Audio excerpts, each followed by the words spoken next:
Hello and welcome. This is Grant Hughes of Grant Hughes Investigates on YouTube. This channel evaluates all aspects of true crime. As you are aware, videos and live streams in this genre often discuss elements of crime that may be disturbing to some viewers. If necessary, take the precautions needed to avoid these feelings.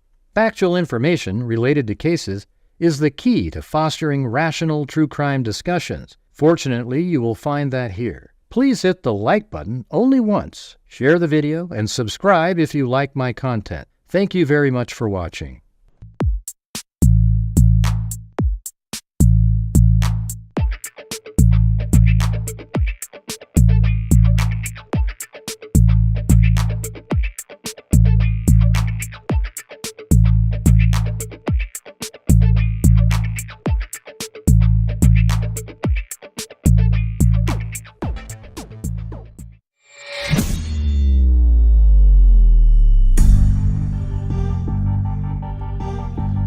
Yo, what's going on?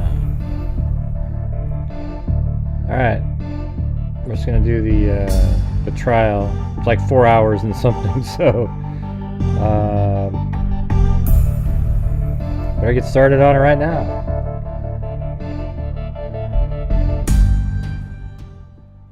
All right, here we go. Laken Riley trial day 2.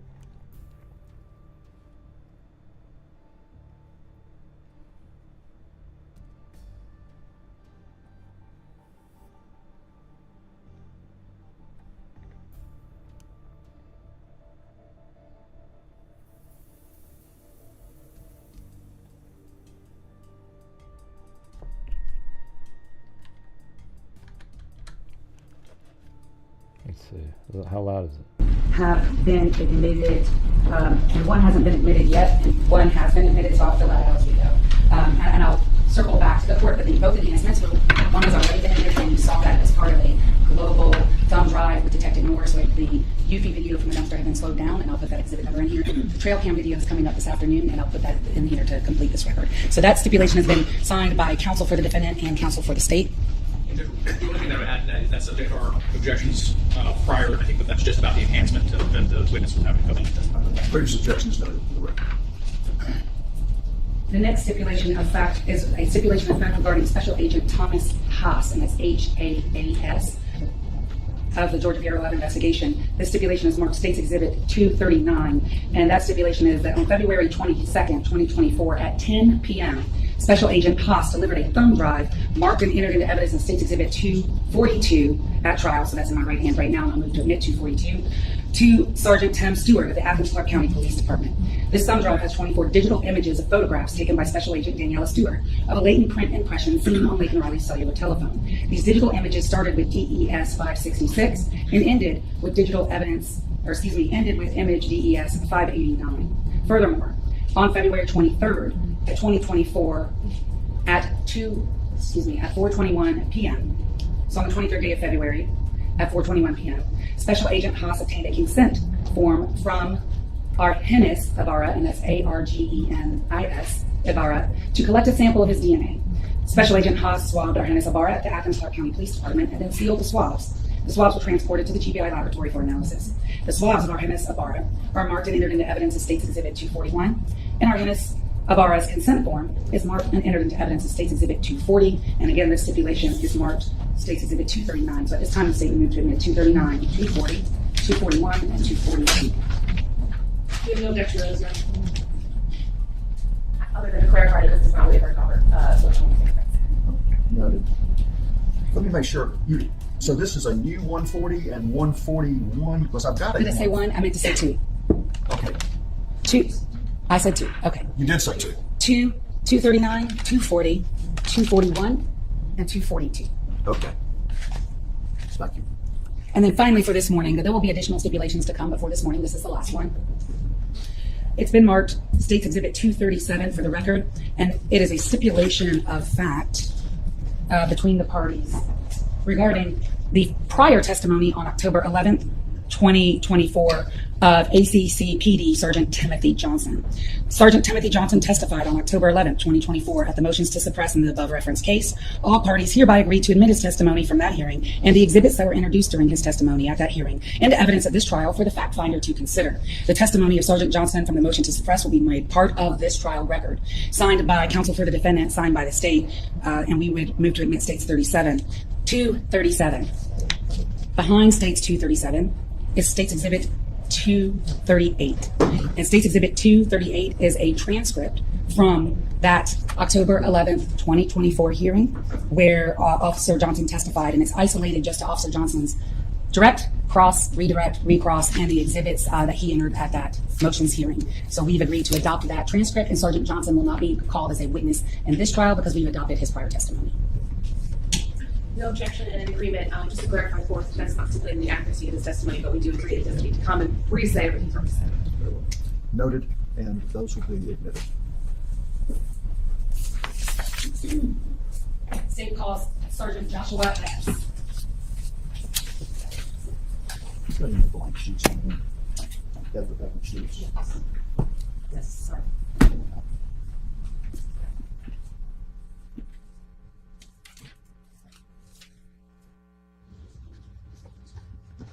If you raise your right hand, please, sir. Do you swear or affirm the testimony you will give today in the matter of the state of Georgia versus Jose Ibarra will be the truth, the whole truth, and nothing but the truth, self you know? Yes, ma'am. Please take a seat. State and spell your first and last name. Joshua Epps, Joshua. Last name's Epps, UPPS. Where do you work? University of Georgia Police Department. How long have you worked there? Roughly 6.5, almost 7 years. What are your duties and responsibilities? I'm a patrol sergeant, so I supervise roughly 12 to 14 patrol officers, as well as I'm on the bomb team. I'm a certified bomb technician, and I'm on a special response team, which is kind of like SWAT or active shooter response. Were you called to an apartment complex at 2085 Millage Avenue in Athens-Clarke County, Georgia, on the 23rd day of February 2024? Yes, ma'am. Could you tell the court at about what time did you get called there? Roughly 8:32 in the morning. Who called you there? Tim Johnson requested that through a radio system for a UGA police officer, and that was close by. Who does he work for? Athens-Clarke County Police Department. How long did it take you to get on scene? Maybe 5 minutes. I was in the 5 Points area, so I wasn't far away. When you responded, were you in uniform as you are today? Yes, ma'am. And did you respond in a marked patrol car? Yes, ma'am. When you responded, were you wearing a body cam video? Yes, ma'am. And was it recording? Yes, ma'am. When you got there, who, if anyone, did you meet with? I met with Tim Johnson, and I believe there was maybe 1 or 2 other Athens-Clarke County officers on scene as well. And was there an individual there who had been detained? Yes, ma'am. What is that individual's name? Diego What's his last name? Ibarra, for sure. Yes, ma'am. And did you have the opportunity to interact with Diego Ibarra that day? Yes, ma'am. Did you have the opportunity to observe Diego Ibarra that day? Yes, ma'am. And if you could tell the court approximately how long were you with Diego Ibarra that day? That day, several hours, probably upwards of 5 hours. And without telling us what he said, did you ask Diego Ibarra questions? Yes. Did he answer your questions? Yes. And for the record, in what language were you communicating with Diego Ibarra? I was using a translator to speak Spanish to him. I can't speak Spanish, so I was speaking with one of my Spanish-speaking officers who was relaying the questions to him. At some point, did you call 2 Spanish-speaking officers out? Yes, ma'am. Who are those officers? What are their names? The first one was Mason Bridges. He's a corporal. And the second was Rafael Sayan. He's a corporal as well. Could you spell Corporal Sayan's last name for Madam Court Reporter? Sayan. And are both of those individuals native speakers? Yes. Of Spanish? Yes. So they were helping you translate? Correct. I want to approach... Oh, sorry, I don't have to ask that anymore. One moment. I'm going to approach and hand you a few things. First, I'm going to give you what's been marked for identification purposes. It states Exhibit 177. Do you recognize 177? Yes, ma'am. What is it? My body cam footage. Have you seen it prior to today? Yes, ma'am. Is a fair and accurate recording of your body cam footage on the 23rd day of February 2024 at the apartment complex that we just discussed? Yes, ma'am. State move to admit states 177 and request permission to publish parts of it. Your Honor, I would have to object to this thing. Unlike other body cams we've seen in this video, we have, I would say, a contested witness, Diego Ibarra, and then later Arcanis Ibarra giving statements. To the extent that those statements are on the body cam, we have to object. What we can do, Your Honor, we don't intend to offer those statements, content of those statements until and after those witnesses testify. So at this time, we can play those portions of the body cam on mute, so that we were just offering this part of the body cam for the images that you see, and we don't have to play the audio. The only time we intend to play a part of the audio for State's Exhibit 177 is with the next witness who's going to talk about statements made by this defendant, the CHI statements made by the defendant, which is not hearsay. Very well. It will be admitted for that purpose. with those restrictions at this time. And so I'll mute it when we're talking to the other two residents. The audio will come back in when this officer enters the residence. So if at any time, if you feel like I have violated that stipulation, I'll just ask that you make contemporaneous objections so we can handle it. Yes. Thank you. Handing you what's been marked as State's Exhibit 178 through 194. I'm going to have you look at all of those and then I'll ask you some questions.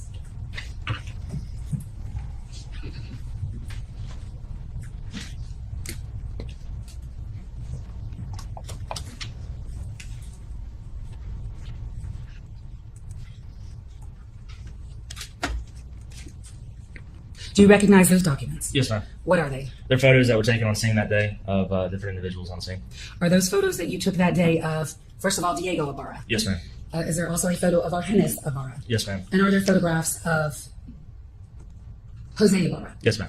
And do all of those photographs, State's Exhibit 178 to 194, do they all accurately depict those three individuals as you saw them on February 23rd of 2024? Yes, ma'am. State would move to admit States 178 through 194, request permission to publish. No objection.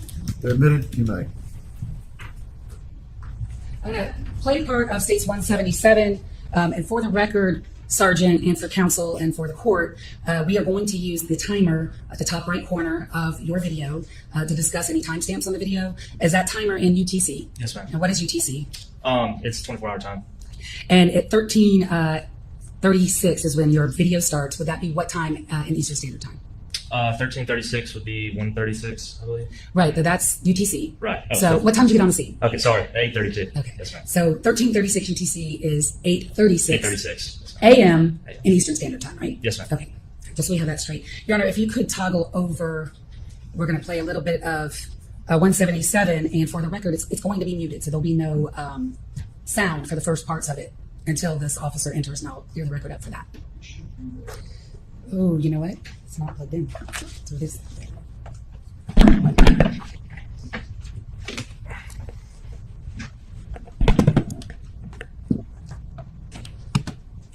Thank you, Your Honor.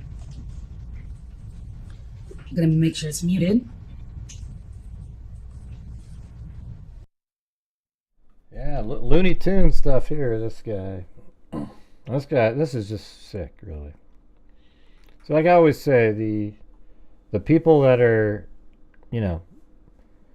anybody that's killed or a crime is committed by an illegal alien. That's one that should never even have happened. Now, when we go, well, it shouldn't have happened if somebody, well, the thing is there's American citizens that are violent, psychos, and sometimes our judges let them out of prison and so forth. But the truth is that any crime committed by an illegal alien is sort of a completely unforced error by our country and should never have happened. That's just the truth. I don't know why people don't understand that part.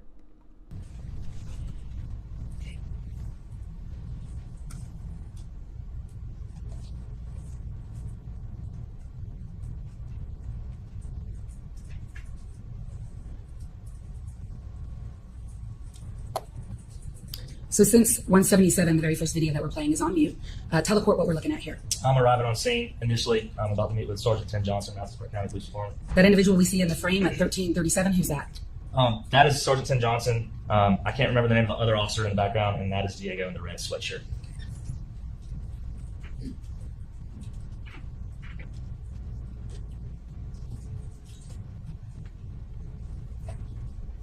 And what apartment number is Diego standing out front of? D126.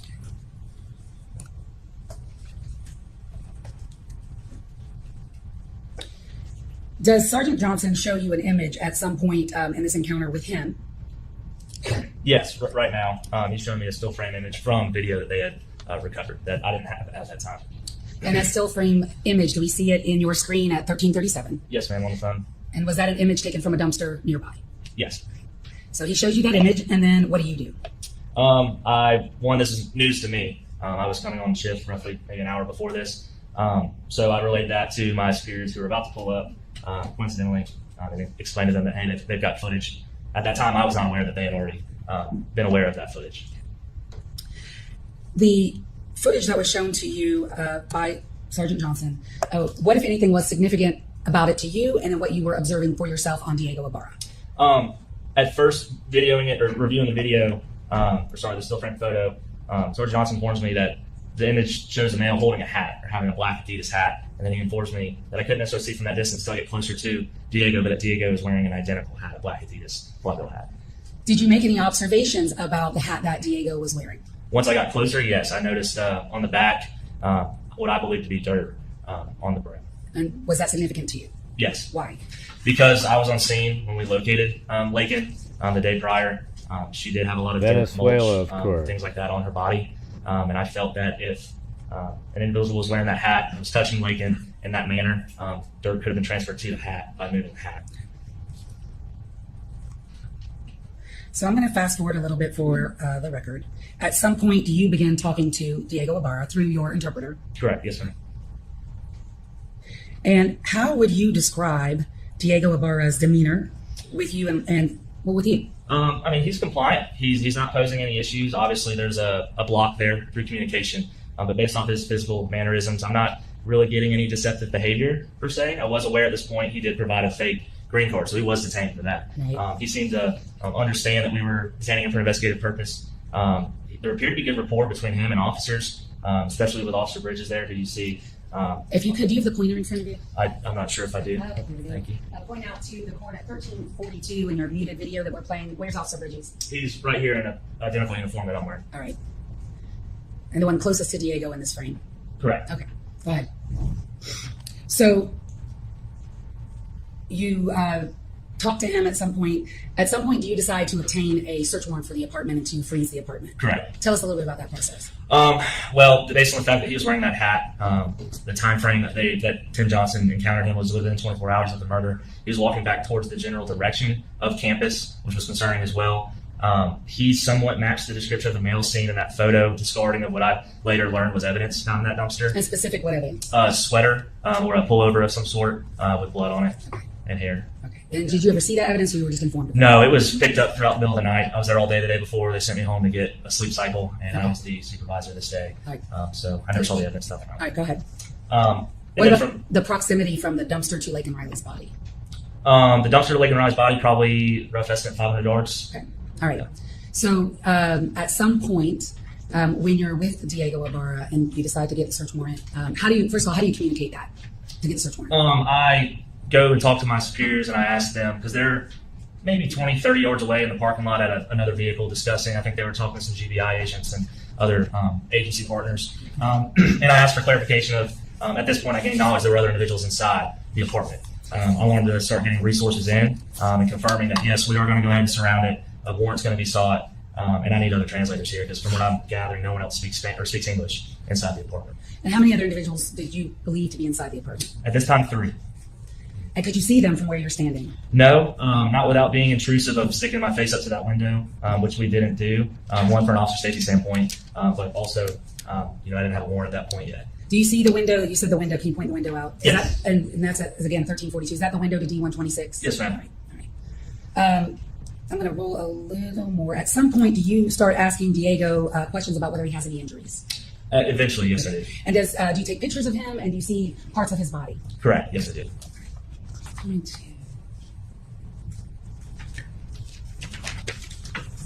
the video first and then show you some photos. First of all, did you mentioned to us that there was a fake ID, so you knew he had given a fake ID. Tell us a little bit of that process. I didn't obtain it myself. It was provided to Sergeant Johnson when he located him and was identifying him. Sergeant Johnson provided it to me and stated, if you look at it, there's 2 different dates of birth listed. There was one vertically on the side and then one listed with the rest of his identification information. So did you agree with Sergeant Johnson's assessment that this was not a valid form of government identification? Correct. Yes, I'm going to go to, I'm still muted.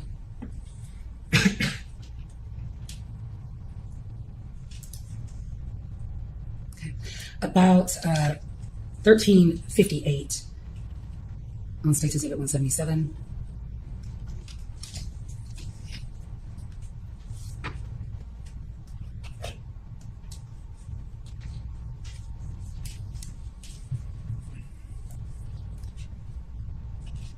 Is that him right there? I can't remember what they said. Or is that like a brother or something? What are we looking at here now? No, that's him. 1358? That's him. I believe can at this point my captain, Seth Robinson, was interested in seeing his hands. And does he show you his hands? Yeah, see, so Captain Robinson, I believe, asked Officer Bridges to relay to him to please, show us your hands, and he complied. Let's put his hands out. Did you see his hands? I did. Did you see any injuries to his hands? No.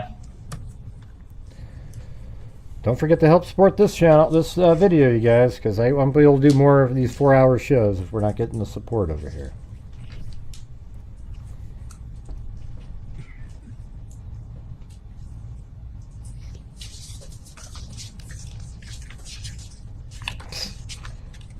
Look at this clown.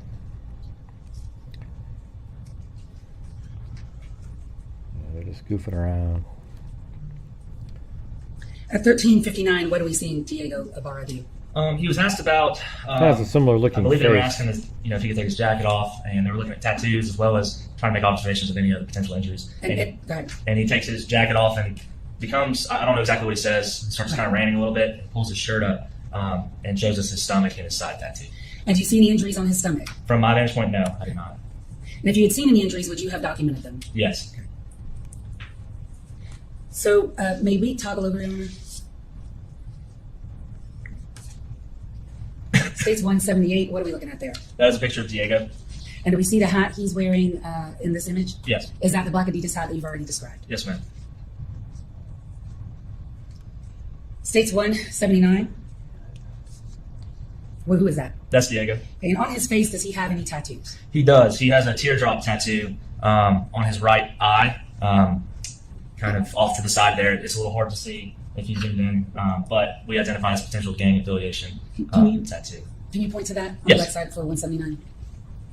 So what that image is, or that mark on his face at States 179, was that an injury? No, it's a tattoo. All right, thank you. States 180, Again, it's Diego. and do you see a tattoo on his neck? Yes, ma'am. Please point to that.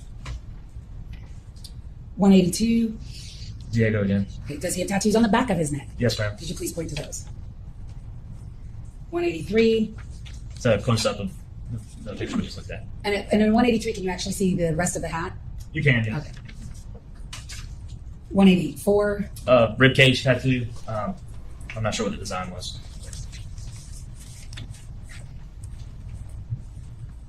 so tattoos, but did you observe any injuries? No.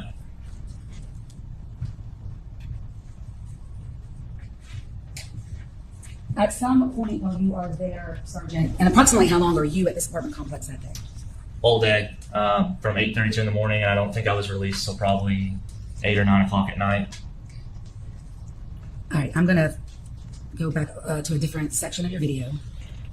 And again, it's played on mute. We are now at 14:34 in the top count for the record. So that would be 9:38 a.m. Am I right about that? Yes, ma'am. At 9:38 a.m., we see an individual in a yellow shirt. Can you please point to that person first of all? And who is that person? That is a brother Arhenis, either Arhemis or Arhenis Ibarra. And how did this person appear in this video? What happened? He, while speaking with Diego and waiting for resources and other things, he walked out with a trash bag, like a 5-gallon plastic white trash bag that you would buy at Kroger. Was he detained as well? Yes, And did you photograph him that day? we did. And I don't need to toggle over, but States 185, who is that? That's Arhenis.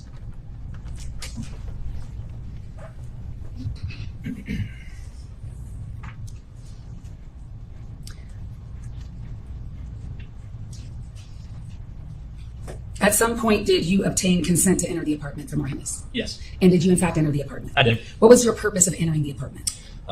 Well, he informed us that something was on the stove and that he was very adamant about going in to turn the stove off, I believe because of a fire hazard. So that was what we asked for consent to do.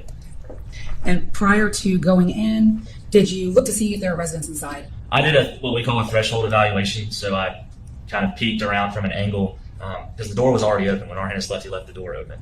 So I could kind of see what the environment inside looked like. And when I didn't see any obvious threats, that's when I got closer to the doorway. In States 177, we're now playing the second video for the record, and we're at 1442. Could you show the court where the open door is Yes. in the frame? All right.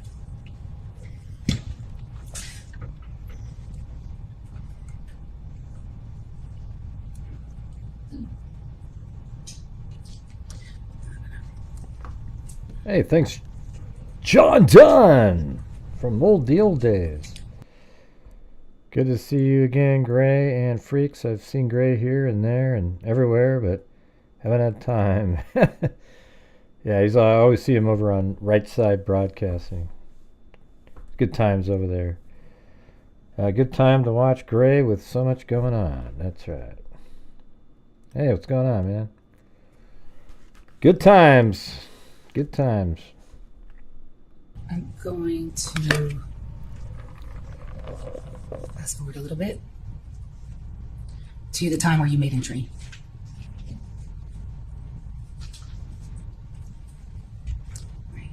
And at this point, I am going to play, so we're at 14:55 for the record, and I am going to play this video with volume because there's no statements of individuals, but the officers, and there is no confrontation issue here.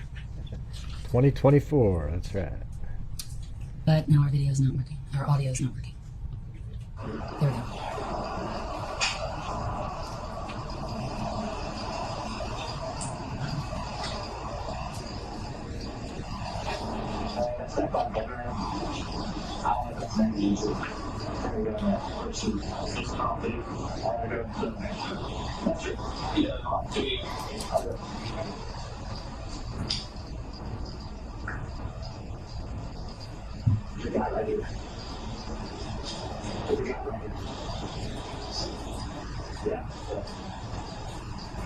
Where's Jose in this thing?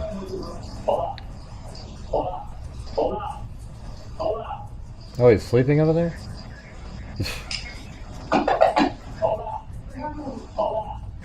Hey man, I was just sleeping.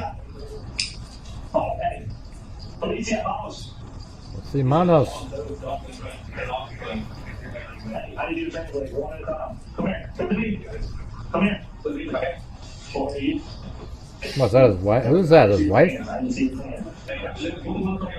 Slowly get out. Ask him to get anybody else. Come on. Man, he was just having a good old nap over there. Wow, what a joke.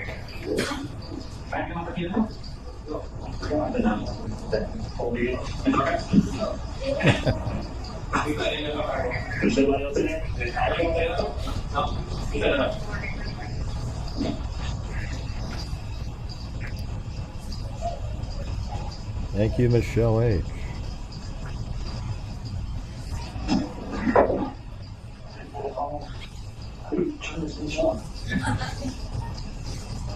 I'd say too bad he didn't have a gun.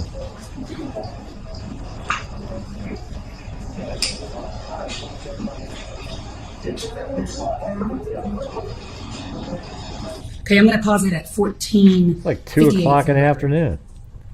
3 o'clock. Were there people inside the apartment? Yes. How many? 2. What were they doing? Laying in bed. Could you see their hands or their bodies? No. You had Bridges translate for you at some point, and when you went in, we could see a light. Were you holding a flashlight in your hand? Yes, ma'am.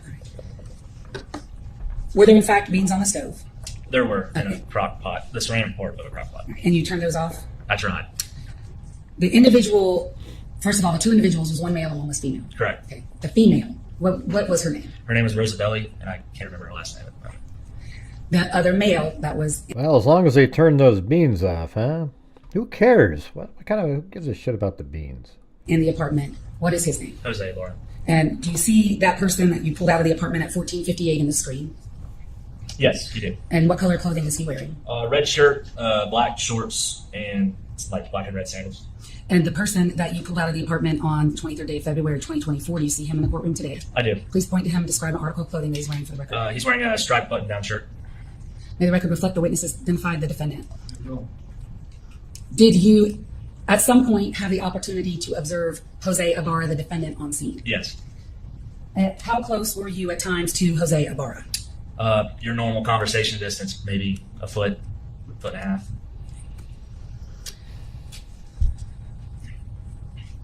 Did you observe any injuries to Jose Ibarra? I do. What injuries did you observe? While speaking to him, I noticed on his right arm, his bicep, there was a scratch, which I identified as a potential defensive wound. On his left arm, he had a forearm scratch that was very similar, which in my mind looked like fingernail scratches to me. While he was sitting there speaking to us, I also noticed on his left wrist, just below the palm, he had a puncture, maybe a half an inch wide, that through my experiences playing sports in high school and receiving the same injury from fingernails in football, I could see like wet flesh, like almost like it was fresh. It wasn't very old, possibly still irritated. And as he moved his wrists, when I was looking at them closely, I could actually see the liquid, or I guess body fluids that would be in that cut, kind of reflecting with light. Did you observe? I'm going to publish a few of the photos. Court, would you please talk a little bit, Your Honor? States 186. Who's that? That's Jose Ibarra. And how would you describe his beard and mustache situation? It's thicker than Diego's, if I remember correctly. Not well maintained. He had sort of a neck beard. Wasn't very long, but it was definitely an established beard. I wouldn't consider it like a 5 o'clock shadow.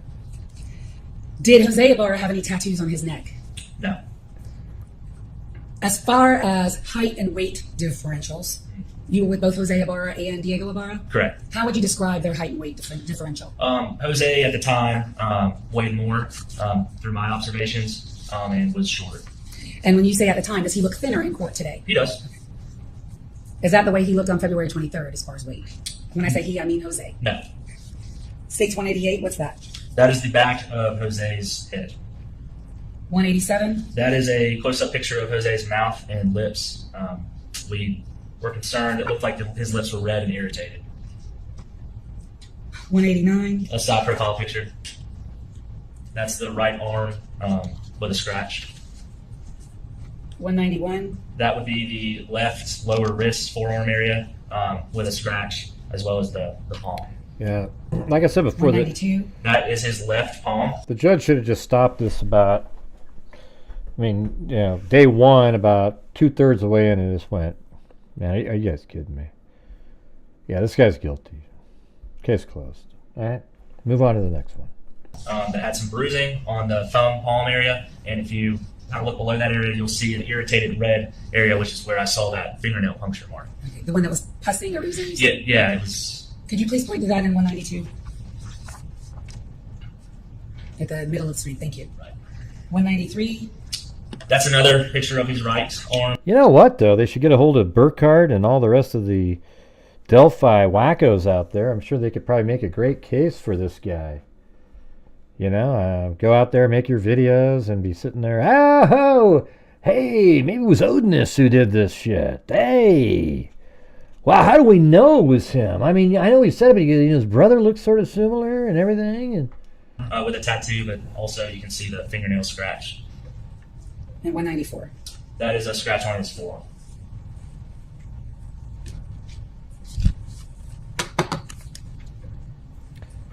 What does that mean? You're the one deleting Gray, nobody else. Who's deleting anything? Deleting what? What am I deleting? I heard that today. Somebody said that I'm deleting videos. And what videos am I deleting? Can you find one? Go ahead. Look at these idiots that show up. You're the one deleting Gray. Yeah, because somebody told you I deleted something, therefore I deleted something. And even if I did delete something, it's my business to delete whatever the hell I want to. It's my channel. We did what? We did what? What does that mean? We did what? What did I delete? You're the one deleting Gray, nobody else. We did. No. Nobody knows what that means, man. Type a full sentence. Oh, you'll find out. You'll find out, man. Ooh, you've got something. There's something I put out there that I didn't want people to know, so I deleted it. And that one dude, 75, he's got it all figured out, man. He's so cool. He is so cool, dude. Oh, God, he's onto something. Go fuck yourself, man. Can't stand you. You guys are losers. Yeah, man. Yeah, man. Yeah, get out of here. Good luck. Sorry for cussing, but I get these people are just absolutely nuts, you guys.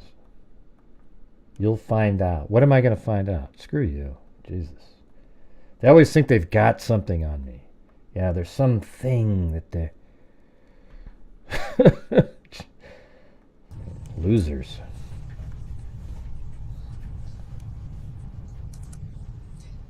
At some point, did you question Jose Ibarra about his injuries? I used a translator, yes, we did. Who was that translator? That was Officer or Corporal Raphael Said. Yeah, sorry about that. And is that individual Raphael Sayan? Did we just see him in now 1519 in your body cam video? Hold on, Correct. I'll back it up a little bit. Is that Raphael Sayan? Correct, yes. I deleted stuff that I got wrong about Richard Allen, even though your story has never changed about him. Yeah, I don't know what that even means. Yeah. You know, I was wondering if his wife and his daughter knew something or was, you know, something like that at one point, but that's about it. I never changed anything about Richard Allen. And Do you guys actually... have one moment. Where are they saying these things, by the way? Raider 72.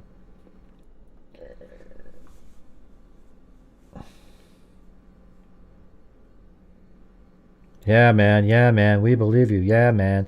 Yeah, man, yeah, man, yeah, man. What a at this loser. point in Hey, your thanks, day, Bama girl. how would you describe the legal status of Jose Ibarra? He's detained. And in that detention, did Officer Sayan, and did you ask Officer Sayan to advise? Oh yeah, that YouTube bad actors. All they do is that's created by the X mod and some other people, and all they do is just make stuff. They take stuff out of context or they make something up, and you know some shit's really what I said, but they do it over and over and over and over again. And if you want to believe what they say, then you're not welcome back here. Okay, they are full of shit every second. Advise him that he had been detained. Correct, yes, we did. And did you ask Officer Sayan to advise him that he was not under arrest? Yes, we They did. show up all over the place, in chat rooms, all over the internet, trying to put stuff out, and they're just absolutely incorrect. You know, it's amazing. And did you ask Officer Sayan to advise them that you were obtaining a search warrant for their apartment? We did. Okay. So during this detention, Yeah, I know, they're all over the defendant, place. First of all, tell me, You were see they them all allowed over to the move place. freely around in y'all's presence? Yes. Yeah, even on Lauren's show, she'll put them up on the screen and go, "Hey, thanks," you know, and it's just like, God, yeah. I think mainly Rosabelli was standing up the whole time. She was walking around freely. They were talking to each other. They started smoking cigarettes. We heard people laughing. I'm not all Mainly over the place. The comment to my officers of let's make sure we're listening to what they're saying in case we get some utterances. And so yeah, we weren't restricting their rights to talk to each other or anything like that. No, I know. I'm not talking to you, Raider 72. I appreciate you telling me that. Yeah, I didn't say you believe. I was just telling him. I'm just saying what I'm just saying. You know, And who specifically did you see smoking? I wasn't I responding believe to at you. one point I did see Jose smoking a cigarette. So he was allowed to smoke a cigarette. Yes. Is he handcuffed in any way? No. And there are conversations amongst, I guess the four of them were talking amongst one another? Yeah, those are the Richard Allen is innocent crowd. You said you heard laughter about how many times? I only heard it probably once, and it was from, I think, Rosabelli, maybe Arhenis. I didn't know what they were talking about. From what I understand, talking to Officer Sayan, they thought it was amusing how many police cars we had, and that the mobile command center was showing up in the parking lot. Yes, you are. During what? this time period, did you ask Officer Sayan to ask Nobody knows Jose what you're Ibarra talking how about, he got man. his injuries? We did. And was that captured on your body cam video? I believe so. And if I were to continue to play this, would that be the part that we're about to see? What I'm going to do is wait till Officer Sayan is here so he can translate what was being said. And I think, Your Honor, that completes my questions except for this. Sergeant Epps, did you ever search the apartment yourself that day? No. Who did the search of the apartment? To my knowledge, GHI agents. Yeah, it's amazing. Did you Sandy. arrest the defendant for anything that day? No. And at some point during this day, did you learn or did you see him get arrested by ACCPD for a bench warrant that was outstanding for Athens-Clarke? Yeah. Yes, ma'am. And Your Honor, all of that evidence has already been admitted through the stipulation of Sergeant Johnson. Attached to Sergeant Johnson's stipulation are the exhibits from his testimony, including the bench warrant that this defendant was arrested for that day. So I just want to close the record on that. And I'll pass the witness. Sure. It's more of a legal Good option. Good morning. Not YouTube. They don't care. When you first saw Diego Ibarra, he was wearing the hat that you had seen your suspect wearing in the picture. Okay. So there was some kind of nothing there, and that came back. Diego Ibarra. On Diego, initially or throughout my interactions with him? What's the closest you got to him, I guess? Very close, like a foot away. And when you looked at the hat, on the back of the hat, on the brim, you could see dirt. What I believe to be dirt. Oh, wow, you're rich. Wow, you're rich too. Whoa. Wow. Man, you're so cool, man. Is it fair to say that it looked like red clay dirt? I think initially that's what I thought it was. You also at some point saw that Diego had a UGA employment ID. Correct. And that ID allows him access to some of UGA's campus, right? Yes, yeah. And when you were informed that Diego was first seen walking towards the Rogers Road bus stop. Correct. And that bus stop is specifically a place where UGA buses can come and pick up students, right? Yes. Yeah, me either. And you also were able to confirm through investigating your internal UGA database that Diego did work for a UGA department, is that correct? Correct. He worked for the Bolton Dining Commons? There were some issues figuring out exactly where, because it doesn't necessarily say their place of employment, it'll say he's in that division. So once we kind of figured it out later on. Yeah, we we're knew trying he to was pin it on employed for that. Diego. So you did eventually establish that he worked at Bolton Dining Commons? Yes, Okay. yeah. You also noticed that Diego was Yeah, the people in those, they think I make like $1 million a year, these people. It's incredible. wearing dark long pants. Yes. And you know that the dark long pants are similar to the ones that were in the video of the man walking toward the dumpster. Correct. Yes, ma'am. When you first saw Jose Ibarra, he was asleep, right? Yes, I believe so. You had trouble waking him up. I wouldn't say trouble waking up, I just had to talk very loudly. Okay. And you also had to kind of rap on the door frame. Yeah, to wake him up. And you would agree that he was a little slow initially getting up and out of bed. Correct. But you believe that was because he was confused having just woken up. I didn't know what he was doing. I couldn't see his head. I said there was a guy asleep right here because he was in a sleep posture under covers. I couldn't see his hands. So he was slow. I could see the possible confusion because I'm not very good at speaking Spanish. I'm sure that to a Spanish speaker I have a foreign accent like a Spanish speaker might have a foreign accent with English to me. So that's why I could see why there may have been some confusion for him. But to be clear, you felt that his slowness to respond was due to your Spanish speaking, his having woken up rather than passively resisting. Possibly, yes. And that's what you put in your report. Yeah, yes. When Officer Bridges came in and delivered the command to show his hands, Mr. Ibarra needed to put his hands in the air. Correct. Now, when you detained all the individuals, they were detained outside of the apartment. Hey, thanks so much, John. And it Dan. was February morning, right? Correct. Sorry for my interruption. It was kind of similar, honestly, if I remember correctly, the weather now, about 50s, 60s. At some point, Rose Bailey asked to get a jacket, but she was cold. As I was leaving the apartment, I was informed by, I believe, Bridges, or maybe it was an Athens officer, that she wanted a jacket. When you observed the markings on Jose Ibarra, you did not observe any blood in the woods. I didn't see blood, though. They did not appear deep enough to draw blood. No, the only one that I think could reasonably draw blood, which obviously the scratches that I would say would be dripping blood, there could have been blood present. Hey, thanks, but Herbert's that left Landscaping. puncture on the wrist that I described, I could see there'd be more blood coming from that than Herbert Landscaping. his scratches. Did you observe any scabbing? No. Okay. Just one moment, please. Hey, you missed all the trolls, Zozo.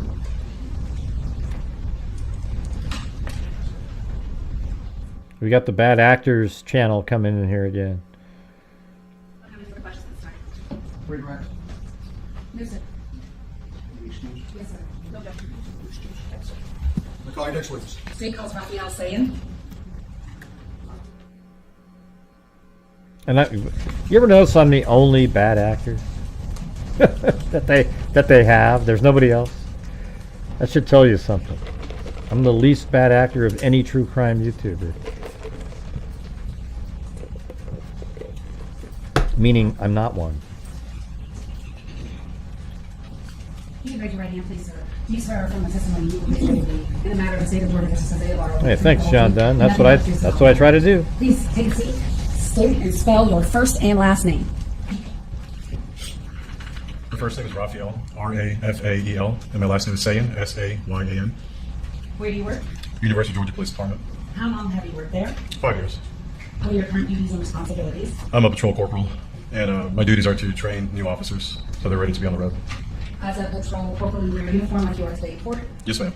And do you also drive a patrol car Yes. and wear body cam videos as well? Yes, ma'am. I want to ask you, Corporal Sayan, can you speak Spanish? Yes, ma'am, I can. How do you know how to speak Spanish? I've been speaking it for 34 years. I'm bilingual, fluent. Parents are from Peru.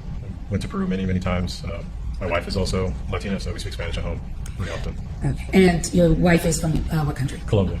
So you speak Spanish and you are from Your parents are from Peru. Correct. Yes, ma'am. And are you familiar with the South American type of dialect of people who speak Spanish? Yes, ma'am. Tell us a little bit about that. South American Spanish? Yes. Yeah, it's well, it has its own dialect. It's very different from Central American Spanish and what I would call Mexican dialect too. So it's easy to pick up when you hear it, especially living within those communities for many, many years and growing up with it. But there is a different dialect to it. Mm-hmm. Do you believe you're well versed in South American Spanish? Yes, ma'am. Can you read in Spanish and write in Spanish? Yes, ma'am. I can. And do you speak Spanish in your household still? Yes, ma'am. Were you working on February 23rd of 2024?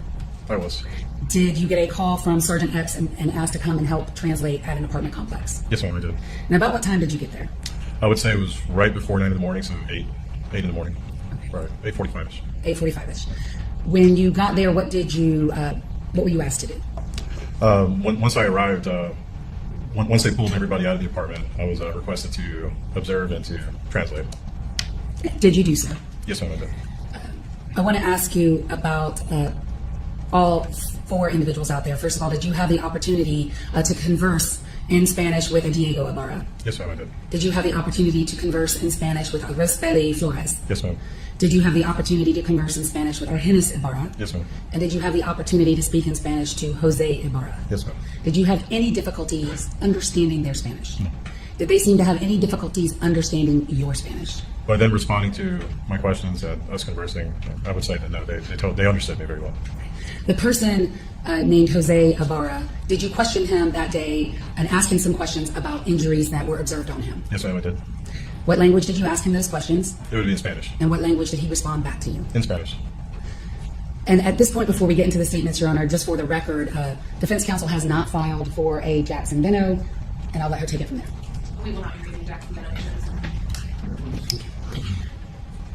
When you were conversing or speaking with Jose Ibarra that day and asking him about injuries, about how close were you to him? I would say roughly between 3 to 4 feet.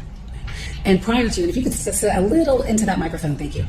Prior to you asking him questions about his injuries, were the 4 residents of that apartment allowed to kind of move around, and were they talking to one another? Yes, ma'am. Yeah, they were speaking to one another, laughing. Yeah. And how would you describe the vibe between them and what was going on at this time? It seemed very relaxed. There was a lot of laughing, giggling, especially when they were talking about how they were woken up, pulled out of the apartment, smoking. So I would say the vibe or the atmosphere was very relaxed and calm. And we have her to witness, Your Honor. I'm showing you what's been already admitted as State's Exhibit 177, and have you seen it? And you know what, it's already admitted, so I'm going to show you something from it. Sorry, it's added. But you have seen 177? Yes, I have. And what is it? It's going to be axon footage. From your conversation with Jose Ibarra? That's correct. Yes. On the 23rd day of February 2024? Yes, ma'am. And it would be Sergeant F's axon footage. Okay. So you have footage and he had footage, right? Correct. Okay. And do you see yourself in this footage? I'm going to publish the 3rd video in States 177. Do you see yourself right there? Yes, ma'am, I do. Oh, I'm sorry. We got to toggle over.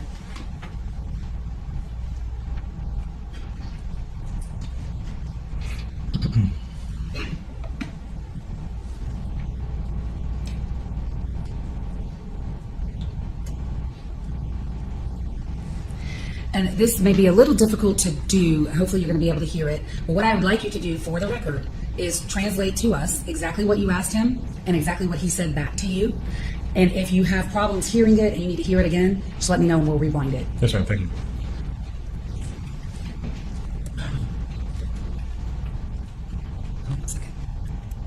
Well, we have no volume at all, so hold on just one moment. I'll start it over.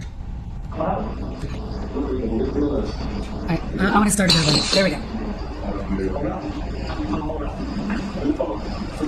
friend, can you do me a favor? All right, let's say that again. My friend, can you do me a favor? Okay, so you said, my friend, can you do me a favor? And why did you ask the question in that manner? It's just my mannerisms when I speak Spanish. I'm very respectful to folks. It's just the way I was raised, and it's Latin American culture. All right.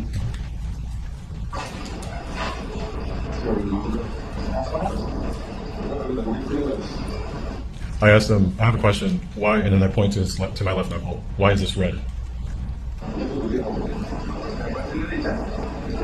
He responds by saying that because of the cold. Because of the what? The cold.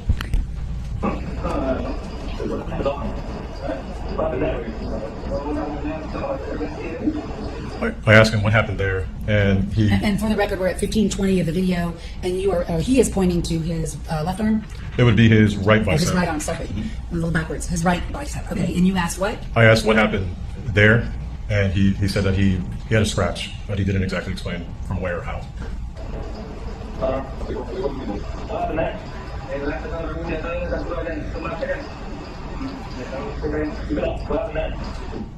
I asked him about another scratch on his where his left wrist meets his left forearm. If you could actually just repeat that portion right there. I asked him what happened there. Okay. What you said? What? What happened there? Pause it, please. First he says, "I don't have anything there. There's nothing there," and then he starts pointing at it again, saying that, "Oh, it's just a scratch." Okay. So when he said that there was nothing there, could you see something there? Yes, ma'am, absolutely. What could you see? It looked like I don't exactly know the time, but I could see there was still a little bit of pus in it. Pus? So it didn't look very old. But I could see that there was a scratch on his wrist. I asked him to raise up his sleeves.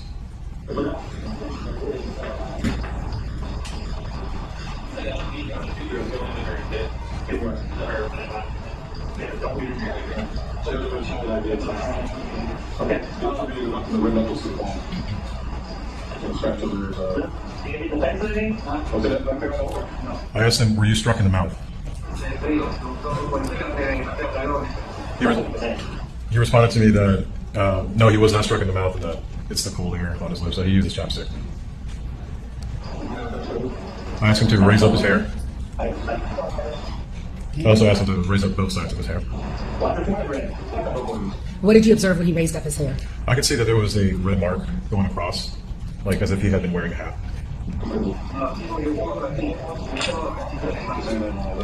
He explains to me that he wears a hat, a gorra, a hat, and continue. I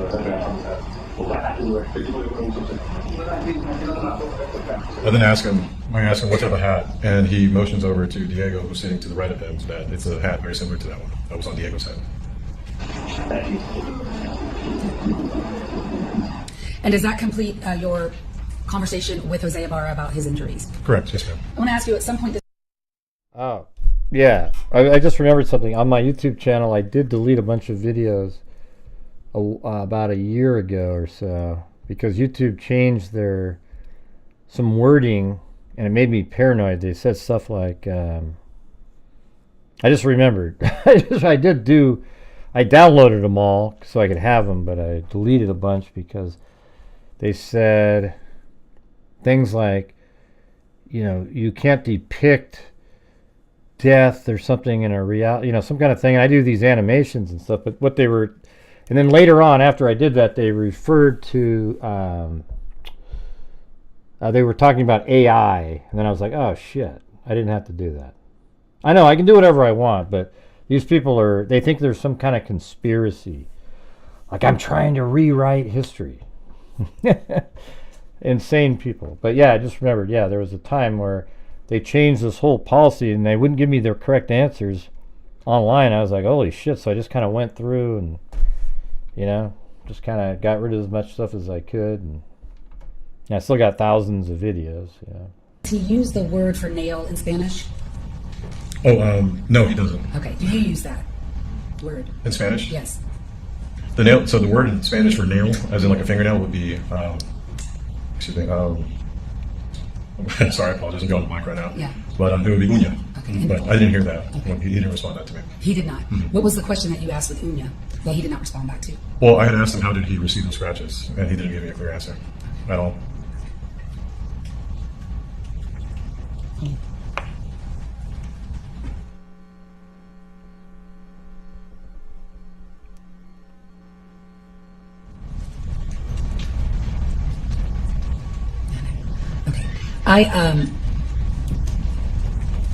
Yeah, probably Raider.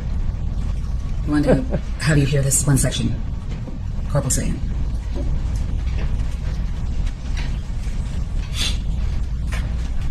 But it's just kind of weird how they come up with stuff out of nowhere. Like, what does that even mean? Who cares what I do? Every channel deletes videos.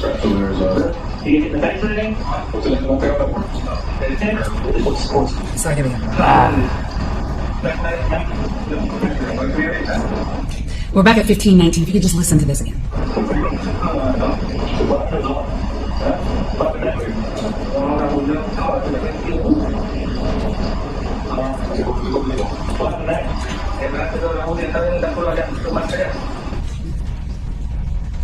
All right, did you use the wording in those questions? No, ma'am. Okay, what word did you use?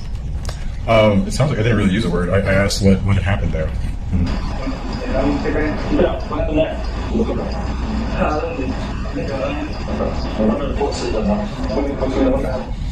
And his answer to the specific one about the left wrist was what? Well, first he said where. Okay. He was, the way it looked like he was acting as if there was nothing there, but I could clearly see there was a scratch. At first, that's what he said, where, and then what? And then he pointed at it, and again, he doesn't really tell me how he got it. Yeah. One moment, Your Honor. Final thing. Corporal saying, the phrase is Spanish, yo tango. What does that mean? I have. Yo tango would exactly translate to I have. That's all I have. Thank you, sir. Wow, I know Spanish. Yay! I should be an interpreter. If morning. they said yo tango all day long, I'd be great. Yes, ma'am. And I believe that you arrived around 8:45 in the morning. 8:45-ish. And this was a little bit after that, but still in the morning. Yes, ma'am. And Mr. Ibarra was wearing a short sleeve shirt Yes, he was. and shorts Yes. and slides. And I would say so. And you didn't have any sort of jacket or other covering. No, no. All right, just a moment.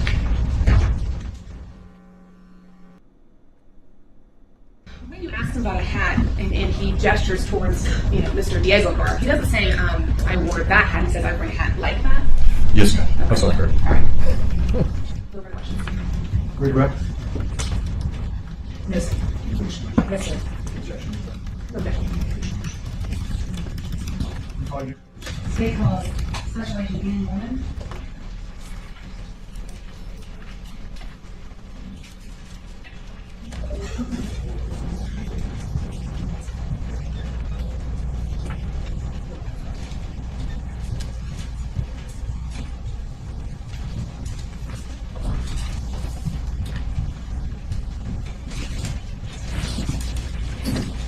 If you could use your right hand, this matter from the testimony you will get today will be true. And the matter of Satan versus Jose Ibarra will be the truth, the whole truth, and nothing but the truth. Please take a seat, spell your first and last name. My name's Annie Norman, A-N-N-I-E, Norman, M-O-O-R-M-A-N. What do you do for a living? I'm a special agent with the Georgia Bureau of Investigation. Hey, How long thanks. have you worked for the GBI? 4 years. What are your duties and responsibilities? I currently serve as a crime scene specialist with the Region 11 GBI office. What do you do as a crime scene specialist? Collect evidence, process scenes, send evidence to the crime lab. And tell the court a little bit about your training for your job. Hey, thanks, Kinsman, again. So we Appreciate you. participate in Very kind, the very GBI Special kind. Academy, which is 13 weeks. And then And welcome to Mickey DeMouse, Anna Riggs, Malie 423, Paige, and Lindsay Boosky. on top of that, we participate in a lot of extensive training to become a crime scene specialist, which includes advanced training in blunt stain pattern analysis, reconstruction of crime scenes and such. Were you asked to assist the University of Georgia Police Department in searching an apartment on the 23rd day of February 2024? Yes, Could you tell the court what was the address of that location and about what time did you get there and what you did when you got there? sure. The address was 2085 South Millage Avenue, the Argo Apartments, apartment D126. I had been in that apartment complex from approximately 11 a.m. Helping do neighborhood canvasses, specifically to search that apartment. We didn't start that until approximately 3:30 in the afternoon. Oh, Tell us a thanks. little bit about the canvassing process. What was going on with the canvassing of the And there it is again. Herbert Landscaping. Where are you at again? In New York? Is that what you said? You do like paths and walls? Is that right? You'll do anything though, right? Come on. Let's be honest. And about what time did that start? I believe it started around 10:30 or Gray, is it not true that you told people in March on Greeno Snays Live that you knew Brad Weber was seen by... Yeah, I did. I did say that. I didn't know it. I just heard that as a rumor, though. Keith. And I won't tell you my source, but it wasn't Dr. Walla. It was another I've actually said on my show who told me that. Okay, but it has nothing to do with Dr. Waller or anything like that. I said in March that there's a rumor that Richard Allen confessed to his psychologist that he saw a van and got interrupted. And then we looked up, we thought it was at 3 o'clock or 3:30. Yeah. So, yeah, there's nothing, I don't know Dr. Waller, never communicated with her. But you can go along with all the conspiracies if you want to and waste your time, but I've never spoken to her. And if somebody did a forensic examination, there's never been a phone call, there's never been emails, there's never been any, I didn't even know who she was until she showed up in the documents referring to, I think my name was even mentioned in one of the documents, being a YouTube channel that she watched, along with, well, no, you're asking because you're hanging out with the psychos that talk about shit like that, Keith. That's why you're asking. Okay, right. 11 a.m. There were many GBI agents on that property, probably somewhere between 40 and 50 of us. We had broken down into smaller groups to speak to each individual apartment occupant to try to. Those posts dated back are fake posts to 2017 with the white van. They just changed the date. They've done it to my posts too. Get any sort of information we could. And then at some point you turned your attention to searching the apartment. Yes. Prior to searching that apartment. Now we stated Brad Weber because he lives there and has a van. That's how we knew that. Yeah. Somebody else in the prison knew. Yeah. Was a search warrant obtained? Yes, it was. Tell the court, first of all, in general terms, describe the apartment. D126. Sure. The apartment was approximately 700 square feet, maybe 20 by 35 feet. It was one room, essentially. It was kind of an open space living area that had 2 beds and a couch with a small closet, a small kitchen in the northwest corner, and a bathroom in the northwest corner. Yeah, well, the person who told me I'm just interrupting this, but the person who told me the rumor, they're the ones that said, Brad Weber drove a van there. And I was like, oh, wow, I knew Brad Weber lived there, but, with his K. Weber, I didn't know anything about a van. But they actually had a picture that they'd found already of his van. When you search the apartment, Yeah, it's just not going to work. I don't have anything to hide. A crime scene sketch or a sketch of the apartment. I did. I'm going to hand you a series of photographs. You're right, Sunflower. I don't know either. These people are nuts. 195 through 235. I mean, look at this nut job Keith who shows up here. We're obviously going over a trial, and he interrupts the entire show to ask an idiotic question. And I don't know. I never spoke to Dr. Wall. I've explained it 100 times. But you guys, people like you don't care. You know what I mean? With the exception of states 209 through 215 and 225 and 226. Those numbers will not be used. So handing you this stack, and then I'm going to ask you some questions. Okay?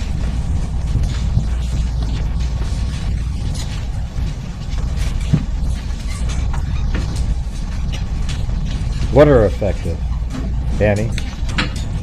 You get suckered in by the wackos a lot, like Dr. What's his face? That idiot that completely misrepresented the Delphi case. Dr. Grande. What a wacko. Who the hell would do that? My God. Left out all the key information. The 235, can we start with that? What is it? This is a crime scene sketch I created. Yeah, they are effective. That's because they're here and they're not removed immediately. You know what I mean? I keep getting this thing goes off. Let's see. Dr. Walla left out like 3 key elements Dr. Grande, in that little, in that video.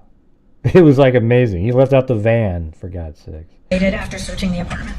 Is that an accurate sketch of the apartment? Yes. So you give it 235. Perfect. 235. And then the remaining of the exhibits that I handed you, what are they? These are photographs that I took during that search. And do those photographs fairly and accurately depict the apartment and the items inside the apartment as you saw them on the 23rd day of February 2024? Yes. State would move to admit State's Exhibits 195. What question, through Jessica? 234, What are you the talking exception of about? 209 through 215. What question, Also Jessica? accepting 225 to 226. Those numbers will not be used. Okay. And may I request permission to publish? I've set some gloves in front of you. I don't think you're going to need them. I don't know. Just in case if you need to use them, go ahead. Okay. First of all, in Yeah, answer searching the question. apartment, let me come back and grab those exhibits. These, if you might need them. Okay. I think she thought we were talking about Dr. Grande's question. Starting first with 235, could you tell the court what we're looking at here? Sure, this is a sketch of the apartment, D126 that I searched that day. How many beds were in Oh, that apartment? Did you note them? he also, not to interrupt, I just got to say, Dr. Grande also said that that the confessions all came after he was psychotic, and that is absolutely untrue. See, he put out a lot of completely false information to hundreds of thousands of people, right? And that's just such a shitty thing to do, you know? There were 2 queen-size beds along with a sofa. Where are they noted for the record? If you could use, there's a pointer. There should be a pointer next to you. Am I pointing at this? Yes, you are. Okay. Sure. So this is the west wall. There was a You queen said size van. bed here with the head towards the kitchen. See, Keith, you sound like a lunatic. When he said it wasn't man or a van. It wasn't, the words man or a van weren't said in it. That was the reporter not being able to make out what they said. It was a van. That's what, they just couldn't make out what they said in court. And then you're repeating it like that. And he said a van, right? I knew that it was Brad Weber because there's only, you know what? Guess what? Hey, Keith, listen for a second, Keith. I know your brain doesn't work quite well. It's smaller than most people's. There's only one driveway there. Guess where it goes to? That road beneath the bridge is a driveway to Kay Weber's house. That means Brad Weber lives there. And we already knew he was part of the case when they mentioned him early in the case, right? About like, oh, he's got his bullet was wasn't excluded and stuff. He's always been part of the case. Yeah, I just explained it to you, man. I've explained it to you 55 times, Keith. It's so simple. He's always been a known person in the case. He lives on that road. The person who told me showed me the van. They go, look, here's a picture of the van. He had a van. God, get over yourself, man. You're not that interesting. I got to be honest. And then there was another queen-size bed located on the south wall here with the head towards the west wall, and a sofa here between the closet area and this bed. Where's the front door in that image, 235? The front door is here. It's catty-cornered in the apartment. At the bottom of No, the... he didn't. Yes, He didn't, it's Danny. south, He didn't west do corner. that. States 195, what are we looking at there? This is the front door of the apartment. Here you go into an alcove. There's an apartment on your left and an apartment on your right. And this is the door to D126. And that's the blue door. What are you that goes to saying, States Cindy? 195. Nobody knows what you're Yes. saying. States 197, what does that depict and where's that? Yeah, that's the thing. I said on March, I came up with when I was told the confession, it was in March. So I said, hey, I heard this confession in March. They took the year off of it. And then below it, they said, look, in April, he said that's when he confessed to that. See, Gray knew before him. And it's like, look how disingenuous. You guys left the year off. It was 2023, his. Mine was 2024. Photograph taken from? So this is taken from the doorway of apartment D126 looking into the apartment.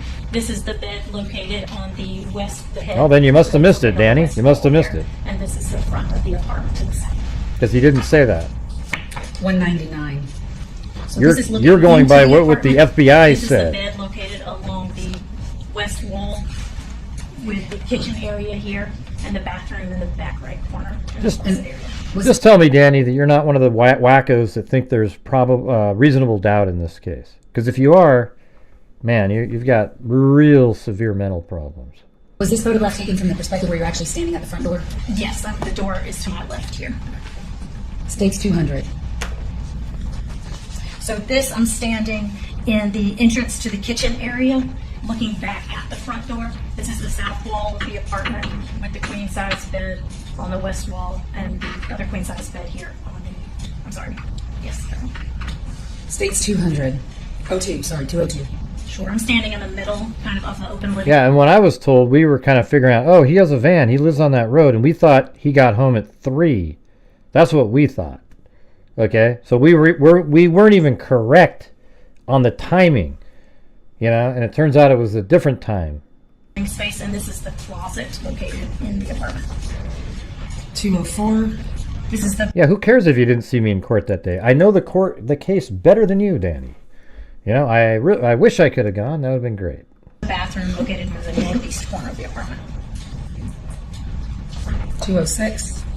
That's from inside the bathroom, the tub that was located in that bathroom. I don't know where he went. 208. That is the kitchen area located in the apartment. Now, when you were in this apartment, first of all, how long did it take you to search the apartment? I believe I was there for approximately 8 hours.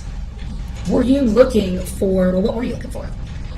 A number of things that were listed on the search warrant. You're going by what specific the clothing, FBI, he may have told the FBI guy. Blood, any sort of blunt object that could have been used to create Mr. Riley's injuries.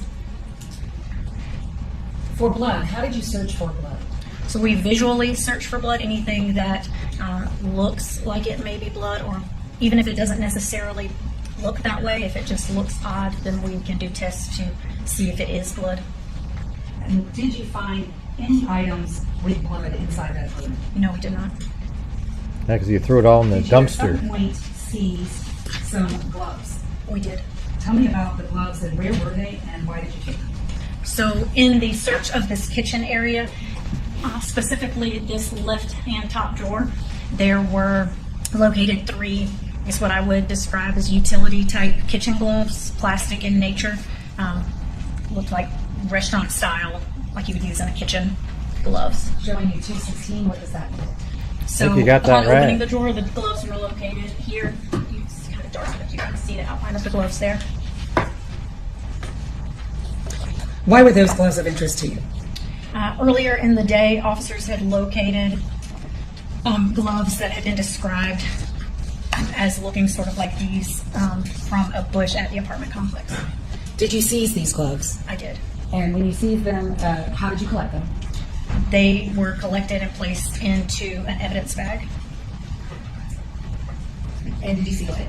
Yes, I did. And was it eventually transported to the Motor Bureau of Investigation for analysis? I transported it to the UGA Police Department and turned it over to their evidence personnel, Daniel Saunders. And when you transported it to him, did you deliver it to him sealed? Yes, I did. I'm going to hand you what's been marked. All right, here, sorry. States Exhibit 244 for the record. Do you recognize 244? Can you look inside that for me? Would like me to remove it? Yes, if you could to look at it, please.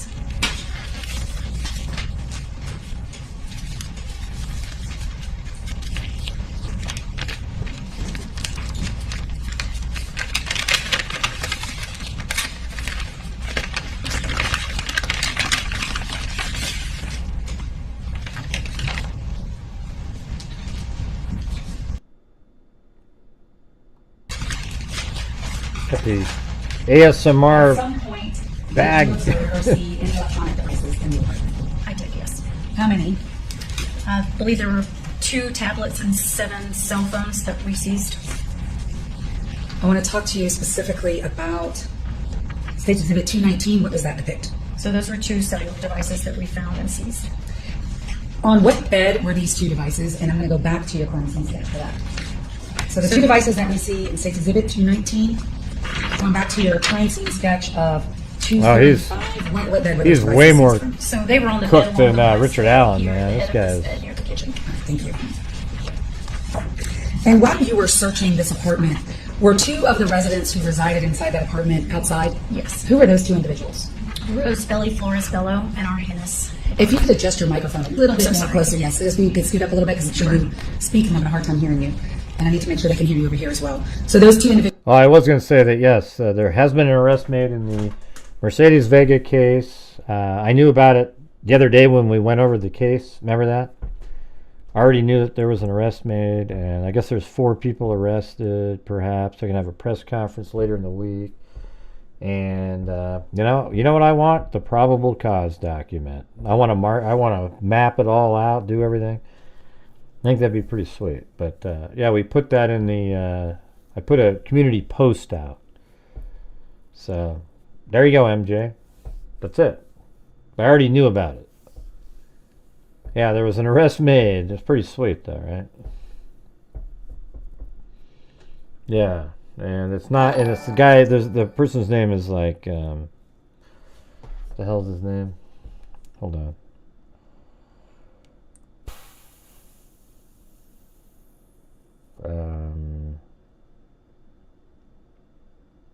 Yeah, it's kind of a weird name. Well, it's in the article. Hayes is his last name. Sincere Hayes, I think, is his name. So, anyways, it's great to tell you guys, I guess. Thanks for reminding me. I made a community post. I figured most of you would see it. Yeah, Sincere, yeah. And there's a guy with that name on Facebook. Man, I don't know if it's him, but it's 2017, so it definitely could be him, just a younger age. I don't know, but it's pretty amazing, though, right? And I got to tell you, one thing that was kind of cool is that she told me, she said, this wouldn't have happened without you. Like, we were the ones that put it out there and got it going and in the media, and things were moving forward. And then Nancy Grace, and then it put pressure on all of them. But she did say that, but I said, I don't know. She said, I'm just telling you what she said, but I don't know if that's legit or not, But, we were early on just putting that out there as, we were the only ones covering it at all. Remember that? Yeah, it was nice of her to say. I don't know if it's reality or anything like that, but you always hope you have some effect like that. Individuals were who? Rosebelly Flores Bello and Argenis Ibarra. And those individuals were outside. At some point, did you Well, thanks, Cindy gain Lynn. information from them, and did you identify electronic devices that belonged to both of those individuals? Yes, we did. Rosebelly and Argenis? Yes, And were those devices inside the apartment as well? they were. With those devices, what did you do with the 2 devices that belonged Thanks, to David Argenis? Einstein. So I did not have a conversation with Rosebelly, but there were additional agents on scene, Agent Cameron Karate and Special Agent in Charge Trent Hillsman, who had a conversation with Rosebelly and determined which phones belonged to she and Argenis. Those phones were removed from the apartment, and they processed those phones on scene. And did those 2 give y'all consent to process their phones? They did. Were they waiting for you all to finish your search? Yes. So how long were they waiting for you? Like how long? You told us you were there 8 hours, 9 hours? Yes, I was there approximately 8 hours from 3:30 in the afternoon until 11:30 at night. At some point, did Rosebelly identify 2 devices that belonged to Jose? Yes. Did you seize those 2 devices? Yes, we did. Are those 2 devices the 2 devices? I'm just really happy for them, though, because, I know how hard they've been looking for justice in that case. Finally. An arrest has been made, and I want to see the probable cause, though. Don't you guys? Don't you want to map it out and see where they parked, all this stuff? Because I guarantee you, one of them obviously, turned on the others to save themselves and probably gave out all the details. Is that we saw on the bed in the photograph that we just shown? Yes. Well, it will be a confrontation issue, but she's going to be our next witness. And I would offer that only for to explain the officer's conduct about why she seized the device, but any confrontation issue will be cleared out by the next witness. Or will be cured by the next witness.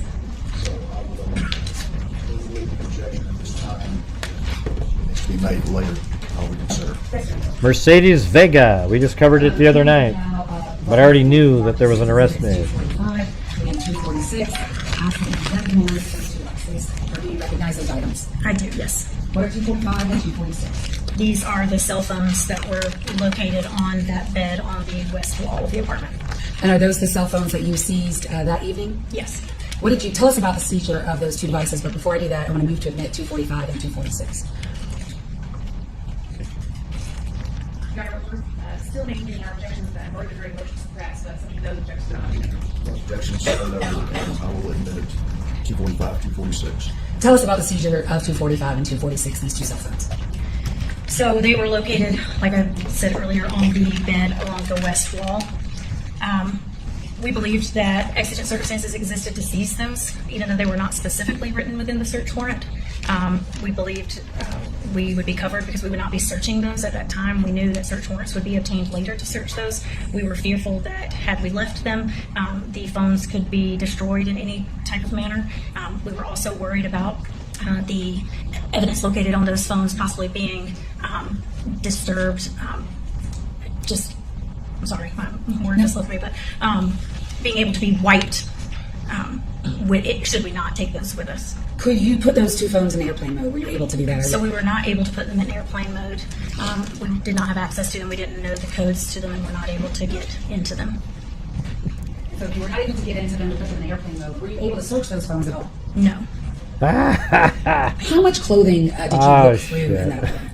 Had to type that into Cindy. Did you look at all of it? Yes. And were you looking for specific items? And look at Paulette and Jessica laughing at the same time, the twins. That I will reach out to the FBI agent. Yeah. I'm going to show you what's been marked for identification purposes. It says Exhibit 237. I did cover the burn pit case, yeah. Do you? I think it's the right one, right? The person and those items inside that exhibit. Yes. Okay. Who do you recognize in that exhibit? So that is Mr. Ibarra. Okay. And Mr. Ibarra in this courtroom? Jose, yes. Yeah, thank you. Jose Ibarra. And those items that you see in that image, were you looking for those items that evening in apartment D26? Yes, we were. I would move to admit 247, and I'll link it up with the next second. Your Honor, my understanding is that is a photo that's derived from the forensic review of the phone. I'm not certain if this witness says she wasn't able to search the phone. I don't think she's the proper witness to lay the foundation for it. Well, that's why I'm going to complete the loop with Special Agent Hipkiss, but she's at least identified the defendant and the clothing that she was looking for. So I believe it's a proper thing to ask her about, and then I can, when Special Agent Hipkiss testifies, I can complete the loop of this photo.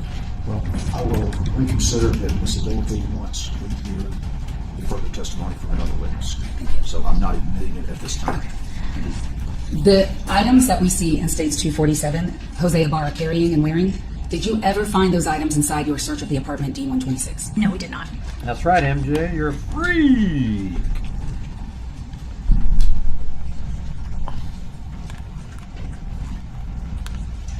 I believe that's the runner. Cross-examine. Is that Minnie Driver's kid? Good morning. Before you conducted the search of the apartment, you were involved in the neighborhood canvass. Yes. And without telling me what you said, you spoke with an individual named Jennifer Slonaker. Yes.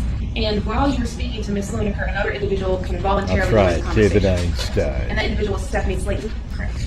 And while you were speaking with Ms. Slayton, you were up on the second floor balcony of Building D in the apartment complex. Yes.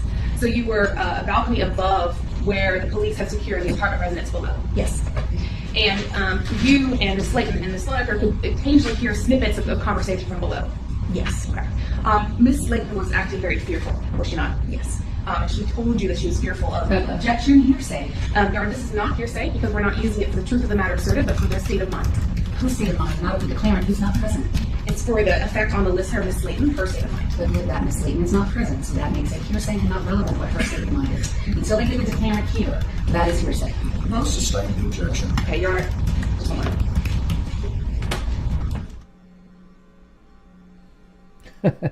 That one prosecutor, she's pretty good. Gotta give her that. I'll proffer that we are calling Ms. Slayton. She's under subpoena. We'll be here tomorrow. This is primarily for efficiency's sake. I just want to get some demeanor testimony and statements from Ms. Agent Morgan, so I don't have to recall her. The demeanor questions are appropriate. Anything that Ms. Slayton said, I maintain is hearsay. If Ms. Slayton takes a stand and denies saying those things, then they will have to recall this witness. That's just that does not make statements admissible. They have to call the declarant first. The objection is still, but I agree with you. Yeah, you can ask for a cookie four times, but you ended up moving her across the street. No, we did not move her across the street. We finished our interview with her there and then conducted a secondary interview when we found her across the street at the gas station. And this was across the street from the apartment complex? Yes. And it was later that same morning? Yes. When now turning into the search of the apartment, basically all of the apartment is one room, right? Essentially barring the bathroom. And you would agree with me that it was pretty messy when you arrived. Fairly. There were piles of clothes everywhere. Yes, The apartment only had one closet, correct. and the closet was partially filled with some boxes and other detritus. Correct. And you spent 8 hours, you said, searching the apartment? Yes. At what time in that 8 hours did you notice the cell phones on the bed? I guess we noticed them. I started at the front door with the search. We started at the end of the bed on the right-hand side as you walk in the door. And Hey, MJ gifted to Marcin Milky? Milky? I we don't were know. going through there were several pieces of luggage that were filled with clothing that we were going through. So it wasn't until I finished the search of all those clothes that we ran into the first cell phones on the floor. I didn't even see him in Ben Verified laid Can out. you estimate how long that was? I would have to look at the timestamps on my photographs to be for sure, but it may be an hour or two. And then you mentioned that you did some tests for blood. Can you explain what those tests are?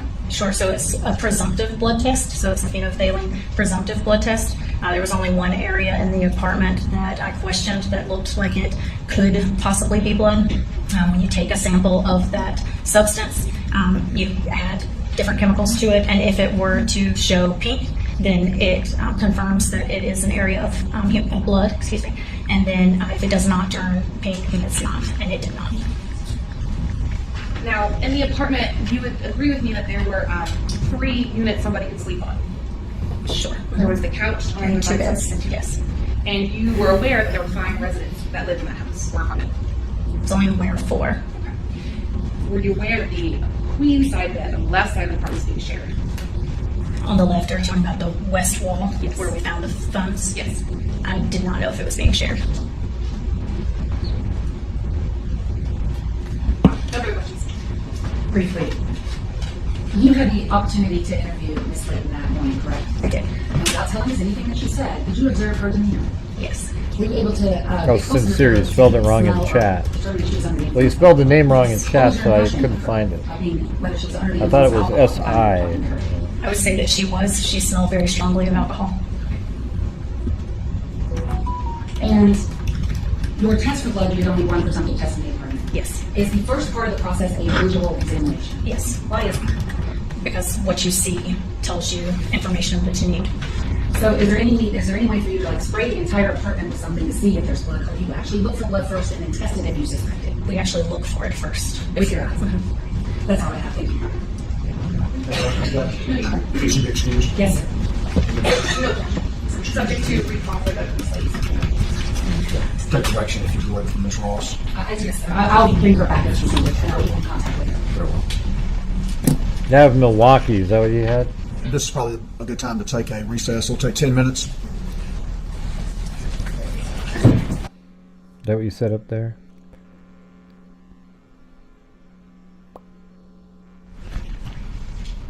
I have Milwaukee, Wisconsin. Will you say your name for the record? He's 22 years old, right? Rosbelli Lisbel Flores Bello. And can you spell that? Puedes deletrear tus nombres y apellidos. I know it's that you have.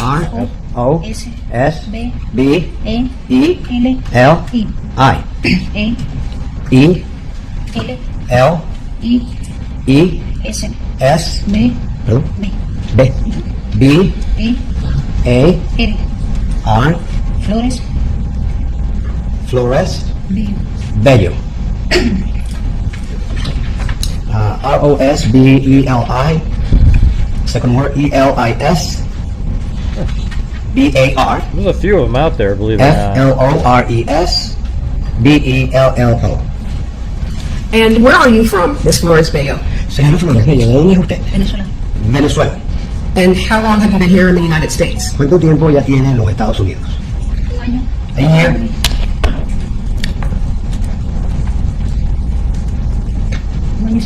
A year and 5 months. And what month did you come here? ¿En qué mes llegó usted aquí? En septiembre del año pasado. In September of last year. And who did you come here with? ¿Con quién aquí se mueve? ¿Con quién está? Aquí ahorita. Here right now? And when you came to the United States, who did you come here with? ¿Con quién vino a los Estados Unidos cuando vino la primera vez? Con mi pareja. With my partner. Okay. And where did you live first before you came here to Athens? ¿Y dónde vivió usted primero antes de llegar a Athens? En Queens, Nueva York. In Queens, New York. Okay. And while you were there, did you meet the defendant? Jose Ibarra. Estando entonces allá, ¿conoció usted al acusado, el señor José Ibarra? Yes. And how did you meet him? ¿Cómo fue que lo Yeah, he conoció? doesn't even show up. Through mother-in-law. Did you two know Doesn't him even well come in up New York? without spelling No, anywhere. ¿llegaste a from conocer here. bien en Nueva York? No, duré como un mes conociéndolo.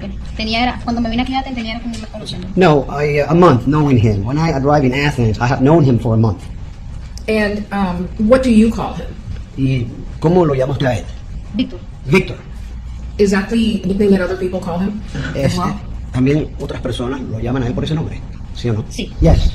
So tell us about coming to Athens. Why did you leave New York to come to Athens? Cuéntenos sobre venirse a Athens. ¿Por qué dejó Nueva York para venirse aquí a Athens? Porque él me dijo que aquí había posibilidad de trabajo con el hermano. Because he told me that there would be a possibility of finding work here. The brother, el hermano, El hermano de él lo llamaba constante de que aquí había trabajo. Por eso his brother called him constantly, telling him that there was work here. That was why fue que nos vinimos acá. we decided to come here. And when you said his brother told you, who are you talking about? Which one of his brothers? Cuando te refieres a que el hermano les dijo, ¿a cuál de sus hermanos te refieres? Diego Ibarra. Diego Ibarra. And did he have any other brothers that you got to know? ¿Llegaste a conocer a otros hermanos que él tenía? Argenis Ibarra. Argenis Ibarra. And was there anyone else that you How got? about we skip this part, you guys? I mean, like, I don't really, what's she going to say? Let's go to this person. There.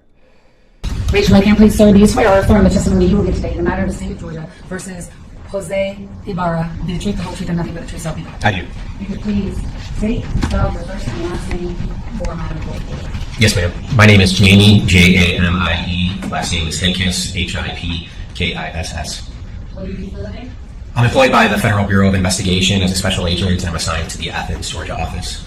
How long have you worked for the Federal Bureau of Investigation? It'll be 11 years in February. At the Athens office, what do you do? What types of crimes do you investigate, and what do you do there? I'm assigned to the Middle Georgia Safe Streets Gang Task Force. That's a task force comprised of several different agencies, FBI, obviously, as well as the GBI, the Athens-Clarke County Police Department, the Oconee County Sheriff's Office, and the Georgia Department of Corrections. As a member of that task force, our primary mission is to focus on investigations that involve violent criminal activity or violent gang activity or major organized crime investigations. So as a part of that, we oftentimes assist our state and local law enforcement partners with investigations such as this that involve violent crime or a murder or armed robbery or something of that nature. When and how did you get involved into the investigation into the murder of Laken Riley? I got involved on the day that it occurred on February 22nd, 2024. I was actually contacted by another member of our task force, who's a sergeant with the Athens-Clarke County Police Department. When the incident happened, I was actually in Atlanta dealing with another matter, and I was informed by Sergeant Frost, who's on our task force, that he was involved and had responded to. Yeah, I have the 1911 myself, John Dunn. It was given to me as a gift. They're pretty cool. You have to have the certain pressure on the grip. You got the safety on the right thumb there. Yeah, it's got a lot of cool shit regarding it. Like you want to keep it in, like it's literally cocked position. It's pretty crazy. Hey, Plato, what did you say at Tennessee? Is that what you said? Let me know what you said. Because I can't find the first email that you sent for some reason. Did you say Chattanooga? Yeah, you know what's crazy is Erica sent me an email or a text message, and the other guy, remember the guy named Cujo Young? Guess what town he's from? The murder of a college student that occurred on the University of Georgia campus. Cujo Young. Meeting with other law enforcement. And she was supposed to testify the next day against Cujo Young, right? And he's from Chattanooga, Tennessee also. Okay, I think we got the connection. Partners to obtain information to see if there was any assistance our task force could provide.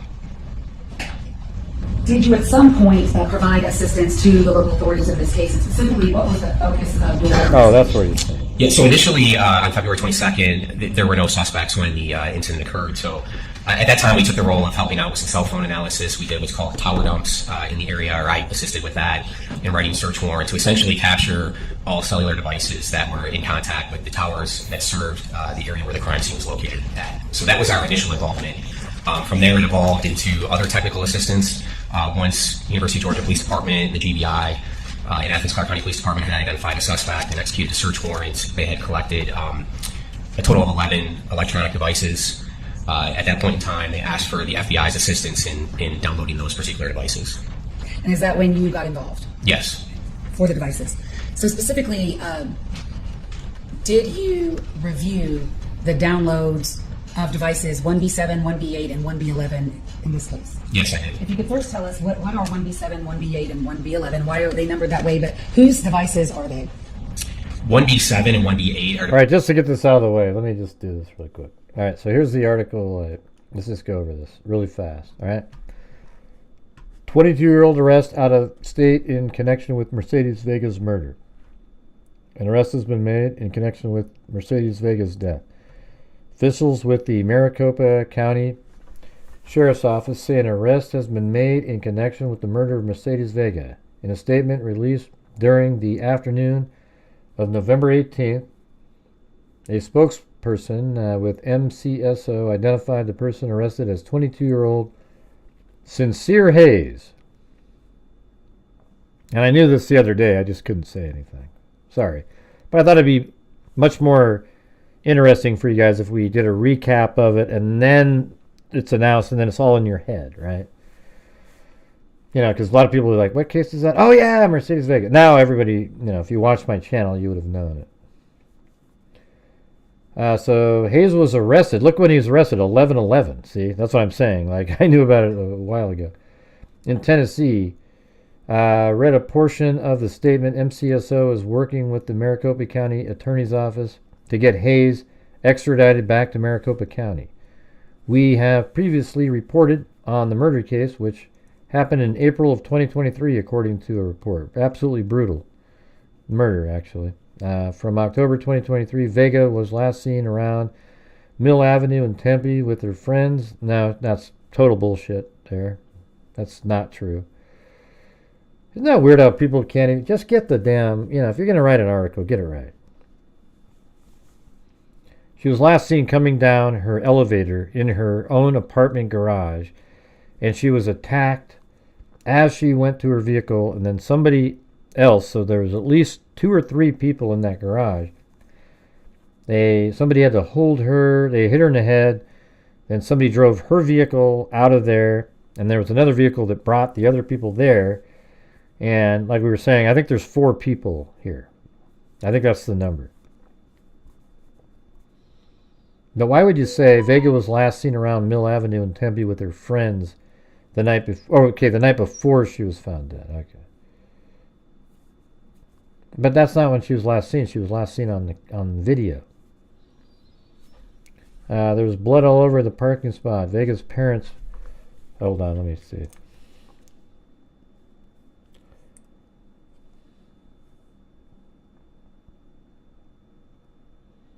She just sent me another text.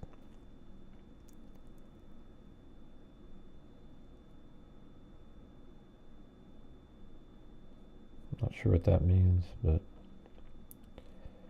Anyways, Vega's parents said on November 18th, when the news broke of Hayes' arrest, that their daughter didn't know him.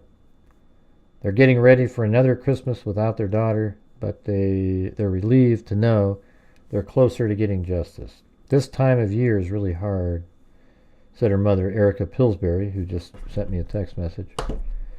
We have her stocking to hang up.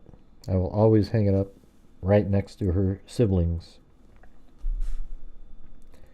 We called the detectives and were like, explain to us what is going on. That's when he told us that Mercedes was abducted and that she had been hit over the head and forced into a vehicle and that she was shot through her arm and she had been burned alive, and don't forget, bleach was poured down her throat. Right there.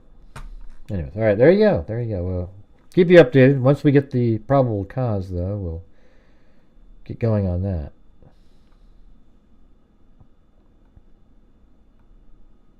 Okay, getting back to this. Our devices that belong to Jose Antonio de Ibarra, the defendant, seated at the table over there in the gray dress shirt. And may the record reflect the witnesses identified the defendant.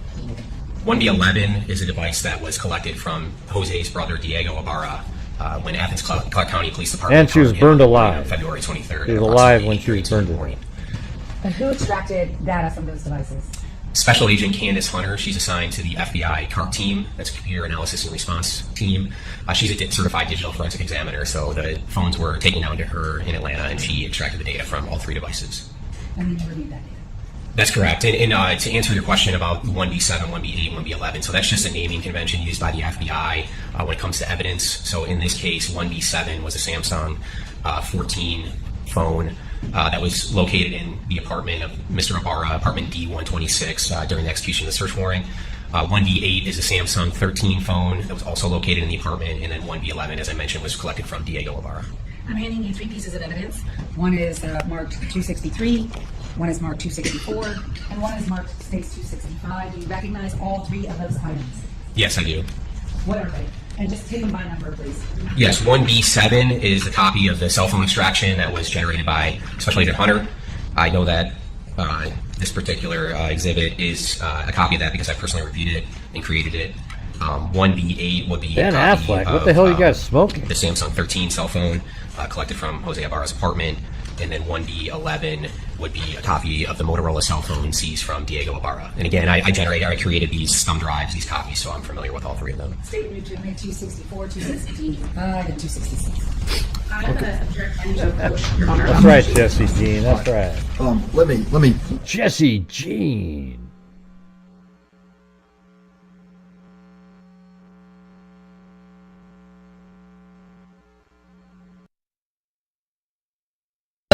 We are objecting to the entire cell phone record being used and as the fact finder in this case. And so Ms. Ross is going to go through with Agent Hipkiss the parts she wants you to consider, and that will make you ready to consider the other parts of the cell phone instruction.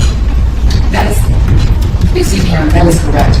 There are many items on these phones that will not be, that we do not want the fact finder to consider in this case. And from the state's perspective, the only parts of these phones that we would like the court to consider and that the fact finder should consider are contained in a PowerPoint, which we're going to admit, which would be State's Exhibit 266. So 266 will contain only the data and information from the phones that the state wishes the fact finder to consider.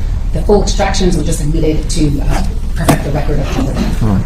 So 263, 264, and 265 will be admitted based on the announcement made for the purpose of preserving the record, but I will only review or consider what is going to be contained in 266. Yes, Your Honor. And any exhibit that the defense may produce on those records that have been admitted. Yes. All right. So my hand over.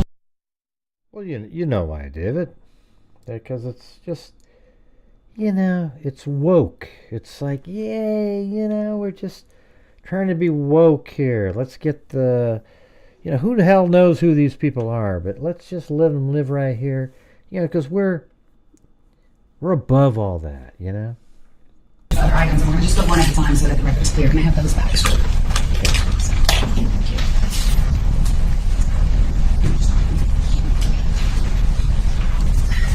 266, what is that? 266 is a copy of a PowerPoint presentation that I created that summarizes the downloads of several different records involved in this investigation. The first being the download of Jose Ibarra's cell phone, which has been named FBI evidence item 1B7. It also involves the T-Mobile subscriber records for phone number 347-358-3978, and that is the phone number assigned to 1B7. The PowerPoint also includes records for Cash App account Jose Antonio 251998, which is a Cash App account, used by Mr. Ibarra. Well, don't forget to help support the channel if you're still out there, you guys. You never know. It also includes Snapchat records with the username user374159156, which is a Snapchat account used by Mr. Ibarra. Google account records with the Gmail account, or the Google account, Jose Ibarra 251998@gmail.com, and that is a Google account used by Mr. Ibarra. Additionally, the PowerPoint includes records from TikTok for account Victor Franco 4. As well as a summary of the download of FBI evidence item 1B7, which is a summary of the Motorola cell phone collected from Diego Ibarra on February 23rd. Hold on, let me stop you right there. You said 1B7? Excuse me, 1B11. Thank you. Sorry about that. Go ahead. And then also additionally, Verizon and track phone records for cell phone number 404-416-5213, which was the phone number that was associated with FBI evidence item 1B11, the Motorola cell phone. Which was identified as belonging to Diego Ibarra? Yes, sir. And is that a report that you created yourself? Yes, it is. Based on the records and the information that you just told us? Yes, ma'am. The statement to admit states 266. PowerPoint. I do have objected to some slides, and I will specify for the record that it's slide 22, and in addition, slides 25 and 26. These 3 slides contain lyrics from songs that were supposed to be played, and I think there's a couple problems with this. Number 1, I don't think they're relevant. Number 2, the confrontation clause that you hear, I don't know who translated these lyrics from Spanish to English. I don't think it was even his. And then number 3 is, the hearsay issue with that as well. Your Honor, the translation was done by an analyst who will be testifying this afternoon on this particular agent, so we just question her about how well she can speak Spanish, and that's the issue will be solved, because she's going to be here. I'm sorry, I missed the last thing you said. The first thing is relevance, and then confrontation and hearsay. Well, the relevance of it is that it goes to the defendant's state of mind, and this is the one. Can you show me the picture?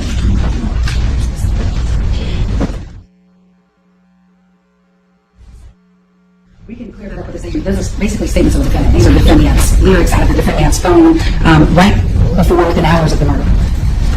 I disagree that lyrics on a song that was not written by the defendant, even if it was located on his phone, can be considered statements of the defendant. Well, he's posting them, so he's adopting them. So yes, these are statements or posts done by this defendant hours before the murder that go directly to his state of mind. And so it's an adoptive admission because he's adopted them and posting them. I think you'll be able to argue that. I'm going to overrule the objection on the confrontation and relevancy, and I will continue the objection on the matter related to translation. May I'm going to approach again with a bunch of the documents that you mentioned are in states 266, and now that 266 is in, I'm going to take that back, and we're going to publish 266 on the Elmo, Your Honor. If you could toggle over, we'll just do it from the PowerPoint slides one at a time. But before we get into the publication of 266, I have a bunch of other documents to show you. So states 248 through 259, let's start with those. Look at those for us.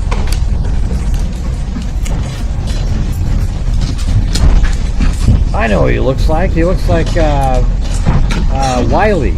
Noah Wiley, right? Or whatever his name is.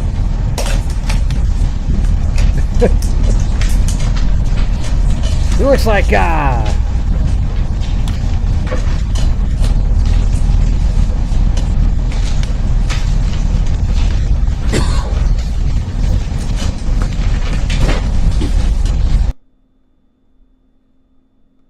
those business records, those are the certifications, those records that state fire can draw notice on all of them, but the ones that are at least contained within states 266, but which is special agent Hicks' report. So we would move to admit the certifications at 248 through 259. I do have objection other than those are my objections to the motion suppressed. 248 to 259, the objections and other. States 260, what is that?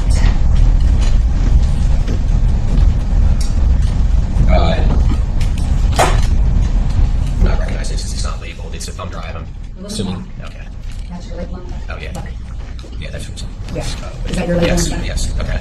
This is going to be a thumb drive containing Snapchat, TikTok, Google, and Cash App records that accompany the business record certifications that we just discussed.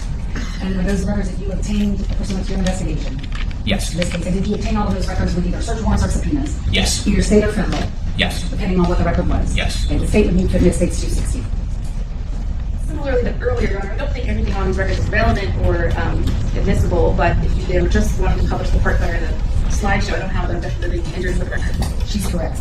We do not believe everything in these records would be admissible for the fact finder to consider. They're to preserve the record of all the records that were received by the FBI and this agent, and what we would like the fact finder to consider are only the records that will be talked about in states 266. So the 260 will be admitted with that reservation. 261 and 262. What are those items one at a time? Government's Exhibit 261 is a thumb drive containing Verizon records that are associated with the cell phone, Motorola cell phone that was seized from Diego Ibarra. And the state would move to admit that. And those records to states 261. Sorry, just one more.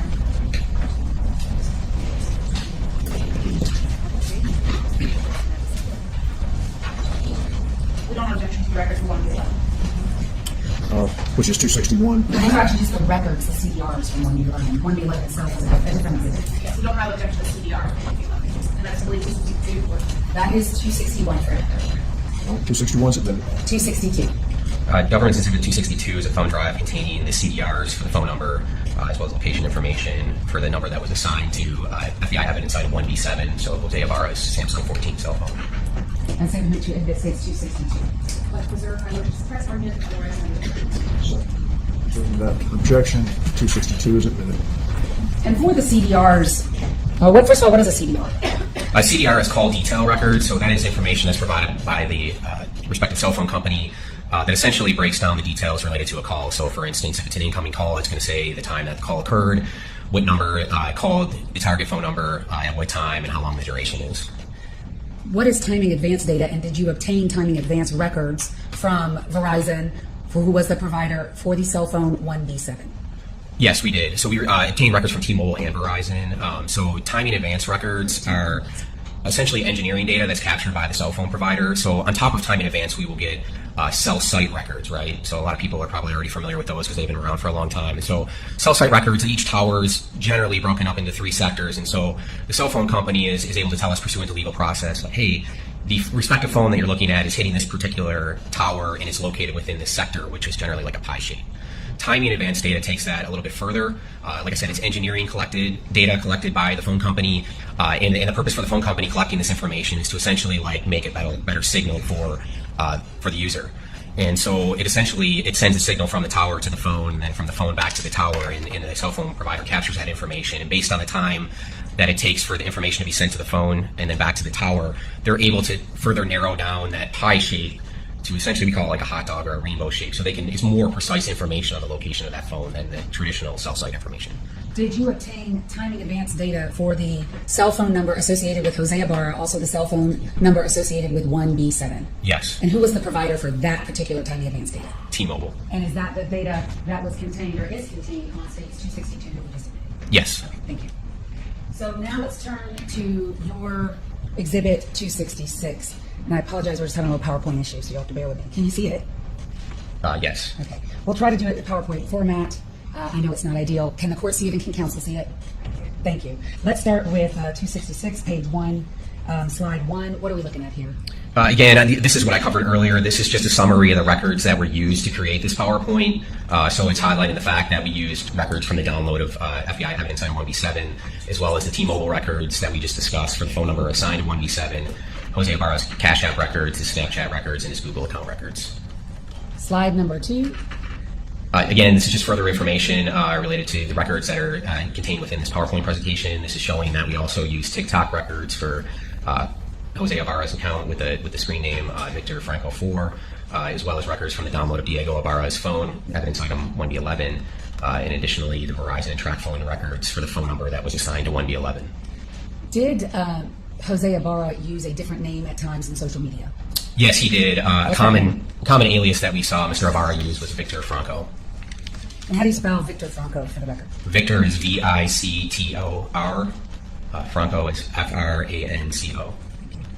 So now looking at your slide number 3, what is that?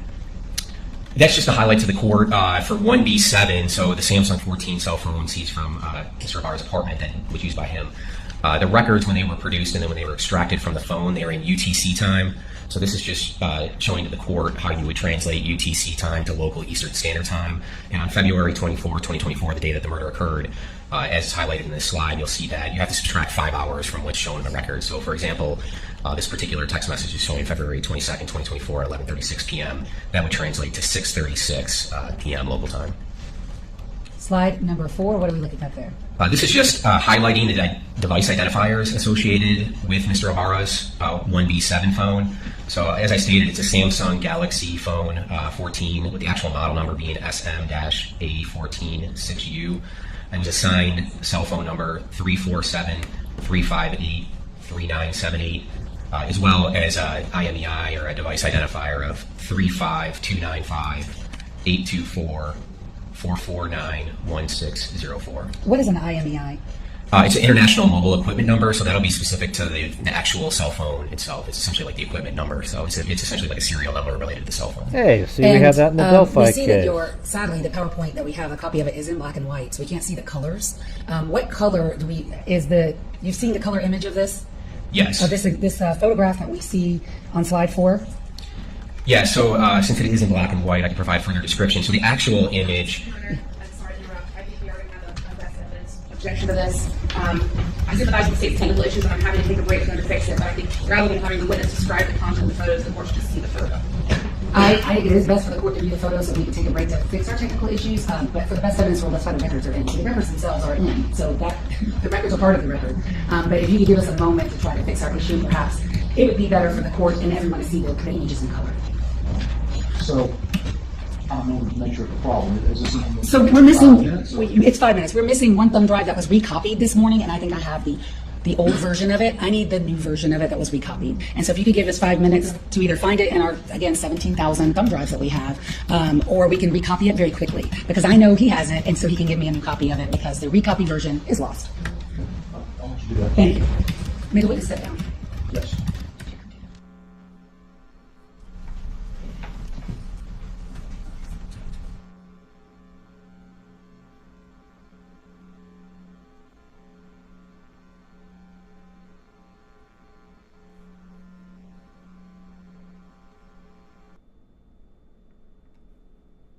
You want to listen to that, the buzzing sound? Okay, so we now have on a thumb drive for the record the PowerPoint. Come on!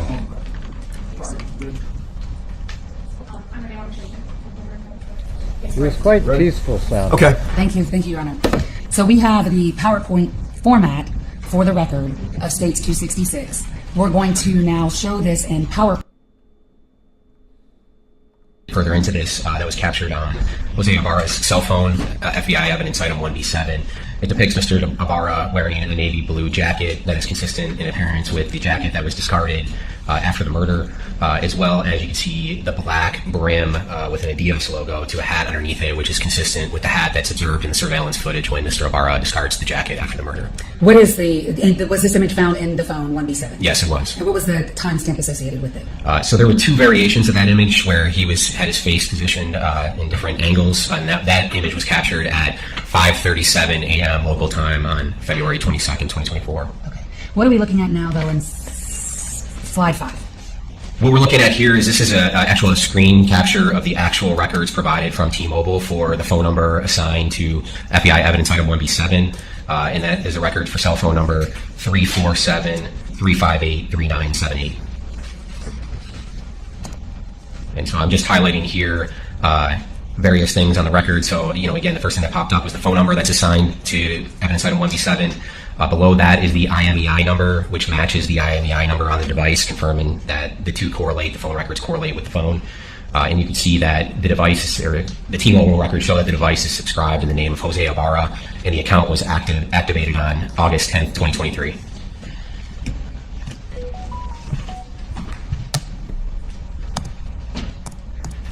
Did you make a determination whether Jose Ibarra was the user of 1B7? Yes, I did. Based on my analysis and the frequent use of accounts that belong to Mr. Ibarra, as well as I've shown here numerous selfie-style images that are contained within the phone.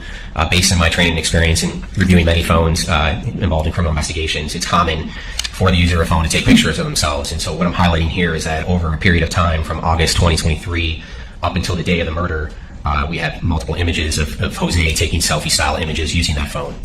And one of the images that's dated 2/18/24, do you see that image? Yes, I do. And what is Jose Ibarra wearing in that image? So he's wearing a black T-shirt with a very distinct white pattern, which appears to be consistent with the T-shirt that Mr. Ibarra was wearing underneath the navy blue jacket when he started it. So when we review the surveillance footage, we see him removing the navy blue jacket and stuffing it into the recycling bin in his apartment complex. He appears to be wearing that exact same shirt there. And also reviewing the surveillance footage captured that day in relation to the Rogers Road P.B. Tom incident, you can see in the picture that's depicted on February 18, 2024, he's wearing a gray style sling bag, which appears to be the bag that's worn in that surveillance footage. This is not a great image quality, but it states 247. Do you see that same image in states 247 that you see in your PowerPoint? Yes. And do you point to the court, and now at this time you're on the same image as states 247? No objection. 247 submitted. And I'm just going to publish that to the court so he can see it. That image that's in states 247, you see that behind you? Yes, I do. It's in the bottom row. It's the second image from the left, with the date February 18, 2024 below it, and that was the date that it was captured on the phone. Thank you. Your screen slide number 7. Yeah, so this is, again, just showing user attribution to confirm that Jose was in fact using the phone. You can see that there's an image of his New York identification card, which presumably he would only have access to. It documents his name, Jose Antonio Ibarra, with his date of birth of January 5th, 1998. Also lists his address at the time in Jamaica, New York. And that particular image was obtained from his WhatsApp account on evidence item 1B7, and it was captured on September 9th, 2023, as highlighted there. I've then blown up the address that's located on the identification card. As you can see, it reads 16520 Archer Avenue, room 111, Jamaica, New York, 11433. And so when we take that address and we go back to the T-Mobile subscriber records, we see that that same address is listed on Jose's subscriber records provided by T-Mobile for the cell phone number assigned to 1B7.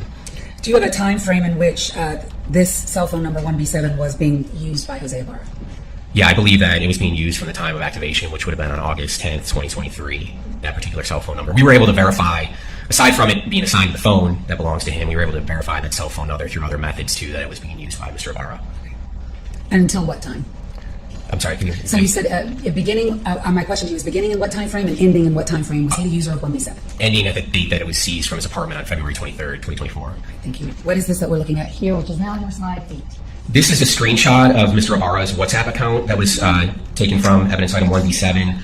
It highlights his username, which is LR, and then 2 smiley face emojis with wearing sunglasses. But it shows that his WhatsApp account is assigned the same phone number as the actual device. It also, at the bottom, it showed that his profile name was Victor, which I mentioned earlier. He also goes by the name Victor. Next slide, which is 10. Yes, this is again WhatsApp. Captured from WhatsApp on 1B7 on September 13, 2023. And this is just documenting a photograph that was taken of a direct deposit form for Expectations MasterCard account. Important just to note that one is in his name, Jose Ibarra, with his address in Jamaica, New York. And it captures the routing and account number, which will be important in the next slide. What is WhatsApp, by the way? WhatsApp is a service that's commonly used by people. It doesn't necessarily have to run off of the cellular signal. You can use it as long as you have an internet connection. It's frequently used by individuals who maybe have relatives in other countries. It's a very easy method to communicate. So it's a common method of communication that we see. What are we looking at here in your next slide, which is 10? So this is a photograph on Jose's WhatsApp account that was recovered from his phone, where he appears to be editing his bank account. You can see in his name of Jose Antonio Ibarra, and the routing number and the account number match what was shown in the previous slide. Your slide 11. This is an actual image, a screenshot that was captured on evidence item 1B7 on September 21st, 2023, and it's just highlighting the fact that the main Google account assigned to the device is in his name, Jose Ibarra, and the Google account is joseibarra251998@gmail.com. And you said the main Google account associated with this device. Are there other Google accounts associated with this device? Yes, there are. So first of all, how many different Google accounts can you have associated with any device? I don't know that there's a limit. I mean, you could have multiple on there. In the case of his phone, he did have several, and I was able to tell through Google records that we received that 5 accounts were active on the day of the murder that were associated with his phone. And how does a person get more than one Google account associated with the device? You can log in. You can go into your phone and log into Google and you can pull up multiple email accounts on your phone. So I'm not aware of there being a limit. There could be, but you could definitely have multiple on there. It's not unusual to see. And this main Google account that you activate or that you notified or discovered, when was it activated? I'd have to refer to my report on that. I don't recall the actual date. Give me a second.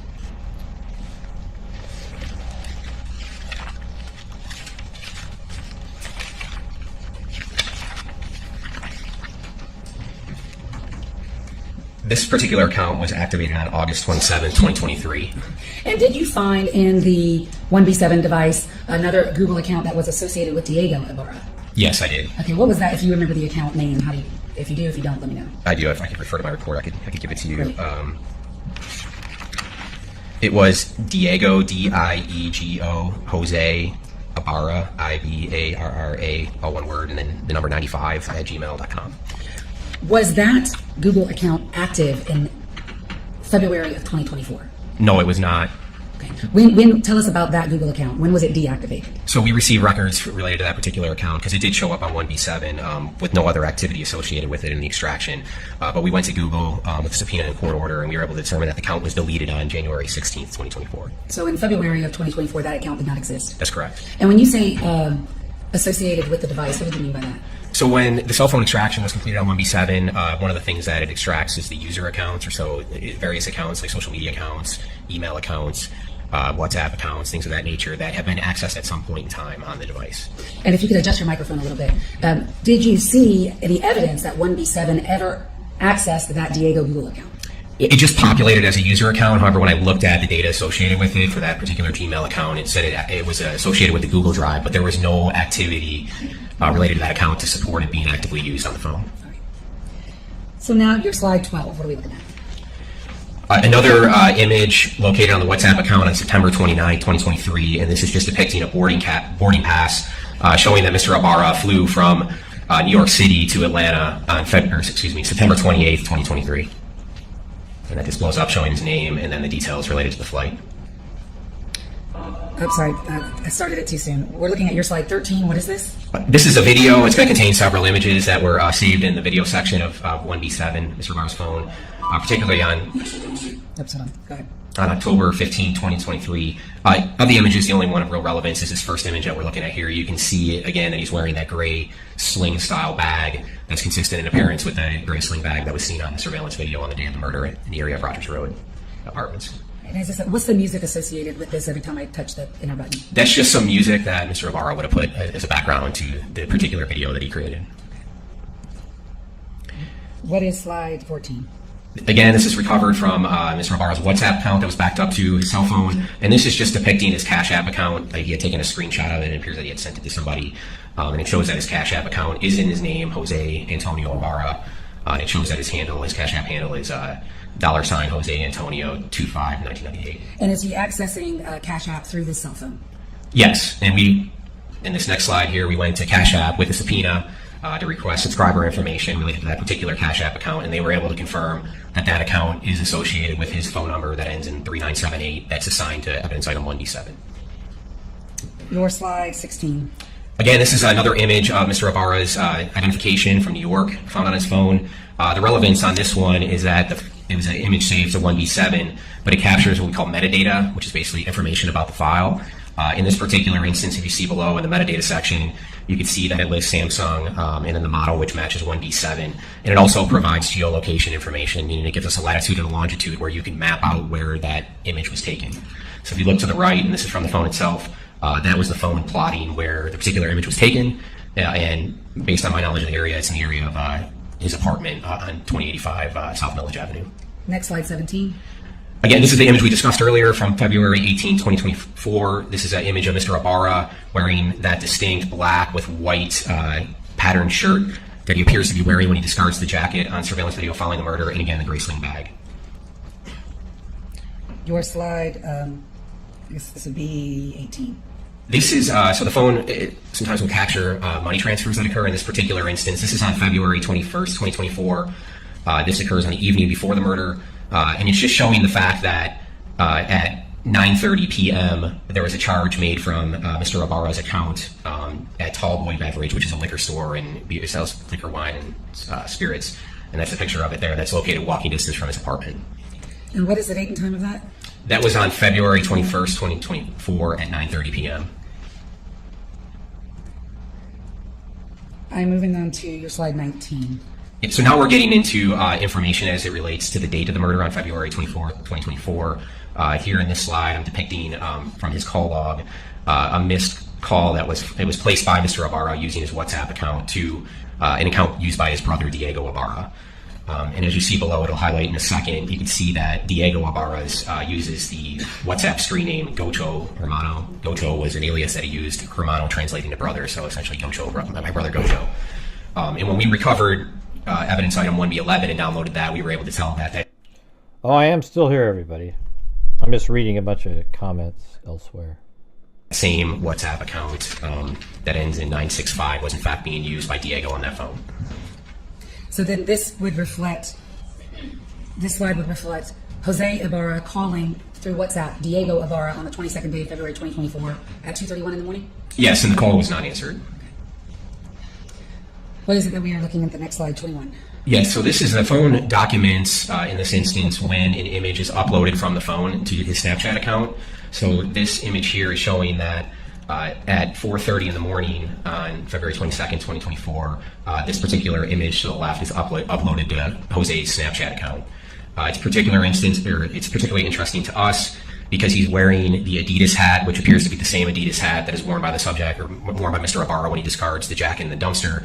It also is him wearing that same t-shirt that he appears to be wearing under the navy blue jacket. Okay, I want to go back really quickly because the image that we just looked at under slide 21, the hat looks blue, correct? Well, it does to me. My eyesight may be a little different. But you've seen this image in the returns that are in evidence, correct? Yes. What is the color of that Adidas hat? It's black. Okay, let me go back to the very first one. We can do it quickly. Okay, so you have several different images of the hat. Would that be right? Yes. At this exact time period, at 4 to 5 a.m. on Yes, in the hours leading up to the murder. Some of them would be on his phone itself, one being 7, and then that image was uploaded to Snapchat. Would that be right? Yes. Okay, so in the Snap returns and in the phone itself, what color is the hat? Black. Okay, is that what we see here on your very first slide, slide 7, I think, or second slide? Yes, it's emphasized more in this photo because obviously up against the navy blue jacket. Okay. But yes, it's black. Thank you. And it's better depicted like right here, they're side by side on this slide, 222, 24, 222, 24. Do you see them side by side? I do, and that image to the left was taken at 4:30 in the morning, and then the image to the right was at 5:37 in the morning on the date of the incident. So these two images are separated by how much time? So from 4:30 to 5:30, a little bit over an hour. And in the return itself, the image that we see, just the shirt, not the jacket, the hat is what color? Black. Okay. Thank you. Oh, they're typing fast.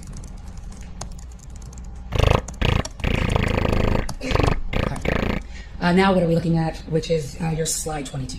This is going to be a video that was captured on February 22nd, 2024 at approximately 5 in the morning. And it's going to contain images of Jose, as well as a Latin-style song played in the background with the lyrics of the song being posted or being essentially placed on the images by Jose. Okay, so the video was posted on what day? On February 22nd, 2024 at 5 a.m. local time. But we see is that Jose depicted in this image? It is, and this video here. It wasn't posted. It was a video that was saved on the device itself. Okay. Yeah. All right. Then how is it associated with the modified date of 222? I mean, was he wearing that? We just saw a photograph of this. No. So why it's relevant is there's going to be several images that are posted there, and it's going to show these images that we just saw of him wearing. I'm gonna play it.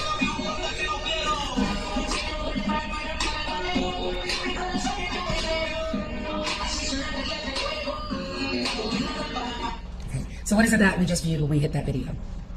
I'm sorry, can you repeat that? What is it that we just saw? If you could just tell us for the record, because we played. Yes, that is a video that was created by Mr. Ibarra, and he has taken obviously that image and another image, and he's created a video, and he's placed words that are essentially the lyrics of the song over the video as it plays. And I'm sorry, so there we go. I'm gonna wait for it to play again.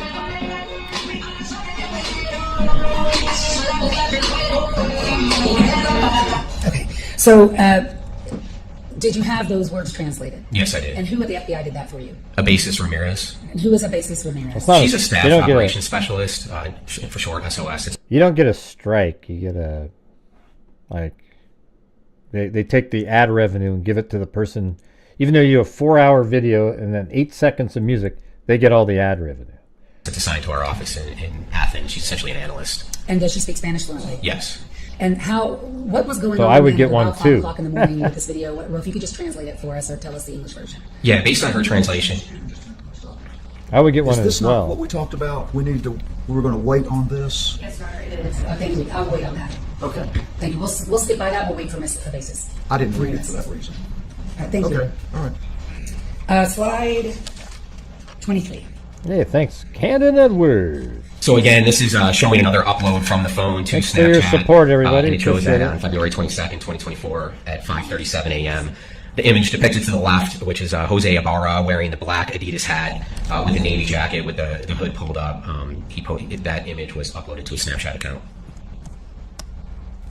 And then this is a second image that was uploaded at seconds later at 5:37 a.m. Very similar image. His face is just angled a little bit differently, but as you can see, he's wearing the same clothing. Sorry. Okay. We're going to skip this over and tell me so. 27. Yeah, so when Celebrate downloads the phone, it has the capability sometimes in showing the device events that occurred on the phone. So, for example, when the phone's plugged in or when it's unplugged. In this particular instance, what we're showing I'm here surprised is that the it device was wasn't plugged Macarena. in at 9:58 in the morning on February 22nd, 2024. And why this is important is we have the murder of Laken Riley, and then, of course, after the murder occurs, we see Mr. Ibarra on surveillance footage at 9:44 in the morning, discarding the Navy jacket that ultimately contained a mixture of Mr. Ibarra and Miss Riley's DNA. We then see him walk towards his apartment and discard some gloves and some shrubs, and then continue on towards his apartment. So that was at 9:44 in the morning, and then 14 minutes later, he's in his apartment, and he's plugged. Or we believe he's in his apartment based on location data associated with the phone, and he's plugging his phone in at 9:58 in the morning. Your next slide. So in the next couple slides, we're just going to show the actual user-initiated activity from the device, meaning the outgoing communications that happen on the device on February 22nd, 2024. So the last outgoing message that is sent from 1B7 is a group message. It's a video that had been deleted, so I'm unsure of the content of that video. But at 6:20 in the morning, you have an outgoing WhatsApp message from 1B7. We don't see any other outgoing calls, text messages over social media again until February 22nd, 2024 at 1:55 a.m. And that's when he responds to a WhatsApp message sent at 11:14 in the morning from Laken Mendoza, his wife. He responds to that message at 11:55 a.m. So essentially, we've got no outgoing communications on the date of the murder from 6:20 in the morning until 11:55 in the morning. And that's outgoing communications by the user of 1B7. Now let's talk about the phone itself. If the person is not using 1B7, is the phone still collecting data? Yes. And what is Rubin data? Rubin data is personalization data, and I'll just read what I have written here because it summarizes it. Samsung Rubin data is a service provided by Samsung that collects information about your devices, such as their settings, status, and stored applications. It's designed to log valuable data such as call log, text messages, contacts, and other user activity, including the device's location, from your phone, which in this case we were able to access through our Celebrate Premium forensic tool. So we were essentially able to download this data. And according to Samsung, we spoke with representatives from Samsung to learn more about it. They stated that the user of the device would have to opt in. That's okay. Yeah. I'll cover that with our next witness who's an expert on this issue. Let's go to Snapchat. So, of course, we saw those images that were uploaded from the phone to Snapchat. So then, to be thorough, our next step was to go to Snapchat with a search warrant just to be able to corroborate what we were seeing and get the records directly from Snapchat. And were you able to corroborate the things you saw on the phone through Snapchat? Yes, we were. We were also able to identify other images of importance, again, showing Mr. Ibarra wearing that black and white T-shirt that was on February 17th in the sling bag. And then again, on February 17th, we see that image that we've already seen several times. Yeah. And then we're able to corroborate the fact that at 4:30 in the morning, he posted that image to his Snapchat account, which matches what we saw on the phone. Snapchat's able to give us geolocation information associated with that. When we map that out, it appears that the image was posted when he was at his apartment, or in the area of his apartment. Again, what we just covered at 5:37, the same images that we're seeing on the phone are in fact in the Snapchat records. And those are the two images of him wearing the navy blue jacket and the black hat. And in both those images geolocates the area of his apartment D126. And that's what you just told us. Am I going the wrong way? No. Google records. Yeah, so as mentioned, we did obtain Google records on multiple accounts. And so this particular account here, the Jose Ibarra 251998 at gmail.com, was connected to evidence item 1B7, the phone. And through these records, we're able to see that the account was created on August 27, 2023. It's subscribed to the name Jose Ibarra. And it also shows that this particular account was logged into on the date of the murder at 3:07 in the morning. TikTok. So we went to TikTok to obtain records from them as well, pursuant to a search warrant.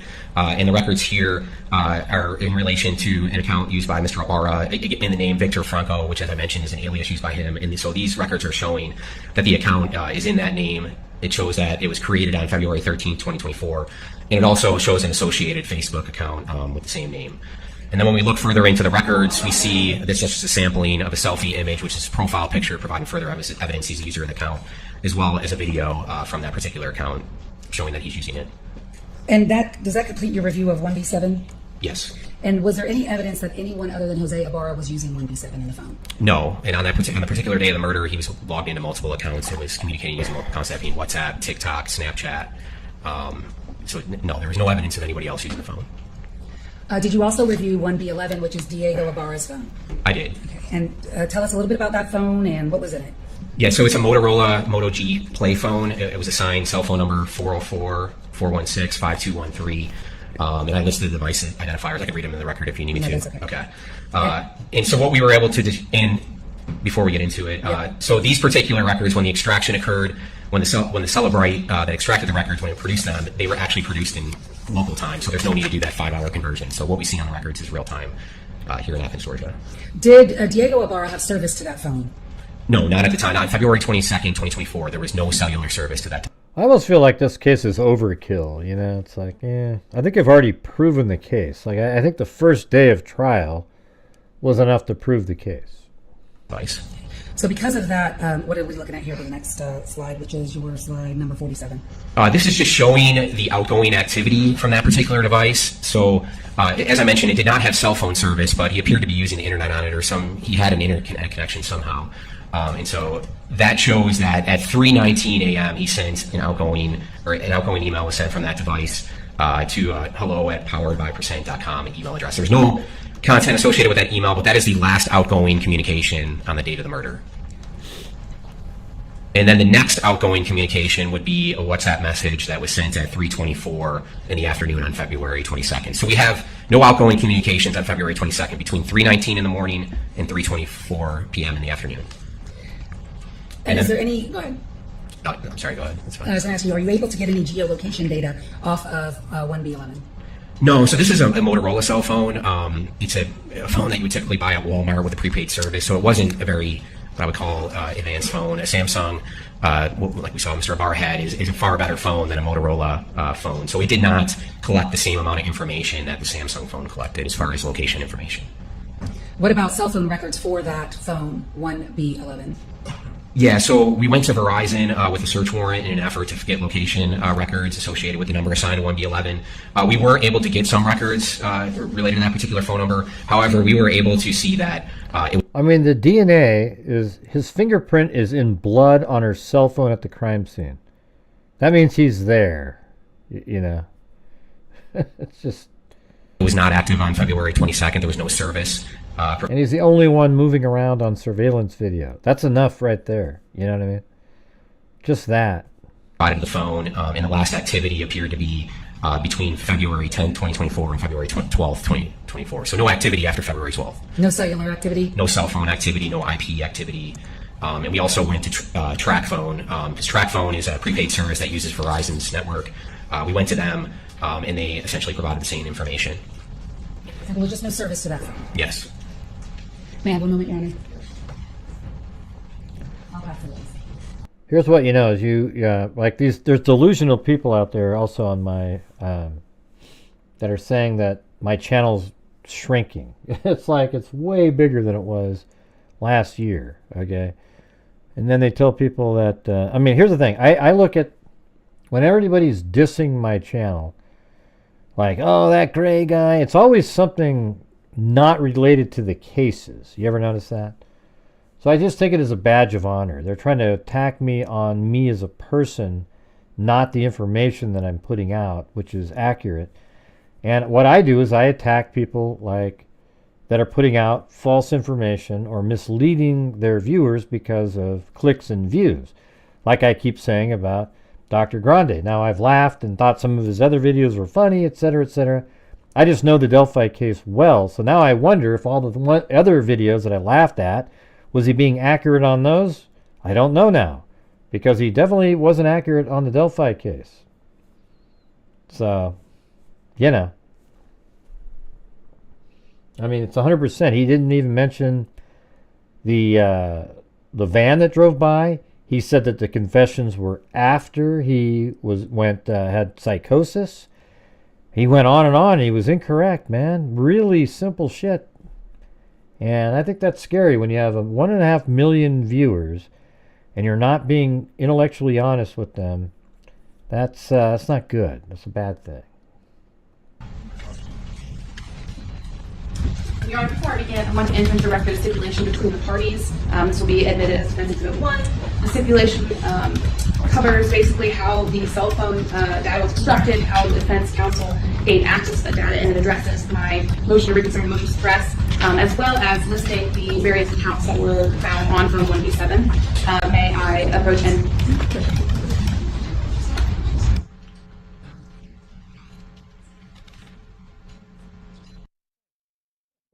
Well, thanks, Zozo. Look at that. We love you, Gray. That's all that matters. You know what? You're right. Screw it. I'm going to start... I just look at it as a badge of honor when people are attacking you as a... your person, not your work. That means I'm doing good work. So I love all you guys too, all right?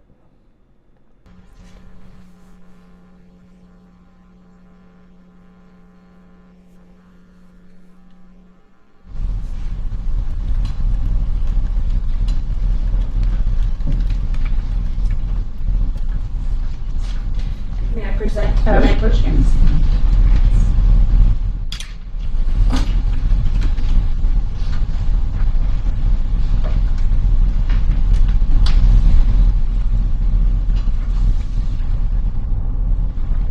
I know.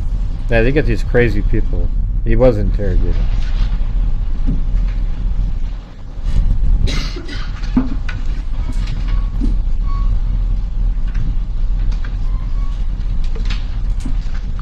I did state something over there. I said something like, well, you guys, I guess you'll see when there's information that only the killer would know. For example, perhaps Richard Allen got distracted by a white van, or a van, I said, or white van, I said. Yeah, that's it, because I heard the rumor. I mean, you know, I heard the rumor, what was in the documents, you know? I mean, those shit gets out sometimes. I don't even know if it came from the documents, though. Agent Hipkiss, in your testimony, you stated that there was no evidence that anyone other than Jose Ibarra used phone 1B7. Yes. You are aware that... On the date of the murder.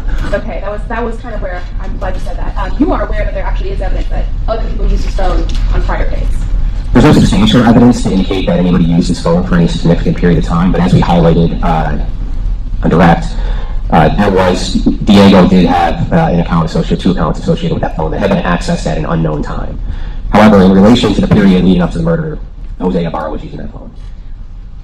Following up on your substantial use, you're aware that the phone 1B7 was used to access the app Grindr. Yes. And you're aware that Grindr is an application, a way for people to communicate, and it's particular to the homosexual community. Yes. And you are aware that Detective Norris and Rahoud followed up on some of those contacts that were obtained from this phone, is that correct? Yes. And you're aware that other people identified different users of that phone besides Jose Ibarra. Objections to the position of that testimony. I can rephrase to make it clearer, Your Honor, but there is evidence that we're just trying to get on the record. When they said there's no substantial use or no substantial evidence of anyone else using the phone, that opened the door to the impeachment evidence. I would disagree that it's impeachment. I'm going to object to the form of the question, and maybe it can be broken down in a different way.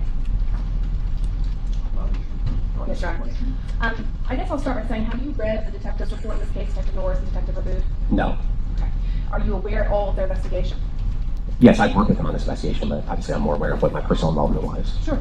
You're aware that Detective Norris and Rahoud followed up on some of the contacts obtained from Grindr on 1B7?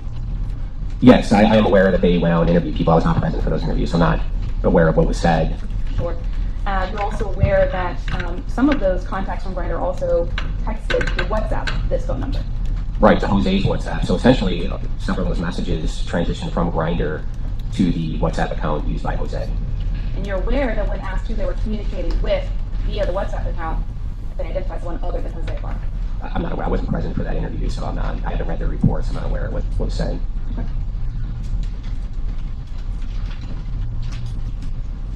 On the list of Gmail accounts that you saw, I want to just kind of talk about a couple of them. One of them was mendomailing26@gmail.com. Yes. And you're aware that Jose's mother-in-law, her name was Mailing? Yes. And for the record, Mailing is spelled M-A-Y-L-I-N-G. You're also aware that there was a Gmail account on there, Franco, Franco, LOLO529@gmail.com. Yes. And you're aware that Laylene, his wife, that was maiden name was Franco. Yes. And Laylene, for the record, spelled Layling.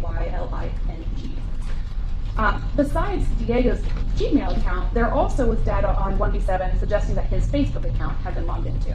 Yes. And he had two separate Facebook accounts that he logged into on 1B7. Or that were logged into Diego Ibarra's Facebook on 1B7. I'm aware of just one, and that being Gocho Franco account. I'm not aware of two. I'm aware of two total accounts that are related to Diego, one being the Gmail account, what we discussed, which was deleted on January 16th, 2024, so over a month before the murder occurred. Additionally, I'm aware of a Facebook account, yes, and that being with the screen name Gocho Franco. And I did do additional research on that particular account, and we received records from Google pursuant to a subpoena and a court order, and the records reflected that that Facebook account had not been logged into since January 25th, 2024. So also, the year that we're talking about, 2024, Diego's Facebook account was logged into?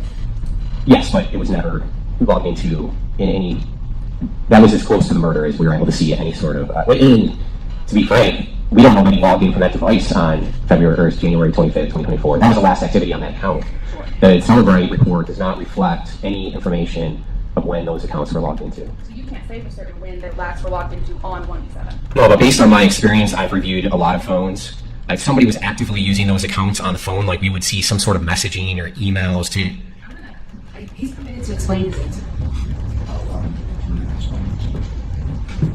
Normally we would see additional information of those accounts being used if they were being used in relation to the murder. There was no evidence to support that. It just, all that it showed was at some point in time that device would have accessed those accounts. And again, both those accounts, one was deleted on January 6th, the Gmail account, and then the Facebook account had not been logged into from any device since January 25th, 2024. But answer my question, the dates on the phone didn't tell you when they were logged into the Facebook account for Diego Ibarra. No, the only information that was associated with those accounts was the actual account names, and that was it. Also, in the user account section of the cell phone, there was a user account for Rhodes Bailey Flores Bello Facebook. Do you recall seeing that? Can you give me the account name, please? Yes. May I please retrieve stipulation?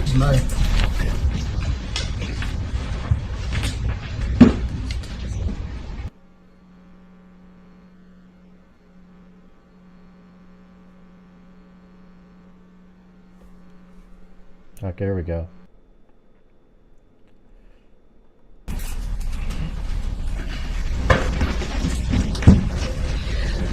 If you can someone pick up right where we left off. Yes, ma'am.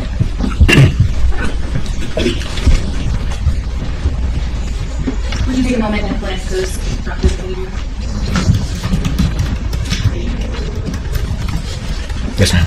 So when you're looking at the Cellbrite reader for all of the data from the phone is looking at it, one way you can sort the data is by data type. Is that fair to say? Yes. And so if you look at the user accounts section of data, it will show you anytime a user account was associated with this phone. Is that right? Yes, it doesn't say exactly when, but it just associates that particular account with the phone, meaning that it was likely accessed at some point in time. Right. And as you testified earlier, you could then go and do further research elsewhere or on other places on the phone or external records to figure out when it was used. Is that fair to say? Yes. Okay, so I want to direct attention to Defendants 3. Can you please describe what we're looking at in Defendants 3? Yes, Defense Exhibit 3 is a screenshot of a Facebook Messenger account for Rose Belly Flores. And is this an accurate copy of what you would see on the reader when you're looking at the cell phone extraction? Yes. Your Honor, at this time I'd like to move Defense Exhibit 3 into evidence. No objection. You skipped it, correct? I Yes, missed it. Okay, that's fine. I skipped 2, and in fact, thank you, Your Honor. Defense Exhibit 2, which one is that? That is the Facebook account for Gocho Franco. Gocho Franco. And does this appear to be an accurate screenshot of what information is captured on the Cellbrite read report? Yes. Your Honor, at this time we'd like to move Defense 2 into evidence. No objection. 2's admitted. And then lastly, Defense 4, can you describe that for us? It is a Facebook account associated with Diego Jose Ibarra. Okay. And does this appear to be a fair and accurate copy of the information contained on the Cellbrite reader report? Yes. At this time we'd like to move Defense 4 into evidence. No objection. 4's admitted.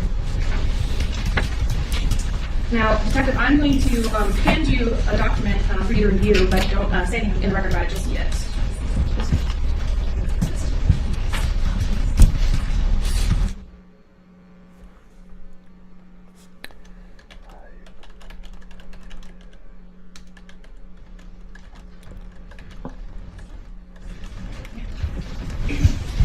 Thank you.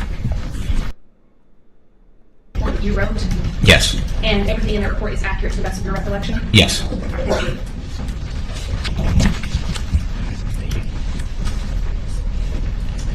Your Honor, this number not admitting defense client that may become relevant later in the trial, but I just wanted to be authenticated while the agent was here. The last questions I have for you are about Diego's phone 1B11. Yes, ma'am.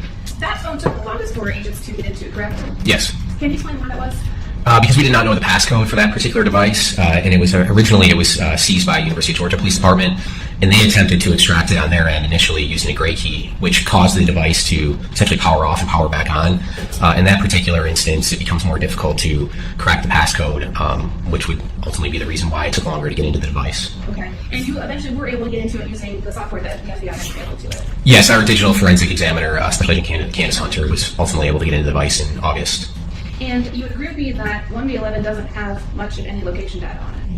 No, but as I mentioned earlier, it doesn't surprise me in that particular model of phone. It's a Motorola cell phone. As I mentioned earlier, when you compare, I would compare, in layman's terms, I guess, if you were comparing that particular Motorola cell phone to a Samsung Galaxy phone, that's like comparing a go-kart to a race car. So it wouldn't surprise me that there isn't as much data. It's not collecting as much data as a Samsung Galaxy device would collect from the user. And I believe you also testified that it was a Wi-Fi phone, like it only had the capacity to hook up to Wi-Fi? That's correct. So there was a SIM card in the phone with a phone number that was assigned to it, which was provided service by Verizon. And so we went to Verizon with a search warrant, and yes, it showed that the service had been discontinued or hadn't been used since on or about February 12th, 2024. So at the time of the murder, no, there was no service on that device, cellular service. Which means you also can't get cell tower location for that device on the day of the murder? Yes.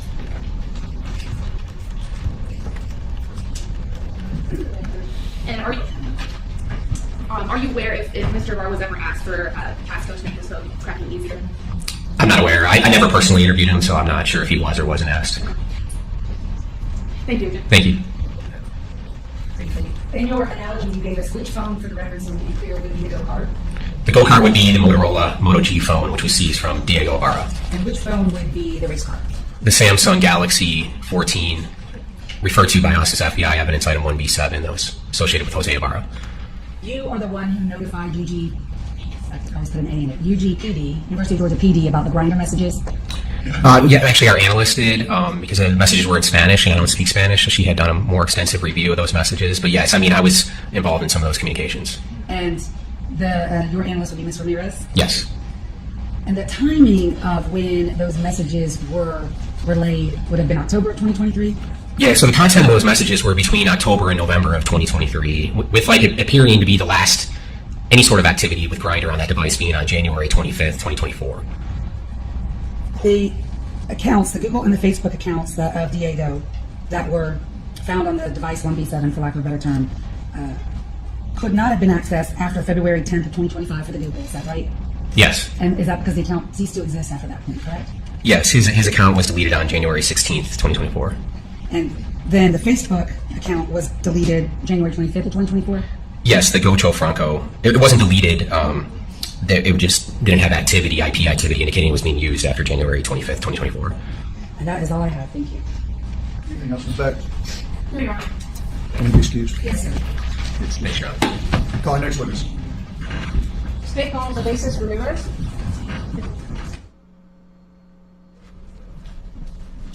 Before we get to Ms. Ramirez, I've got a motion to eliminate that I feel like we need to just take up before we can get to the testimony.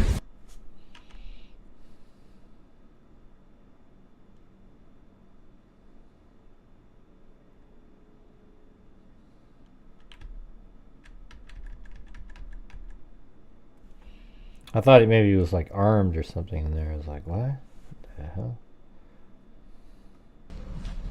Before we get to Ms. Ramirez, I've got a motion to eliminate that I feel like we need to just take up before we can get to the testimony. Okay. My understanding is that the state intends to introduce phone calls. Is that this right between Jose Ibarra and Laken Franco, and well, just one.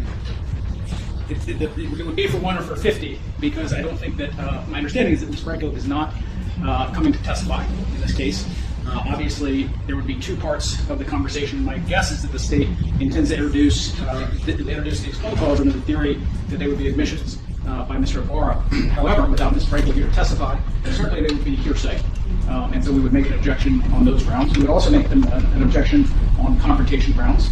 We cannot confront Ms. Franco about the substance of those phone calls and whether or not what is being relayed by the FBI in this case, the FBI translator in this case, would be her sense of what was going on or her intentions as part of that conversation. In fact, in this particular case, we know from some of the evidence that when the police did speak with Ms. Franco, that she had differing views of her intentions of conversations. And so without her here, that would violate Mr. Ibarra's right to confrontation. We also have some information that she was working for the FBI. We would not be able to confront her about any potential biases or favor or threats that she received in that sense. And in addition to that, we believe that Ms. Franco would have the ability to assert her marital privilege as it related to these conversations.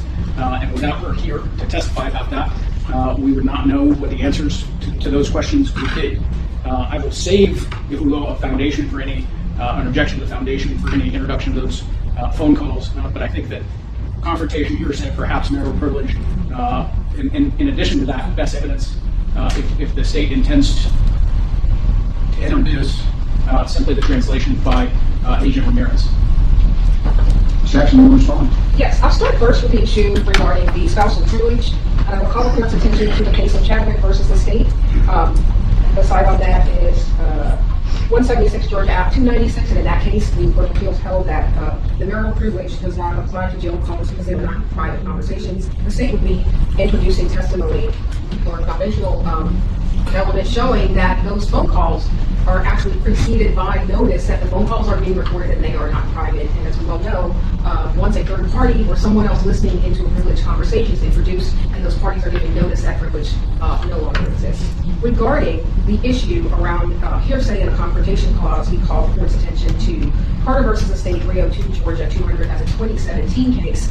And in that case, the Supreme Court addressed the issue of hearsay and confrontation clause arguments in the context of jail calls. And in that case, the Supreme Court actually held that when that testimony or that recording is being offered, both sides of the conversation need to be offered, one side being the admission of the party opponent, the second part of that conversation being used to provide context so that the fact finder can truly evaluate the content of that call. That would be an exception to the hearsay rule. It does not violate the confrontation clause. I'll give you last say if you want. I missed the part about it being a jail call when you made your motion. Well, I think that there are still issues with confrontation that should be addressed. However, in addition to that is the best evidence rule. And my understanding is that the state intends to offer this conversation through a translation by Agent Ramirez. And if the state is intending to do that, we would ask to be heard on foundational elements, as well as the problem with not having a court certified interpreter to play that. If they were going to play the phone call and have you listen to it, like they would if they didn't need an interpreter, I think that would be one thing. If we were listening to it contemporaneously and having a court interpreter interpret it, that may solve one of their problems. I still don't think that would solve the confrontation issue, but we would ask that it be done like that, not an introduction of a translation by a third party. Okay. We'll take up that objection as it develops, but I'm going to, at this point, deny the motion in limine. You may proceed.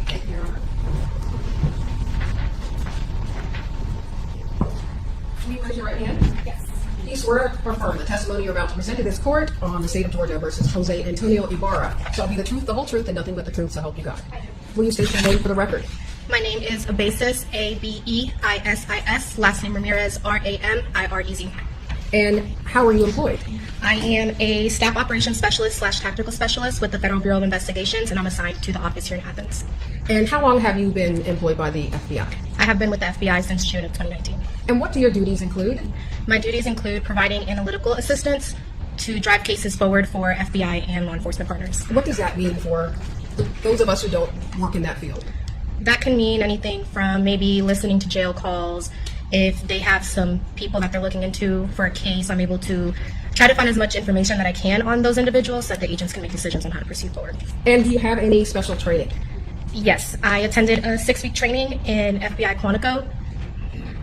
And does part of your duties include translating jail calls or any other content? Yes. With FBI?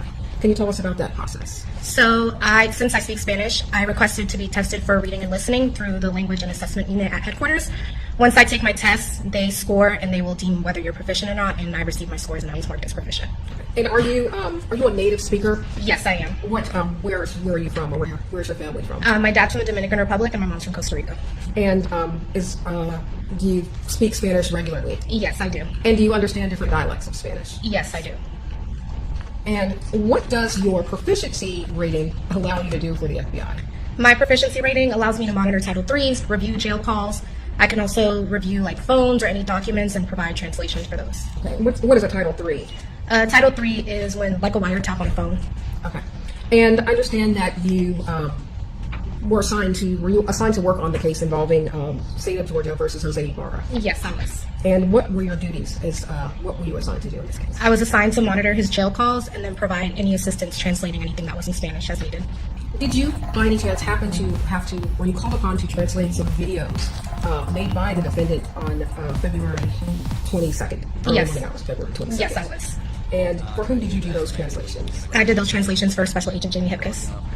And if I may play the videos. Give me just a moment.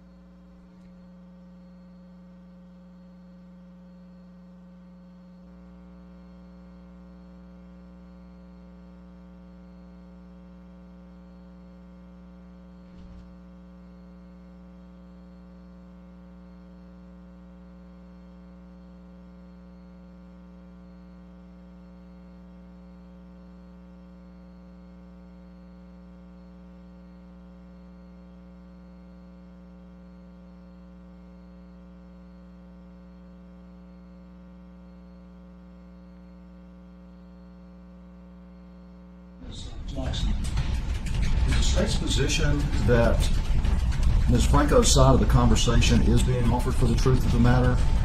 Our position is that the side of the conversation is offered to provide the fact finder with the context and setup of the conversation. Because if you were just listening to the words of one person as part of a conversation, it would be difficult to have an understanding of what that person's intent was. So your answer is no, it's not being offered for the truth? That's correct, Your Honor. Yes, the answer is no. I'm not trying to lead you. I'm No, just the trying answer to is no, figure Your out Honor. the answer to my question. The answer is no. It's being, like I said in my argument, it's being provided for the purpose of showing the context of the conversation. Okay, I thought that's what you said the first time. I saw you standing up. I'll hear from you. Judge, I think inherent in that would be a requirement of the fact finder to believe that what one side of the conversation is saying is true in order to put any meaning on the other side of the conversation. Now, the whole point of understanding it is that you have to believe that both sides are true, or neither side's true, unless we were able to confront the witness that was making those statements. So typically, this is where it becomes interesting with me being the trier of fact, because as we know, typically I would be listening to the motion in limine and hearing the recording outside the presence of a jury and making a decision. But as we sit here at this point, I haven't heard it. So here's the way we're going to proceed. We're going to go ahead and I'm going to hear it, and then I'll consider whether or not I'm going to consider it. I think that's all I can do. Thank you, Your Honor. Okay. Right now, we will go forward and play the slides from Agent Hipkiss's presentation that were translated by Specialist Ramirez. Okay, we'll start first with slide 22.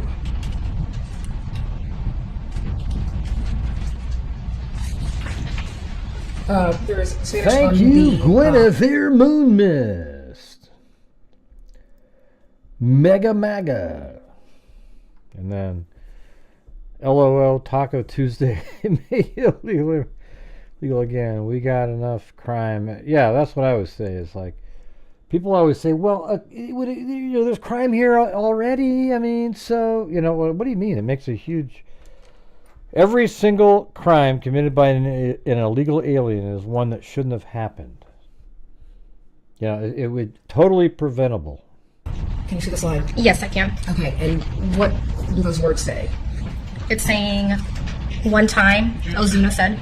Excuse me, just for clarification purposes for And by the way, Trump was right when he said they're not sending their best. Now obviously, I would say, like 90% of the people coming over are trying to, but let me just throw a number out there. If you have 12 million people coming over the border, and 90% of them are good, they're looking for work and stuff.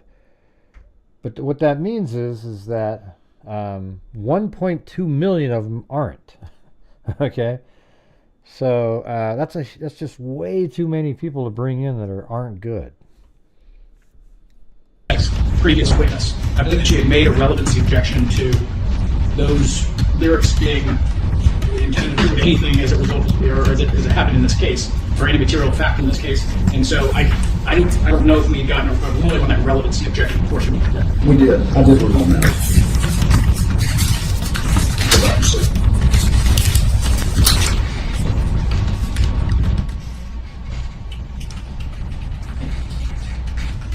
All right. So why can't people go into those wooded areas, David? All right. You know what I mean? Like, why can't they go there? We need law and order again.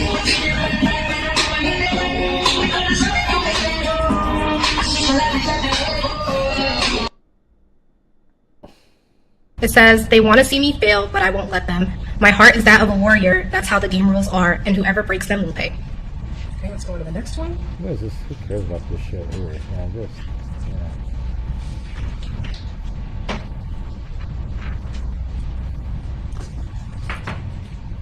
That's more something you do for a jury.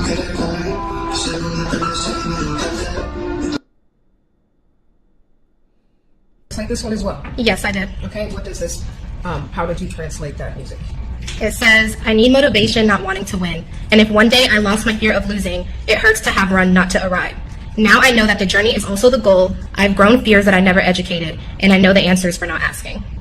Who cares? What is this stuff here about? It just seems kind of lame. Like, you don't need to do this sort of innuendo kind of stuff, you know what I mean? Look what he's saying here. Look what he's really saying. He's saying... This one says, I started, gave it all, fought, I trusted. But in love, I didn't do so well. I kept going, I tried, I fell, I got up. Okay. So what? So now let's talk about you monitoring jail calls.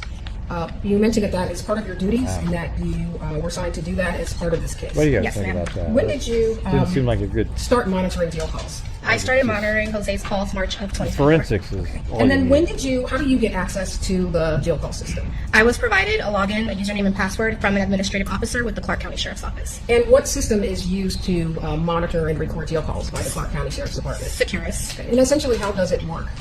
So normally I would log on to Securus. I am able to search for someone who's incarcerated at the jail by name or their ID. I'm also able to search by numbers that are dialed, and this helps me narrow down the calls that I'm listening to. So how would someone from who is incarcerated in the Clarke County Jail, how would they go about making a jail call? How does the system work on that end? They normally would use the wall phone, or they can use their tablet. And then what would they do to log into? I've never had to make a call, so I'm not sure. Are they able to call specific numbers? Yes, they are. Okay. And do you know whether or not they have, most inmates have access to the jail call, secure jail call system? Yes, they do. Okay. And once you get your ID, you log into the system, what happens next? For me? Yes. You log into the system, and then what do you do next? I will go to communications. I can search an inmate's name. I do Usually too, if there's man. someone I think incarcerated, it I usually should be search by too. last name.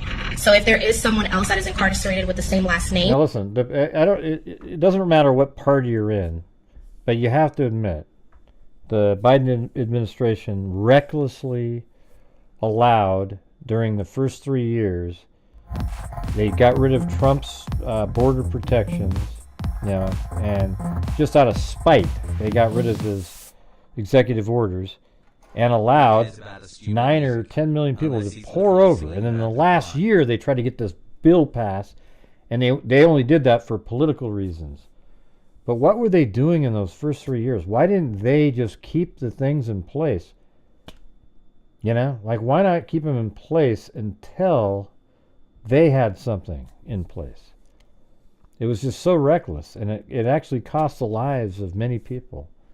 And I don't know, is there a lawsuit there? I mean, you'd almost think there should be.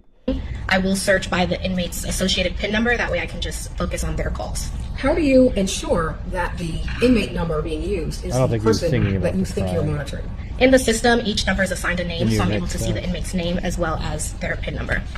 Is it ever possible for inmates to allow other inmates to use their PIN number or their calls? Yes, I have seen that before. And in that instance, how do you verify that you're listening to the right calls from the right person? So, for example, in his case, if someone is talking in English, then that is a good projection that it's not him. I'm also able to see the numbers that are being dialed, and those numbers are not numbers that he dials. I don't even know those TikToks. And I don't even in use this TikTok, case, Jesse. were you able to Jesse identify certain callers? Is that what you go by, Jesse? Yes, I am. Who were you able to identify?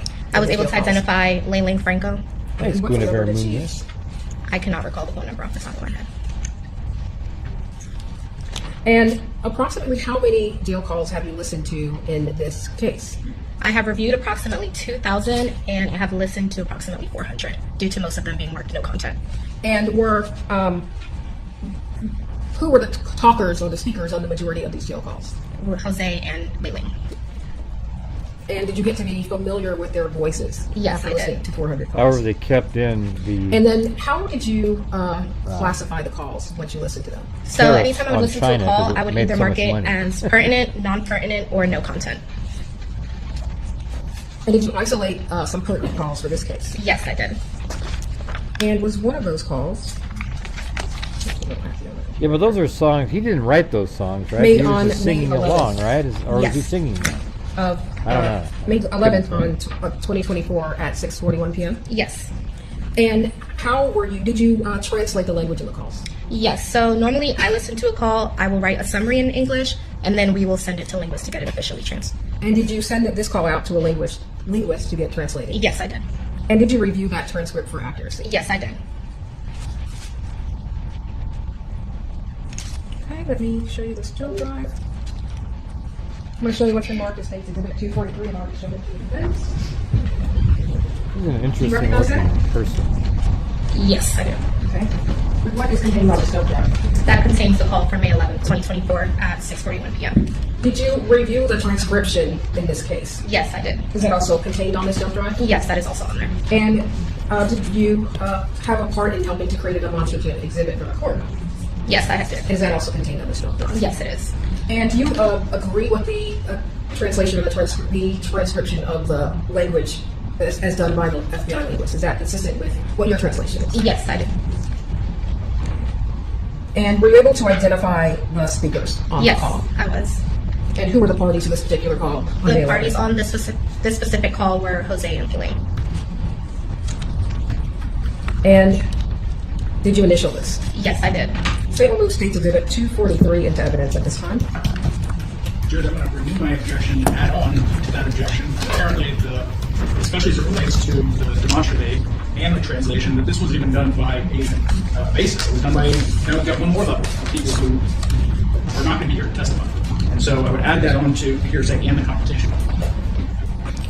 Agent Specialist Ramirez testified that she listened to the call herself. She reviewed the transcript of the transcript that was created by the FBI linguist, that she reviewed it for accuracy, that she agrees with the transcript, and we would be permitted to assist the court. We have created a demonstrative aid so that the court can. It's essentially what it is it is a rolling exhibit of the transcript.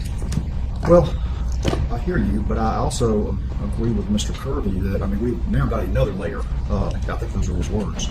I'm not going to admit it as at this time this way. I mean, y'all can perhaps figure out something else. I don't know, but we've got the linguist. That's the first I've heard about that when you started talking about that.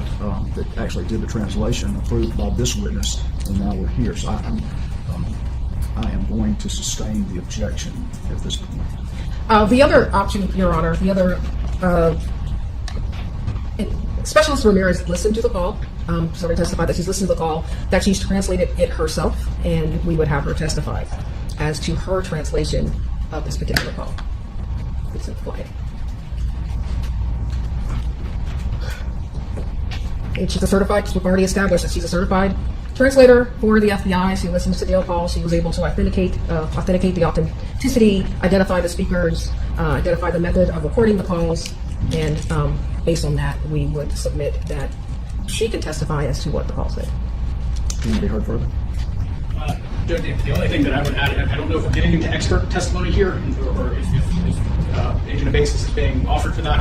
I think you need a court-certified interpreter to do that when you play the call. As it relates to agent of basis, it sounds like that went to someone who was a specialist in this, and I would probably that she's not qualified for that. Well, I'll let you inquire further. You can put out her on her qualifications if you want to, but what I've heard so far, they've at least put it up a prima facie case that she is qualified. So I'm just offering it. Unless they're offering Agent Ramirez as an expert in this, in which case we didn't. Is she talking to somebody? Okay. Did you have an opportunity to listen to the translation? Yes. Listen to the jail call? Yes, I have. Approximately how many times did you listen to it? I have probably listened to that jail call more than 10 times. And did you make a translation of the jail call? Yes. When I listen to a call, I normally type up a summary. And did you type up did you make notes in this particular case? Yes, I did. And in that jail call, who were the speakers on the jail call? Jose and Laken. And what was the context for their conversation? In the conversation, they were continuing a conversation from a previous call, discussing how he had went to UG.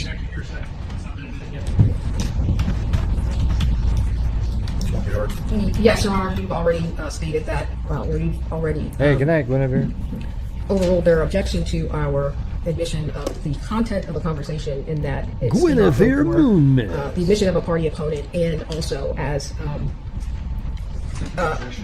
in context. This is about the same call on May 11th. Did I misunderstand your objection? Yes, Judge. I again, and I apologize for perhaps my confusion. I thought that this was related to the whether or not they were going to offer Agent Ramirez as an expert or not. I just told her to say that. So I'll overrule that objection as a statement.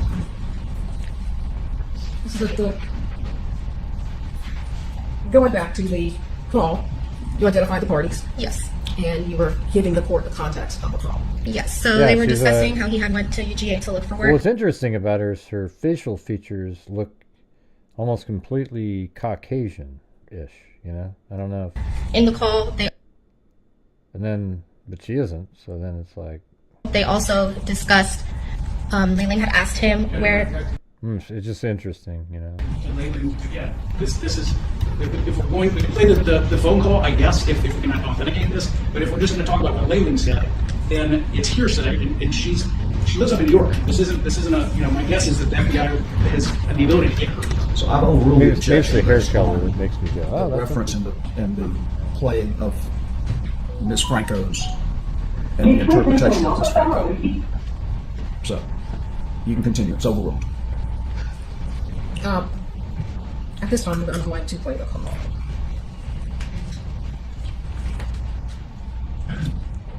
And Specialist Ramirez, can you listen to the call and then give the court a summary of what the call says? Yes, I can.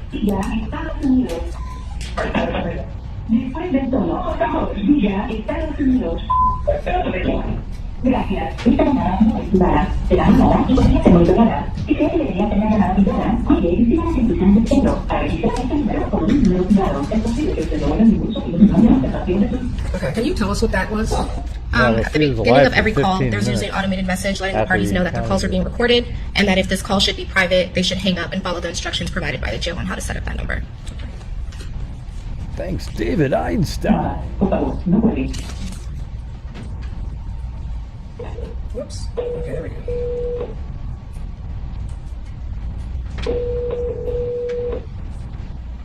Esta es una llamada con varios recibidos preparadas de... Un equipo cancelado en Athens-Clarke, County General. Esta llamada no es privada. Se valorará y comienza a monitorearla. Si creen que debería tener llamada privada, cuide y siga las instrucciones del centro. Para registrar este número como un número privado para aceptar cargos y dar su consentimiento para grabar esta llamada, oprima 1. Cambiar si pulsa. Okay, what is that? That is an automated voice saying that the person that he's calling is receiving a prepaid call from an inmate, and then usually they can say their name, they don't have to, and then the call will ring so the other person can pick it up.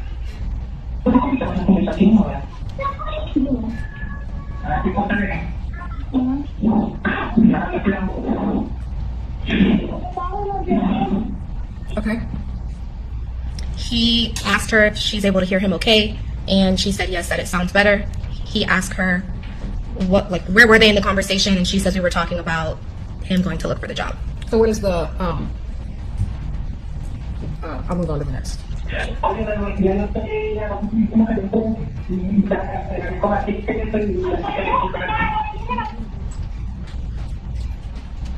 Okay. He says that he went inside, he spoke with the girl, she starts yelling, saying that she's fed up. What is this part right here? What are they saying?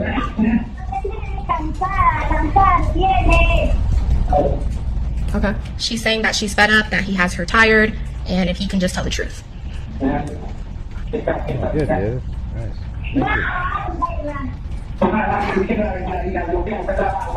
Thank you. Okay. She says, are you going to or are you not going to say the truth? He tells her that he went over there to look for a job. Okay.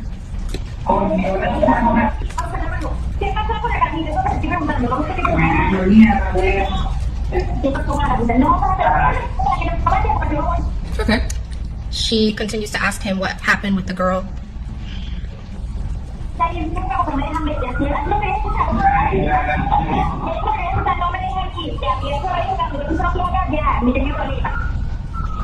Okay. She tells him, don't wait for me to come and see you because they will not let me see you. Immigration told me that if I step foot over there, I will be in trouble. Okay. I am not. I'm only able to see the audio that she's playing.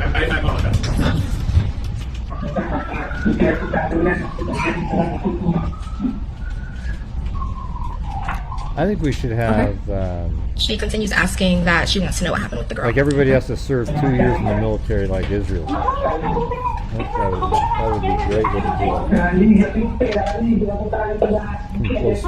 it. Okay. She tells him that he has to know something, and he just continues to tell her, like, Layling enough, Layling enough.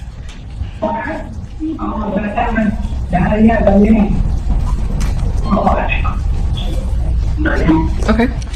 He just continues to say, okay, okay, okay. This is a prison phone call here, or what? Let's get past this stuff. I don't know, it's just too complicated with the goofy sound.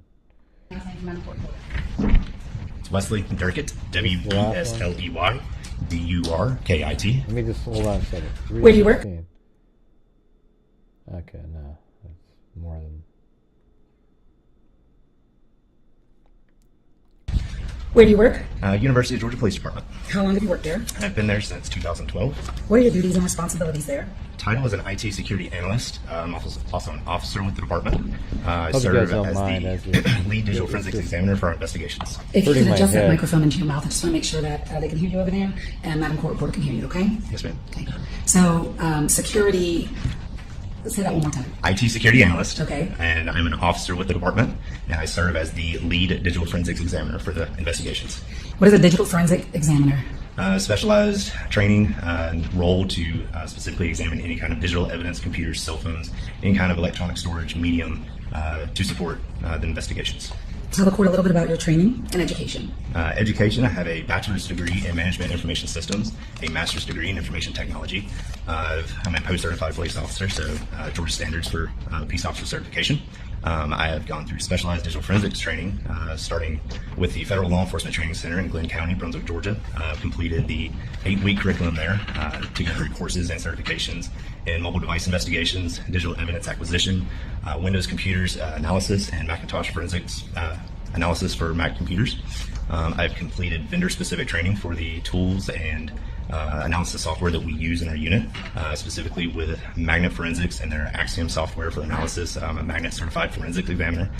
What was Gray Shift for the Gray Key device, for the use of the Gray Key device to extract and analyze cell phones. Gray Shift is now owned by Magnet Forensics, that's why I say it used to be Gray Shift. As well as the Compelson Mobile Edit Forensics Pro software which is a specialized software and analysis that's specialized in wearable devices, smartwatches, and stuff like that. Were you asked by your department to do two things? Number one, extract data from a cell phone that belonged to Laken Riley, first of all. I was. And were you also asked to extract data from a Garmin watch that she was wearing at the time of her murder? I was. And did you do both of those things? I did. I'd like to start first with the extraction of Laken Riley's cell phone with Gray Key. Tell us, what is Gray Key and what did you do to her phone? So Gray Key is a specialized device. What do you mean? Was specialized and created to access iPhone devices originally that we were not able to obtain access to. So it has specialized capabilities to be able to unlock iPhones. In this case, we were provided with the passcode for her phone, so I did not have to use the force unlock feature of it, but it still has advanced features within it to obtain as much data as possible from the phone. So we used it, extracted her phone, and then entered all that into Magna Axiom for our analysis and reports on her phone. We're going to hand you a few documents. Let's do it all at once since I'm up there, but maybe the one.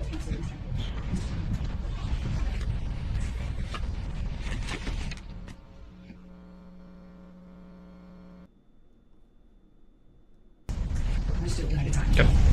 What is 268? 268 is it's a flash drive containing the Gray Key extraction data of Laken Riley's iPhone. And did you learn that yourself? I created this flash drive myself and handed it to you. Thank you. And at this time, Your Honor, the state would move to admit to states 268, but as with the previous phone extractions, we are not asking the fact finder to consider all of the data on I think phone. this lady prosecutor is one of the best I've ever that will be seen. done by another witness, and that would need a data She's just like for the fact finder to consider. so 268 is clear. merely for the record. and very just sharp as well. Any objection? No. It will be admitted for those purposes. 269, what is 269? So this is a flash drive containing the extraction of the Garmin Forerunner watch. I mean, she knows exactly what she's used at and at created all by times. the Mobile Edit Forensic Pro software, extracted directly from her watch. That report was copied onto this device by me and given to you. And the state would move to admit states 269. 269 is admitted. Did you create smaller reports from 269 of the Garmin data log? I did. And how did you do those reports? So from the extraction of the watch, we get basically the entire dump of data.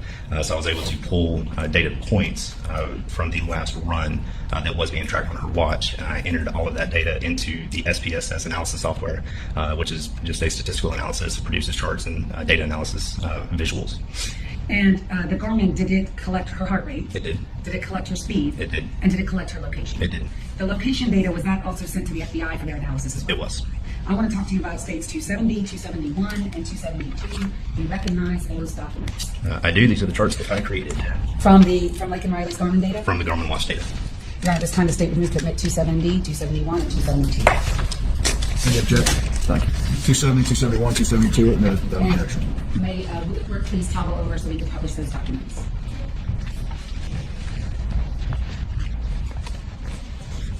If you have a difficult time seeing that, let me know because I can come back up to you. Okay. Can I you have a copy myself as well. Oh, you have a Yeah, copy. yeah. Do you have a copy of 270? I do. All right. Can you see states 270? I can.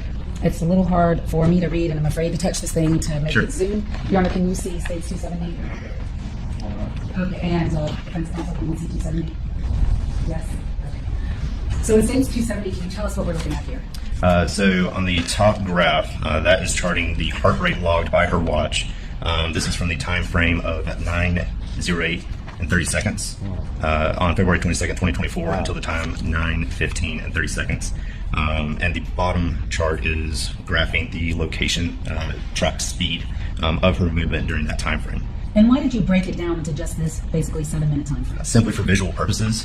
During the entire run that was logged on her watch, it tracked a data point every second that day. So there were over 33,300 data points set and recorded and extracted.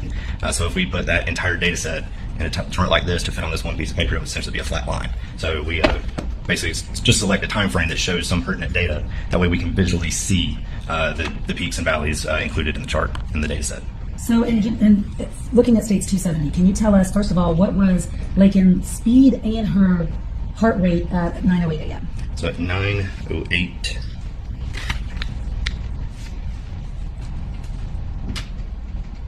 so right at the start, okay. It's heart rate on mine as well. So heart rate at that time was 156, so that's beats per minute for the heart rate. The speed was at, and it tracks in meters per second to be clear. It's 2.65 is what's logged on the chart. For conversion's sake, that'll go over to 5.9 miles per hour, and for running purposes, that's a 10.2 minute mile. What about the next data point for speed, which is 2.97? Is that faster than the previous one? That is moving faster than the previous data point. So 2.97 meters per second, again, comes down to up to 6.6 miles per hour, or just over a 9-minute mile. And that particular speed, 2.97, is that the fastest that you see on her run that day? The fastest was right at the beginning of the run. Okay. So that was around just after 9:03. You'll see that on Space 271? Correct, yeah. So her fastest was 3.45? 3.45, 7.7 miles per hour, about a 7-minute 47 mile.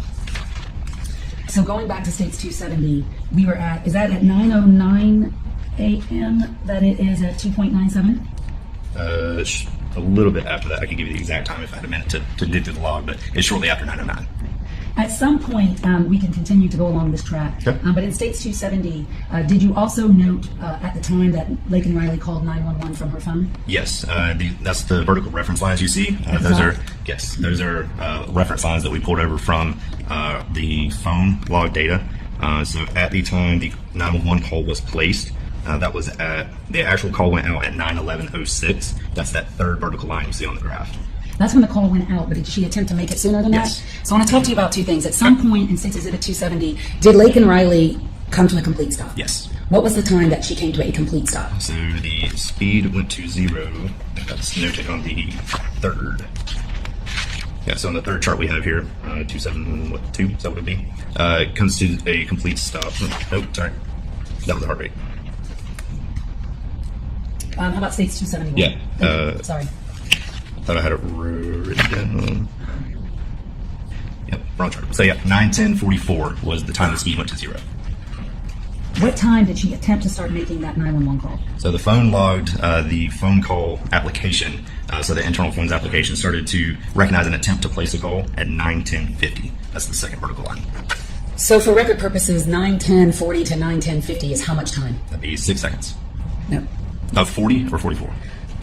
Wait, it's 9:10 and 44 seconds, right? Mm-hmm. Okay. So that's the speed 0. Okay. And Tell then- me the 911 SOS application. I'm going to ask you questions about that too, but tell me that time. So the SOS, we initially saw that occur at 9:10 and 39 seconds. And Alright, that's so- not referenced on this chart. Okay, so how much time differentials between those two events, from the time that she comes to a complete stop and the time that she does the SOS function? So the SOS function was actually initially applied prior to coming to a stop. Okay, so tell us about that. So I'm just looking for the time between the two. Right. All right. And I'm just trying to remember exactly from what you're talking about. So yeah, 9:10:39, we saw the SOS feature on the phone initially be activated. And by activation, the phone is just recognizing some way to initiate the SOS. There's multiple ways to do it. Long press or 2-button side press, so the side button is a volume button. You can long press that, it'll initiate. From the lock screen, you can hit the emergency call and it'll bring up a dial pad. And there's other features that have to be enabled that we did not see enabled on her phone. So when you see that SOS folder created at 9:10:39, we believe and we understand at that time is when we saw the SOS starting to become manipulated. Then what we see after the speed went to 0 with the phone call app intent to call, that's when the phone application is starting to recognize, hey, I need to start waking up to place a phone call. So from the 9:10:39 when SOS was activated to 9:10:50 when the phone application recognized, you're looking at 11 seconds from those 2 points. The 9:10:50 was 6 seconds after she stopped. So that was the phone call the phone being recognized that it needs to place a call. After 6 seconds after she came to a stop. her in the head When the with a phone call rock. finally went out at 9:11:06, which would be 44, 20 mental math. 54, 22 seconds from the speed 0 to phone call out. So it took the phone a minute, so what, not even a minute, a few Yeah, seconds to recognize the SOS function and actually make the call. Right. Do you know how that works on an iPhone to enable an SOS function to make an emergency 911 call? Yes. Can you show us if I hand you my iPhone on the stand? Show us how that works. I need to show the board. All right, so You do that. so from the lock screen, we would swipe, you get your unlock dial pad, and then from here, and then from here you would get the emergency button at the bottom. Hit that, and that will load a dial pad. From there, you would dial 911 and place the call. It's one way. Okay, what's the other way? That's the most familiar way for most people with their phone. So from the iPhone, you can select the side button and a volume button, hold, and it brings up the emergency option from that phone, from that display. And so for the record, did you hold the two side buttons down simultaneously? Correct. For that screen to appear? For this screen to appear. Okay. So that's one way. Then if you let go, you'll feel it vibrate. It vibrated in my hand when it brought this screen up. You would slide to place the call. Then on the newer iPhones, hers was a 15 Pro Max, so the latest at the time, if you continue to hold, it will then start a countdown. And it'll go an 8-second countdown, and then it'll start vibrating, sounding an alarm, and then place the call automatically. So you have to continue to hold after this screen displays for it to do that. So there are a few ways that Correct. you could do it. Correct. Do you know from examining, thank you, I'll take my phone back. Do you know from examining Laken Riley's phone which method of SOS 911 calling she used? So from what we have seen and been able to determine, it appears that the dial pad was used. And I want to talk to you about her heart rate continuation. So I'm going to show you back to State's Exhibit 271. Can you tell us the top graph? What does that depict? So the top graph in red is the heart rate data, and that's from the time 9:03:42, which also coincided with the beginning of the tracked activity being the run, and it runs to 9:33:59. And again, this is February 2nd, 2024. When did her heart rate drop to 0? So it went to 0 at 9:28 and 23 seconds. And did it remain 0? And I'm going to show you 272. Tell us what we're looking at 272. So 272 is the heart rate from that same beginning time, 9:03 and 42 seconds, and it's tracking all the way to 12:59 and 59 seconds, February 22nd, 24. And at some point we see the 0 at 9:28, like you told us. Mm-hmm. And then we see what looks like her heart rate going back up at 12:37. Yes. So does that coincide with the CPR? That coincides with CPR and is tracked based on the body cam footage from our officer arriving on scene. So if you look at Officer Maxwell's body cam footage, which we've already looked at, Correct. at 12:37 p.m. he attempts CPR on Miss Riley. Is that That's right? correct. And that caused, you were able to see that in the Garmin watch. Yes. Between the 9:28 a.m. and when Officer Maxwell shows up at the scene, is there any movement in her heart rate? No. It remains 0. Correct. May I have one moment, Your Honor?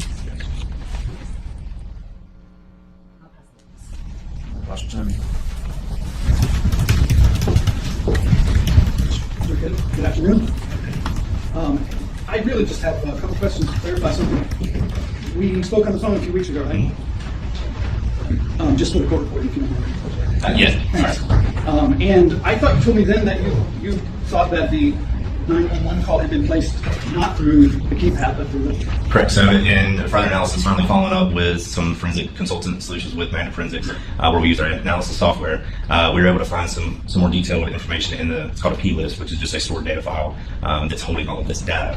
And we found the setting in there that determined that the multi-press that we were originally thinking was, that feature was actually not enabled on her phone. So then a little bit deeper analysis into what was actually loading at the time, we could see that the dial pad for the emergency call was loaded on her phone at the time that the call was being placed. Okay. And when did you find this out? 2 weeks ago. So obviously after I spoke to you. Mm-hmm. And, but okay, so caught me by surprise because I'm going by a report that I guess was prepared back. When did you first do your analysis? We initially started working this initially right after, so February. Okay. Because in that report you indicated that at 9:10 and 39 seconds the call was begun through the SOS process. Well, the SOS application feature set was activated. The phone call did not occur until that 9:10 and 50. But in any event, your opinion at the time was that it was not made through the keypad. Correct. That was last year sometime. And then I also asked you, and maybe you have more information now, but I asked you on the phone that if you could tell who disconnected the call. You said you weren't able to tell. Not able to tell from the device. Okay. And I saw in your report that the second by second timeline, you indicated that at 9:11 and 59 seconds, ACCPD 911 Center showed the call ended. Is that right? That's what I believe they said. Again, I was looking at phone data and just referencing what the ACC data center called provided, but I did not scrutinize that log at all. Okay. And then you indicate all. Hey, if anybody wants to help support the channel, we're only like 40 something short of a goal on this long 4-hour stream. We did one earlier too. So 1 second later, at 9:12 seconds, that Riley's phone showed. And if you don't, you don't. No big deal. Correct. The phone call, the device locked that the call ended. So would that not indicate that the call didn't disconnect from Riley's phone's side of it? If the 911 center said that it ended at 9:11:59, My opinion would be that the 911 center is what disconnected first, and then the phone recognized that the phone call disconnected and then logged it as a disconnected call a second later. That's all. Thank you. Did you talk to the 911 call center to ask them if they hung up on Laken Riley? I did not. Okay. Would not be better evidence of what happened? Absolutely. Thank you. Anything else, Mr. Garmin? Any excuse? Yes, sir. Maybe approach counsel. Thank you.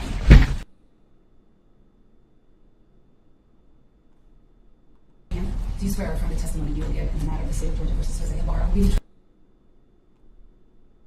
My name is Tejaswi Tamalmani Saraswati, Tejaswi, Tamalmani Stamilmani, Saraswati Saraswathi. Good afternoon. Are you a student? Yes, I am a student here. When you say here, what university are you a student at? University of Georgia. How long have you attended the University of Georgia? It's been a year. What are you studying? I'm studying PhD in exercise physiology. Are you a graduate student? Yes, I am. And how old are you? I'm 24 years old. Were you living at Building S, Apartment 114 on February 22nd, 2024? Yes, I was. Could you tell us a little bit about your apartment? Are you living there alone or with other people? And how big is your apartment?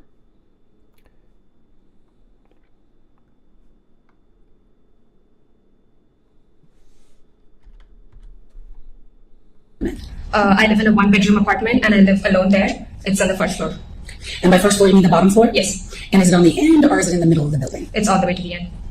At some time that morning, first of all, what time did you wake up? I would say around 7.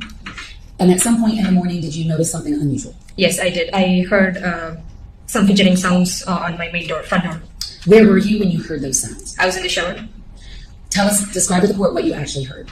I was in the shower and I heard somebody trying to open my door. And initially I thought it was coming from upstairs, but when I stepped out of the bathroom, I noticed that it was coming from my front door. When I went to see who it was, I saw someone through the peephole trying to open it. Could you describe the person that you saw? The person had a black hood, black hat, black jacket, and black gloves, but I could not see the person's face. Why couldn't you see their face? I think it's because of the cap. It was blocking their face. And when you said they ducked down, what do you mean by that? So the moment I said hello, who is it? They ducked down, I think, to avoid being seen through the peephole. I saw them bending and walking away. Did you see that same individual again? Yes, I saw them in my living room window. And how did you see that individual again? How much time passed from the time that you saw them at the door until you saw them in the window? As soon as I saw them at the door, I went to pick up my phone from the bedroom and I came back to the door again and then tried calling for help, which is when I turned around and looked at the window and I noticed someone there. Then I could see them trying to look inside. When you say trying to look inside, what exactly did you see? I saw the person's cap jutting out through the window. And did you see them in your window? Yes. What did you see them doing in your window? I could see just their head and the cap part of it, their hat part of it, and they were trying to look inside my apartment. And if you could, your apartment had windows, is that right? How many windows did your apartment have in the back? One in the living room and one in the bedroom. Your blinds that day, how did you have your blinds? Were they opened or were they closed? They were 3/4 open. Okay. And by 3/4 open, what do you mean? It was open almost all the way up. Okay. And I'm going to do a few things. Did you eventually call 911? Yes. I'm handing you what's already been admitted into evidence as State's Exhibit 12. Had you have a chance to listen to State's Exhibit 12 prior to today? Yes. And is that your signature on State's 12? Yes. And is State's 12 a fair and accurate recording of your 911 call? Yes. State, request permission to publish State's 12. Nice.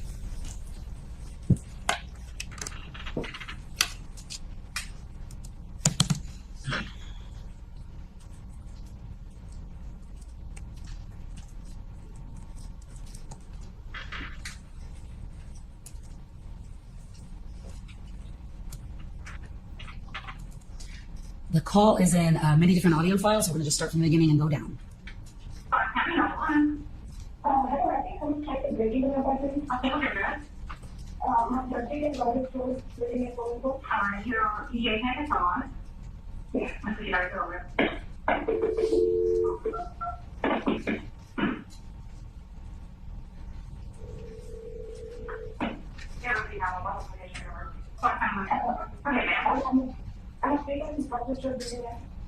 You're at 330 Baxter Street, Marcus Road. 330. That's 330 Marcus Road? 310. 310, okay. So you're in building 10?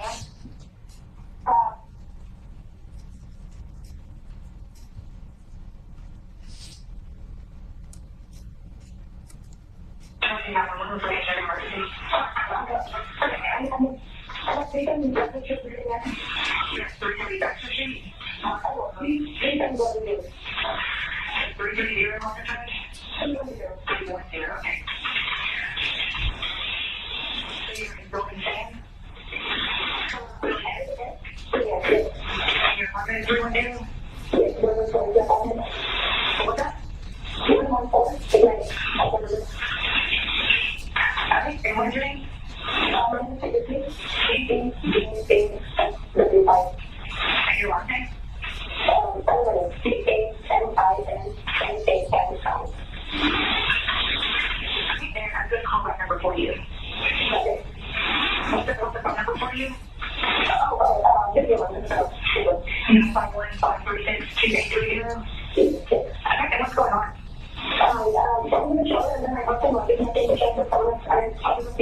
At this point, are you in your bathroom? Yes, it was.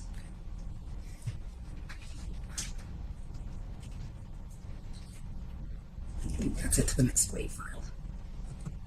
Okay, what direction are your windows facing? The far side, not the road side of the enemy. So they're not facing the road? No, they're going. Okay.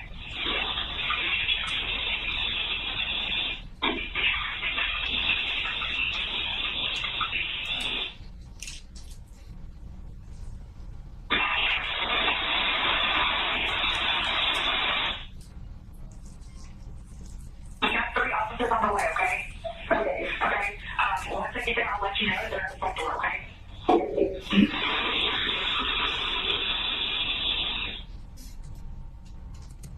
Before you call me, how long I want it? When?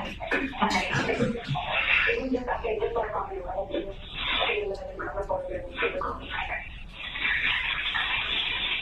Has anyone reached out to you, been suspicious, asking you or anything like that? No. Okay.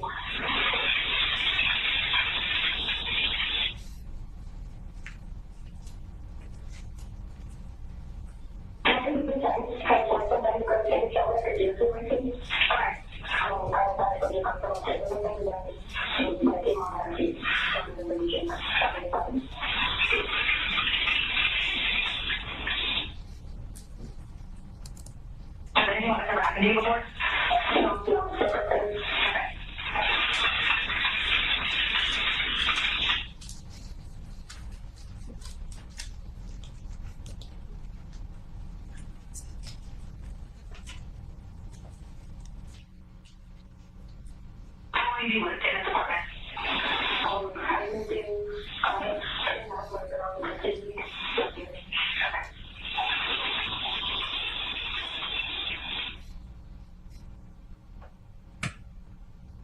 I've got an officer outside there.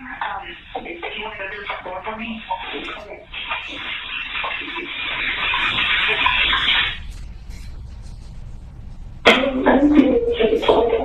Okay, don't open the door. Just take the door for me, okay?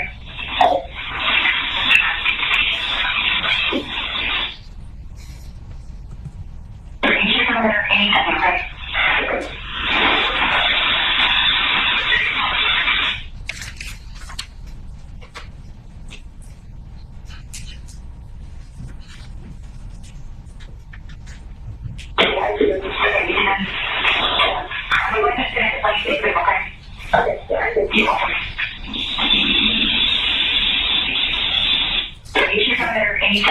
So does that complete your 911 call? Yes. And at the end of it, you say, I see them. Who were you talking about that you saw? 2 police officers. Were they at your front door? Yes. And did you Who is that guy with no Yes. hat? And did you tell them what you saw? I know it Yes. looks weird, you know. They came in, asked me what happened, took my statement, and then they left. I'm going to show you what's been marked as State's Exhibit 276. Do you recognize those windows? Yes. What are they? They're my windows. And is that how your blinds were that morning of the 22nd day of February? Yes. State with moved to admit State's 276. 276, you said? Yes, sir. 276 is admitted. May I publish? Yes. So show us, and if you could show the court, in State's 276 that we are looking at here, is that how your blinds were open? Yes. And can you show us on 276 on what is my right of the photo, which window is this? That is the living room window. And which window is the other window on the left side? Bedroom window. The individual that you saw when you said they went around back and tried to look in, if you could demonstrate for the court, how did they do that? Were they on the brick? Were they right in the middle of the window? Which window? Oh, that was the 911. So they were on the living room window. So that would be where my pen is? Yes. Okay, go ahead. And they were to the brick wall side, so their body was there, yes, and they were, their head, I could see their head through the window. Okay. And I mean, what was he gonna do? Was he gonna go in there and attack her, and like think he was just gonna get away with it or something? That's pretty crazy. can you show us how, can you see their body or their head? Just their head. Show us how that person, you were able to see the head but not the body. If you could stand up with the court's permission, step down, and just using this door frame here, show us. Okay. Sorry, what's that? I guess. So their back was to the brick. Yeah. And their head was through your window. Yes. And you could see their head in your window. Yes. Okay, thank you. Have a seat. When you said, excuse me, through the door, did that person say anything back to you? No. We have 1 minute. Yes. That's all I have. Thank you. Hey, Jake from State Farm. Yes. I want to start with that head you were describing just a second ago. Were you able to see any of the face? No, I'm sorry. You only saw the cap? Yes. And the covering the cap? Yes. That's okay. Let it And be. on the 911 call, when you're kind of describing what happened, you say I that just took a shower you're not real really sure if quick. it's a man or a woman. Yes. And you describe him as wearing a black hat and a black jacket. Yes. I don't have any more questions. Anybody else? Control? Yes, sir. Should be excused. Yes, sir. You're excused now. Thank you. You can call your next witness. State House Officer Simon, and I just talked to Dr.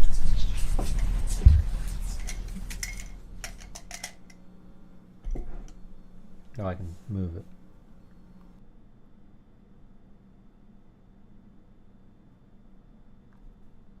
Onathan, Simon, Simon. What do you prefer? I'm a police officer with the University of Georgia Police Department. I've been doing that for the past 3 years. And what are your duties and responsibilities there? Primarily answering calls for service, patrolling around, looking for issues of safety, of matter of life and property, and enforcing the state of Georgia laws. Were you working in that capacity on the 22nd day of February 2024? I was. Did you respond to a 911 call made by a student, Tejas Zarawathi, at 310 Rogers Road? I did. It's 310 Rogers Road in Athens-Clarke County, Georgia. It is. About what time did you get the call, and about how long did it take you to get there? I got the call at 7:59 in the morning, and I arrived on scene at approximately 8:06 in the morning. May I approach the witness room? Yes. Were you wearing your body cam that day? I was. And have you had a chance to look at the contents of State's Exhibit 277? I did. What is State's 277? That's going to be my body camera footage for this time frame. And does it fairly and accurately depict those recordings, and is a true and accurate recording of your body cam from the 22nd day of February 2024? It is. So we move to admit 277, request permission to publish.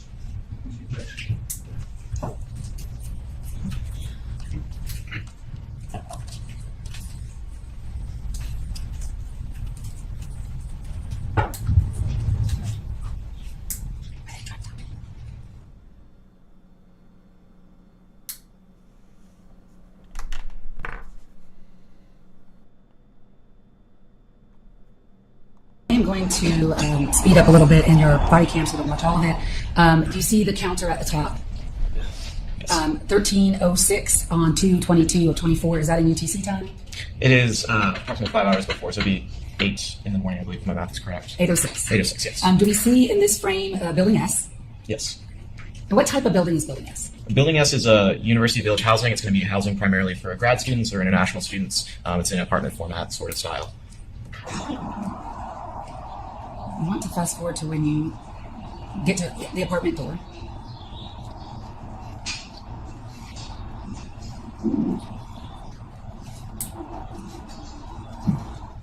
I'm going to stop you there at 13:07. Is that the front door to 114? It is. Tell us about that door.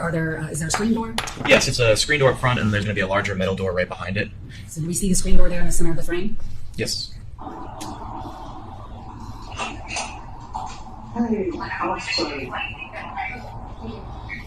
The person that we see in the center of the frame now at 13:07, who is that? That's going to be the colleague, Administrative Service colleague.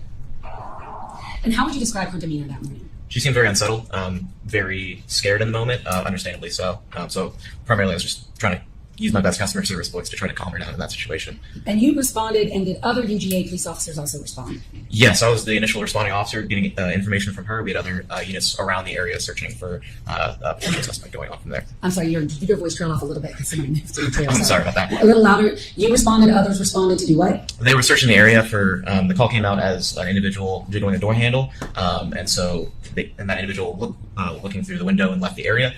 So they were in that surrounding area looking for that individual. And then when you say that surrounding area, this area around Building S? Yes.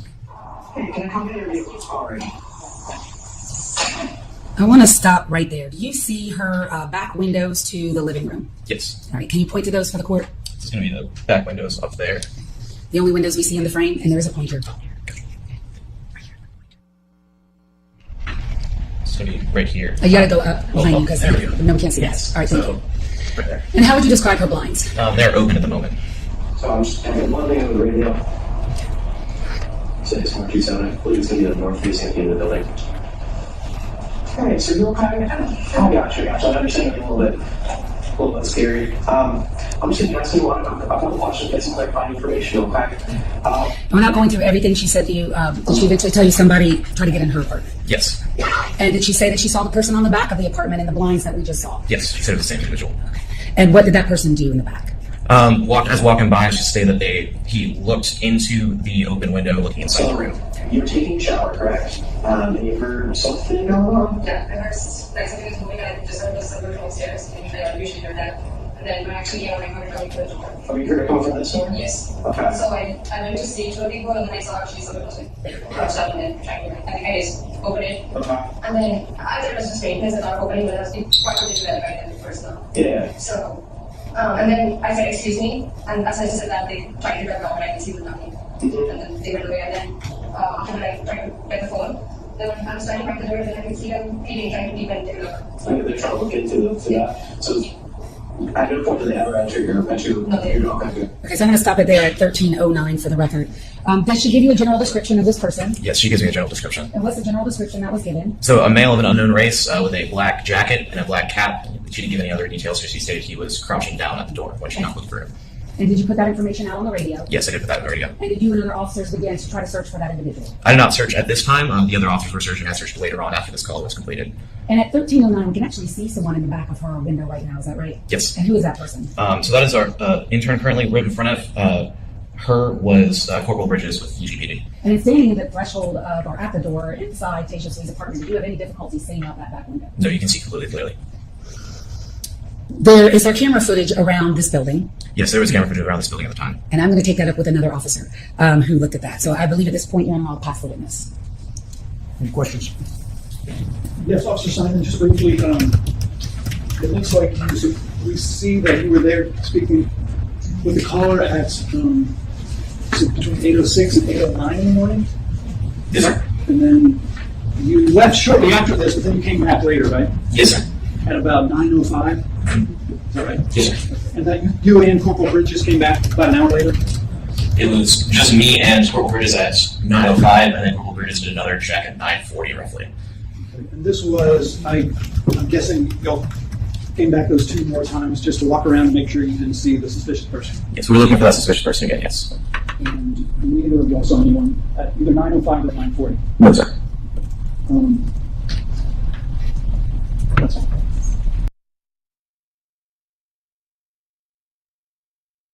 Spell your first and last name, please. First name is Sally, Sally.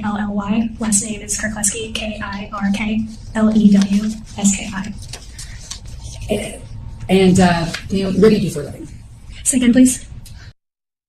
They got some like interesting looking people in this case. I haven't seen these. What do you do for a living? I'm a staff level researcher in public health research. Are you a runner? I am. And how often do you run? 6 to 7 days a week. How far do you run when you run? Why weren't you not at the jogging trails watching after women jogging alone? Office watching TV. Who? I mean, officers aren't supposed to be walking around in parks looking out for people. Like just standing around. The thing is, what's wrong with our society is our law and order has been completely wiped out. We need to get that back into place. Anywhere from 4 miles to 20, depending on what I'm training for. Are you familiar with the trails behind the intramural fields in the University of Georgia called the Oconee Forest and those running trails back there? I am familiar with them. How are you familiar with those trails? I run and walk there frequently. How many times would you estimate you have ran and walked those trails? I would say well over 1,000 at this point since I've been in Athens. I want to direct your attention to the 22nd day of February, 2024. Were you running that morning? I was. First of all, what part of town were you living in, and how did you get to the fields? Did you drive? Did you run? Did you walk? I was living off of South Village Avenue, and I ran there. You ran there. About what time did you leave your house? Around 8:04 in the morning. And about what time did you make your way onto the running trails? I would say I got to the trails just after 8:20 a.m. Were you wearing any kind of digital device that monitored your pace, where you ran, and your heart rate? Yes. What were you wearing? Garmin Forerunner watch. Were you running alone that day, or with someone else? I was running alone. And when you were I've got a running, what, if Garmin anything, right did you here. have on you? I had the watch, long sleeve shirt, pants, mittens, little warm headband, running shoes, and a heart rate monitor. And a heart rate monitor. While on your run, did you see anything unusual? Yes, I did. Okay, what did you see? I would say that morning what was unusual, that there were a number of EGA police cars out, which wasn't quite typical of that area. And that, kind of got me a little on edge. And why did that get you on edge? I had run past a police officer that had stopped a student on East Campus Road, and he had said to the student, or I overheard there were reports of suspicious activity. I wasn't sure where, but it did make me a little nervous. About what time was that where you saw an officer talking about suspicious activity? Let's see, that would have been probably around 8:15 in the morning. And may I approach the witness, Your Honor? It might be easier to do it this way. I'm handing you what's been marked for identification purposes of States 278. You recognize States 278? Yes. What is it? This is the map of my run that morning. And State would move to admit States 278 and request permission to publish. No objection. 278 submitted, you may. So showing you 278, this is a map of your run that morning, you said? Yes. And was that made from your digital device? Yes, it was. How far did you run that morning? 6 miles. She's right in there. Tell me where my pencil is, where the green is. What is that? That is right outside my apartment where I began the run. All right. And tell us, if you could, using a pointer, there's a pointer right there. crime if you was could show right the here. court, which direction did you run, and show us your run. Oh, yes. Keep your voice up. There you go. All right. I began my run here at the green dot and went through, there's a break in the hedges between there and an apartment complex that was called Cielo. I ran through there, back to a little bit of this multi-use path, and continued down Millage Avenue Extension. Took a right onto East Campus Road. Yeah, you might have to stand up a little bit. There we go. And then took a right onto College Station Road. Took another right onto Lake Carrot Drive. Continued down there to the trailhead here. Entered the trails. Came down, curved around, took this sharp left. Continued down this larger trail that's gravel. Took a right at the lake. Came out a left, continuing along the lake. And then it came back up around the fields here and down. Why would there be And then lawsuits around, against her in the something city? Practice field and some courts here. Made a loop in this parking lot. I mean for allowing illegal aliens in? Because I don't know. I mean, what's the lawsuit against the city? Just letting the illegal aliens in, being a sanctuary city, right? Back Yeah, I around, can see those happening for down by the sure. lake. Out, up. came back, kind of retraced my steps, took a left onto College Station, left onto East You know what's Campus, even more left lame onto North is you, Avenue Jake Extension, from State came Farm. back, See did a you little later, lap around the buddy. parking lot here to hit 6 miles, ended where I started. Thank you. At some point in your run on the trails, did you see an individual? I did. Okay, if you can have a seat now, if you don't mind, and then adjust the microphone. Where were you when you saw the individual? I was on the trails where this circle is. Okay, so where the blue circle is? Correct. Is there a retention pond near there? There is. Okay, and so where you did you circle this yourself? This blue circle? I did. And does that indicate where? But hold on. Why are you guys saying stuff like, and he convinces superiors not to have wooded, unsupervised trails? I mean, come on, you guys. Women, kids, whatever, they should be able to run safely and freely like we got to do when we were younger. And the reason it's not like that is just we don't have as many cops around, and people don't serve as long as sentences, et cetera, et cetera, et cetera. We can't have people not making paths for people. That's the worst way to do it, man. You got to get law and order back into place, where that's the number one thing, because without law and order, you cannot have a civilized society. The places these guys come from, they're not civilized, okay, at all. And if you want our whole country to be like that, then just ignore it. You saw this individual? Yes. What time was it when you saw this individual at this blue circle? Around 8:24 a.m. What did you see? I saw a person who appeared to be a man just based on stature, average height, wearing a navy blue jacket, black gloves or mittens, hood up, dark pants and dark shoes. And he was standing, I'm assuming he was standing facing away from the trail, away from the retention pond. So you came around from the direction of... It's pretty lucky. This is where you came around, right? From this way? Yes.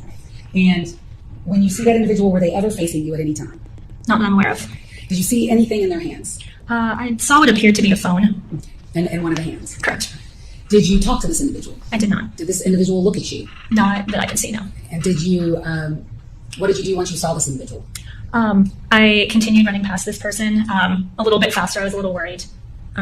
So continued to the running past the pond to make that sharp left. What about that individual that you observed made you worried? I would say it would be that this person didn't look at me when I came around, and usually even if someone's just standing there, they hear a noise and kind of look or make any sort of...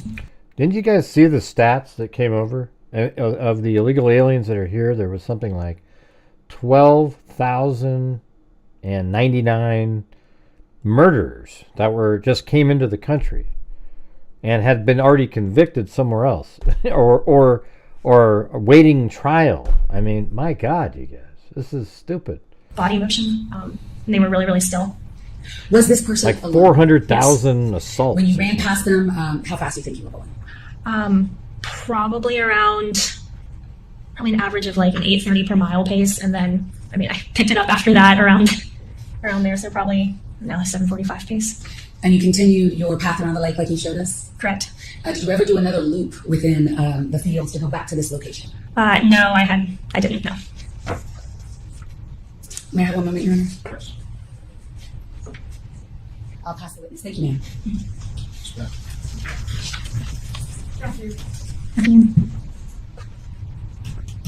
Why bother You said you saw questioning? the news around 8:24 a.m.? That's correct. And you're pretty sure about the time because your run tracked where you were at different points during that time? Correct, yes. When you first saw this person, you said they didn't look at you. Could you tell where they were looking? You know why they're asking these questions? So that he can't say at the end, inefficient, they should have asked more questions or something. So they're just doing their due diligence. Because you notice the last guy, he didn't get a damn thing when he asked questions, right? They're not going to get anything out of this one either. Nothing. They were looking south, away from the trail. And was that towards or away from the retention pond? They don't want to get ineffective counsel. And were they standing on the path or off the path? They were just off the path. And when you ran by them, how close were you to them? I'd say about 6 feet. But you didn't see them at any point turn to look at you? No. When you ran past them, did you ever look back? I looked back after I had rounded that sharp turn and we were making that left. And had the I'm just going to move it forward because they're not going to get anything out of that. You ready, Ms. Ross? This thing called Special Agent J. Burney. Special Agent Jay Burney. Jay Bernie. Oh,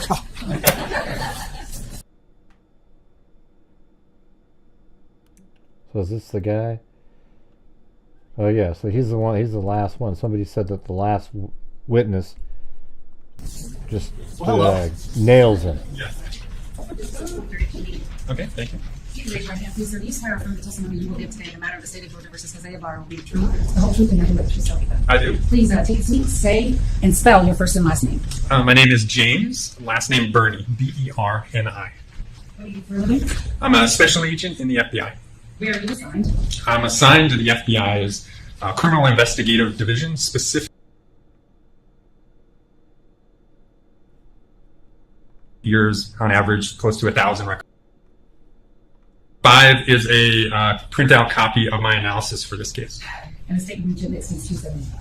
No objection. 275 submitted.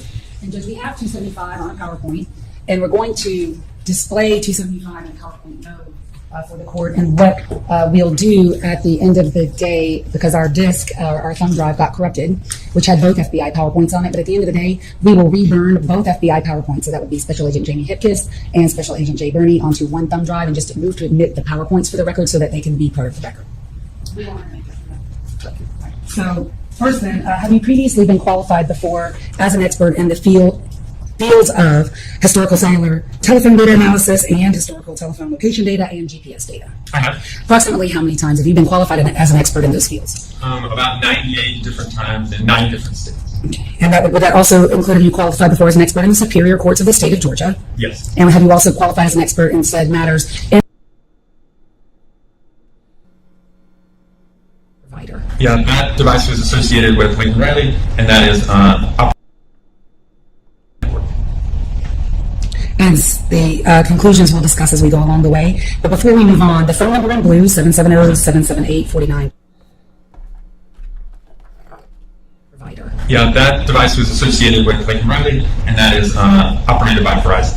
And the number in red, 34735. Yeah, that device was associated to Jose Ibarra, and that is operated by T-Mobile. What are we looking at in slide 3? Yeah, so this is just various cell phone towers. The most common are the ones on the left-hand side, the monopole, the lattice work. But then we also show the structural tower on the bottom left down there. Again, those are antennas, those white vertical-looking things. That's what your phone connects to route its call or data sessions through there. Everything on the right-hand side is also a cell phone tower. We show that just to say, just because you don't see a tall monopole or lattice work tower in your area, doesn't mean there's not cell phone antennas providing coverage in your area. Slide 4. Sorry. Yeah, so cell phone towers, again, are the connection between our device and what we want to do on the network. So we can also connect our phones via Wi-Fi, and we do that. But everything we're going to look at today is from records in the cell phone provider. So these records will show the connection between the cell phone device and the tower itself. And in those records, it lists the cell phone tower, the number of the tower that's used, plus the sign or the sector that was also used to carry that call or activity. So what we see here in this is basically, again, the vast majority of cell phone towers, about 95% of all towers in the United States are 3-sided towers. So what we see here on the left-hand side is the cell phone tower in the middle. That's that triangle shape in the middle. And so the providers, in order to provide more space for users, they take one tower and they divide it up into 3 equal parts. And you see that here kind of on the left-hand side. You see sector or side number 1 is the red side, sector side number 2, blue, and the third one being green. But when we get the records and we look at the actual activity on the device, we can then map that activity and show which sector. So in the middle there kind of shows when we see which tower was used for the device and which side or sector. We can then put left or right limits up to each of those sides or sectors to help annotate it on the map. What is timing advanced data? So in addition to the call detail records or kind of the phone bill with tower information, there's other records kept by a service provider, and those are what we call timing advanced records. So I just talked about how a service provider puts in a cell phone tower in an area to provide coverage in that area. And then in order to provide more spots for users, they divide that one tower into 3 equal parts. But then to get even more users, what they do is for each of those sectors, those antennas, your phone doesn't use that antenna for the entire period it's on a phone call. It's given a time slot. Meaning, when I leave the court today and I call my wife to tell her I'm on my way home, no matter how long my call is, my phone will only use the tower for a short period of time. So it might transmit data for 5 milliseconds, then someone else's phone, then someone else's phone, then my phone comes back on top for another 5 milliseconds to transmit data. So, and those are kind of like appointment times on the tower. So what timing advance is the synchronization of the network, meaning if all the phones tried to reach the tower at exactly the same time, nothing would happen, right? Interference, everybody kind of crashes together. So they make appointment times. In order for your phone to reach its appointment time, it has to know how far away it is from the tower. So if a phone is right underneath the tower, in order to meet its appointment time, it can send its signal really close to that appointment time. But if that device is a mile away or a half mile away, it has to send its signal earlier to reach its appointment time at the right time. So the network syncs all of its devices, and in doing so, determines an approximate distance that the device is away from the tower. And that's what timing advance records are. Some things to note about timing advance records is it's not reliant upon the user doing anything. So the phone just has to be on the network. It can be in my pocket, it can be on the table. It doesn't require me to place a phone call, text message, or data session. And is that how the timing advance data in some ways is different than a regular CDR? Yes. With cell site tower location? Yes. So Can you explain that? Yeah, so the two big difference between the... I just want to get to the stuff. Let's see. Down to 3 to 4 meter accuracy of where the watch was the entire time during the session. Slide number 7. So another source of information that we had was also phone extraction information from one of Mr. Ibarra's devices. And some of that information, I think, has already been recently discussed as Samsung Rubin data. And so again, what that is the device itself, using sensors on the device, Wi-Fi location, sometimes GPS, and other things like Bluetooth, generating an approximate location of where that device is and storing that information on the device, which then can be downloaded. Is Rubin data like timing advance data? Does Rubin data require the user of the phone to be doing anything for Rubin data to be generated and captured by the device? No, it does not. So the device is just generating location information based on settings on the device itself. And how much the Rubin data in this particular case, it came from a Samsung device? It did. And is it the one that we said the phone number to earlier on in your presentation? It was. Thank you. Your next slide. All right, so for the next couple slides, we're going to see mapped activity of the phone devices, the GPS, and the extraction of Rubin data. But for each cell phone tower information, what you're going to see is this call out, what we call a call out box. So the call out box is all the information from Thanks, the call Herbert detail records Landscaping. and the timing advance report. So at the top, it lists that unique cell ID number. So again, that's the tower number, and then the dash is the sector number. And then the date of the activity listed there in this example. And then the target phone number will be listed there. The time of the event will be listed, all in local time. And then it'll also show whether it was an incoming or outgoing call or text message. The next part there where it says 60 is the compass direction of the sector used. So remember I said a tower covers 360 degrees, a full circle. So in this instance, the phone used a sector that pointed towards 60 degrees, or basically north and east. And then the other phone number on the far right-hand side is the other number associated with this call or text. One other thing you see on there is the letters RTD. That stands for range to device. And then it says 0.34 MI, so that's 0.34 miles. So again, that's going to be a timing advance activity. So in this instance, at 2:09 a.m., the phone checked in with the network and reported an approximate distance of 0.34 miles. And this is just a hypothetical not associated with this case? Correct. Just explaining how the records look? Correct. Your next slide, page 9. Again, these are just the devices that I... Nice. Let's get. I want to get to the part where he's talking about the case. Right, how about right here? Yeah, there we go. We're up here, and then the crime scene where the body was located. We have here, we see that as the red box here.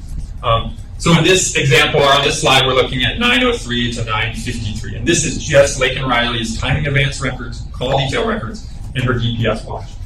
So if we look at the cell phone activity first, we see at 9:03:09 there was a timing advance report of 0.68 miles. So we get the tower, we get the sector or side of the tower, and then what we can see here is that device reported a distance of 0.68 miles. So within this tower and sector, this shaded area right here is at 0.68 miles. So we have the timing advance arc there. That's like in we the have an Stephen outgoing call Stern. placed at 9:03, 35 seconds to a phone number 6550. And then the next activity is at 9:10:50. We have a timing advance arc of 0.58, which is this timing advance arc right here. At 9:11:05 a.m. is an outgoing call placed to 911. And then the next timing advance, there's several timing advances, but the next one we looked at was at 9:53:11. Same arc right here as this one before, 0.58 miles. And then a next incoming call again to that 685. It's also in Stephen Stern. So again, that's just the information from the phone data from Verizon in this case. What we also plotted. Yeah, like Stephen Stern's had all this. So again, when she activated her run session at approximately 9:03 a.m. in the morning, it turned that watch into a GPS tracker. So again, that watch is then constantly recording among lots of different pieces of evidence or lots of different pieces of activity about her, the location. So we can track her location as she was running down here, and at 9:06:42, she went into the woods here, and then we can see she went up, hit this trail about 9:08, and then started moving eastbound, and then about 9:09:42, took that trail that goes north and west in this location here. We'll see on the next slide here, but 9:10 to 9:31, 9:10:31. Yeah, but there's like 4 hours of all of her GPS activity is only got inside 30 this minutes small left. area, where the crime scene was. The next page then is page 12. So this is just concentrating on the GPS locations from the Garmin watch between 9:10:02 to 9:10:36. And again, we can see the GPS moving approximately down the trail here at 9:10:36. It's right here. The next slide, 13. So this is the time period between 9:10:37 and 9:14:58. And again, we can see the device has numerous GPS locations all within this small area right I mean, she's like moving around together. trying to get away from the guy. At some point, does her device move off the trail and closer to the box that we see called crime scene? It does. Next slide, 14. What does this depict? Yeah, so at 9:15:02 is the last time the device reported in the vicinity of the trail. Then that device seen moving a little bit eastbound and then northbound here, where there's a lot of activity in this general area here, 9:15:20 to 9:26:53. That 9:26:53, the device has been stationary. Heart rate drops now at this point, and so the GPS location history stops coming in on that device at 9:26:53. Okay, so your last GPS location on that device is at 9:26:53. For this time period. And we see in the box that you have drawn there, does that mean the device is moving, or what is with all the different purple marks we see? Yeah, so again, each of these is a Latin long associated with the GPS device. As we all know, when we use GPS to travel in a direction, when you're moving, GPS is awesome. It tells you, hey, you need to turn, and then you turn. But when you start your GPS, sometimes it thinks you're headed the wrong direction or going this direction or that direction. So GPS, when it's not moving a whole lot, sometimes the accuracy can be a little bit less. And so some of these hits will be over here, but what we do is look at the aggregate of all of the hits together. And again, all of the hits together put that device in this general area here. Moving on to your slide number 15. Yeah, so again, the next several maps will be of the red phone associated with Mr. Ibarra. So first looking at page 15, what data are you mapping here? Yeah, so again, what we have is the data directly from this device here ending in 3978. That's a T-Mobile device. And what we have here is the timing advance. So we're looking at, again, the CDRs, which is the phone bill plus the tower information. The timing advance, so the phone just checking in with the network. And then also the Rubin data. Okay, so all of that is here on this slide. Correct. And in looking at all three, or that data, all three parts of data, or all three types of data, were you able to determine at what time Jose Ibarra's mobile device left his residence? Approximately, yes. And what time is that? So during this time period, we can see again, the timing advance shows the arcs of where the phone is. And we can see the Rubin data here shows 11 to 12 meter hits right here on the residence. So on this slide, you can see between 9:30 and 9:45, all of the activity is in the vicinity of the residence. I'm sorry, you said 9? Is that 9 or 6? Sorry, 6:42. Okay, so 6:30 a.m. to 6:45 a.m. the phone is at the residence. Yes. And by residence, you mean Jose Ibarra's residence? Yes. All right, thank you. Next slide, 17. So what we see here is continuation, 6:46 to 6:59 p.m. again, we see the timing I'm advance. sorry, I heard you say PM, but I'm reading AM. AM, I'm sorry. Okay, it is AM, right? It is. Okay, thank you. So what we have here again is the timing advance arcs here. So we see on the previous slide, the phone was just using one tower, one sector with one reported timing advance. Now we're seeing a lot of different timing advance arcs from two different towers here. We also start to see the Rubin data move away from the residence, which we'll see more of on the next page. Page 18. So again, this is just looking at the Rubin data. We kind of peeled off the timing advance arcs. And what we can see, again, is at 6:32 a.m. to 6:47 a.m., the device is in the vicinity of the Ibarra residence. And then the first activity we have away from the residence is this one here at 6:52, an 11-meter hit. And the next one, what is the one at 6:57? Yeah, so then at 6:57, we see a 35-meter location history here. It close to what I've labeled as number one, associated address number one, which is 310 Rogers Road. What is a 35-meter hit? So what that means is the device is trying to determine the location, its location, and it's using, again, lots of different sensors. Sometimes GPS, sometimes it's using Wi-Fi locations, meaning the device senses other Wi-Fi locations and it says, hey, I see Jay's Wi-Fi location. I know where Jay's Wi-Fi is, so now I know where my device is. And so what we see is based on the signal strength from either the GPS location or the Wi-Fi locations that the device senses, it determines an error radius of the device. So it basically provides the latitude and longitude of where it believes the device is, and says that device is within an approximate distance. So in this case, that approximate distance is 35 meters. Is it your expert opinion that that device left the Ibarra residence at 6:52 a.m. or thereabouts? Yes, it is. And is it your expert opinion that at 6:57 a.m. that device is near Building S, the 310 Rogers Road? Yes, it is. Next slide, 19. So here we have 7 a.m. to 7:15 a.m. And again, this is both the CDR's timing advance and that Rubin data all piled together. And so again, we see a lot of different timing advance arcs from both different towers here. And then we also see some of the Rubin data, 702, 707, and 712, which we'll see more of on the next. And why are there two different arcs for the timing advance data? How does that happen? Yeah, so again, the phone checks in to determine its distance. And in this case here, a lot of times when a device is in an area of overlap, meaning it is in an area between two different towers, it's checking in with both of those towers to determine its distance. So we see this device had check-ins from this tower located here, as we see some of these arcs here, and it's also checking in with this tower here, these arcs right there. And is it your opinion that at this time that device is again over Building S? Yes, during some of this time period, which we'll see on the next slide. There we go. Tell me what we're looking at, slide 20.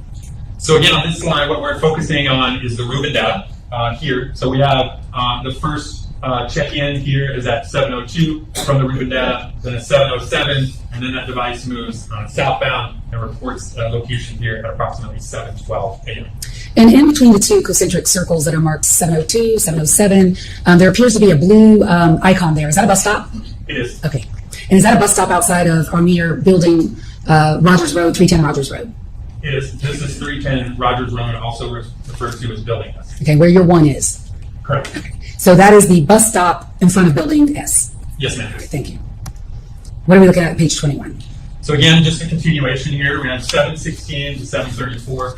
Again, a combination of both information from the CDRs and the timing advance, plus the Rubin data. So again, now that device, for timing advance purposes, we're checking in with only one tower, and then we have a Rubin location history here at 7:33. So we go into more on the next slide.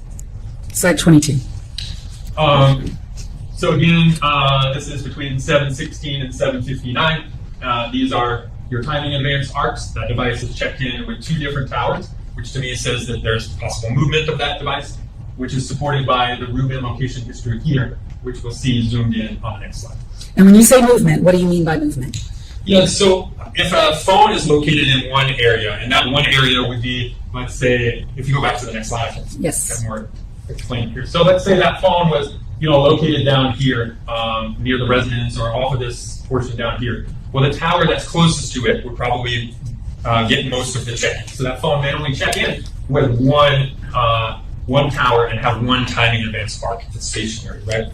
But a lot of times when we see a device is moving, we're obviously getting multiple distances, check-ins from those devices, that the phone is checking in at multiple locations. Plus, is pulling from a separate tower in this area here. So page 23, is that the Rubin data again? It is. Okay. And how would you describe the Rubin data in relation to your number one, 310 Rogers Road? Yeah, so again, this is between 7:16 a.m. and 8 a.m. Again, this is only the Rubin data. The first one we have here is 7:33, an 11-meter location history here. We then see the device move northbound to the area around Building S, or the associated address number 1.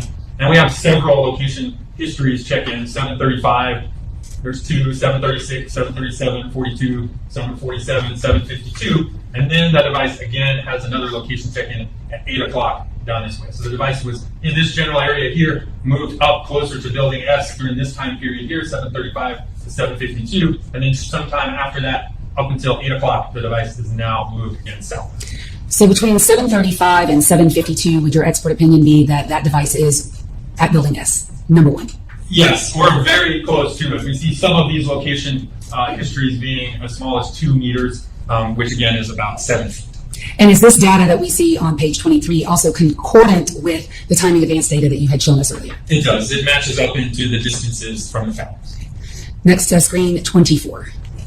So here we have between 8 and 8:59. Again, we see a lot of timing advance here. This would be indicative of some phone movement during this time period, a lot of different distances on each of these towers here.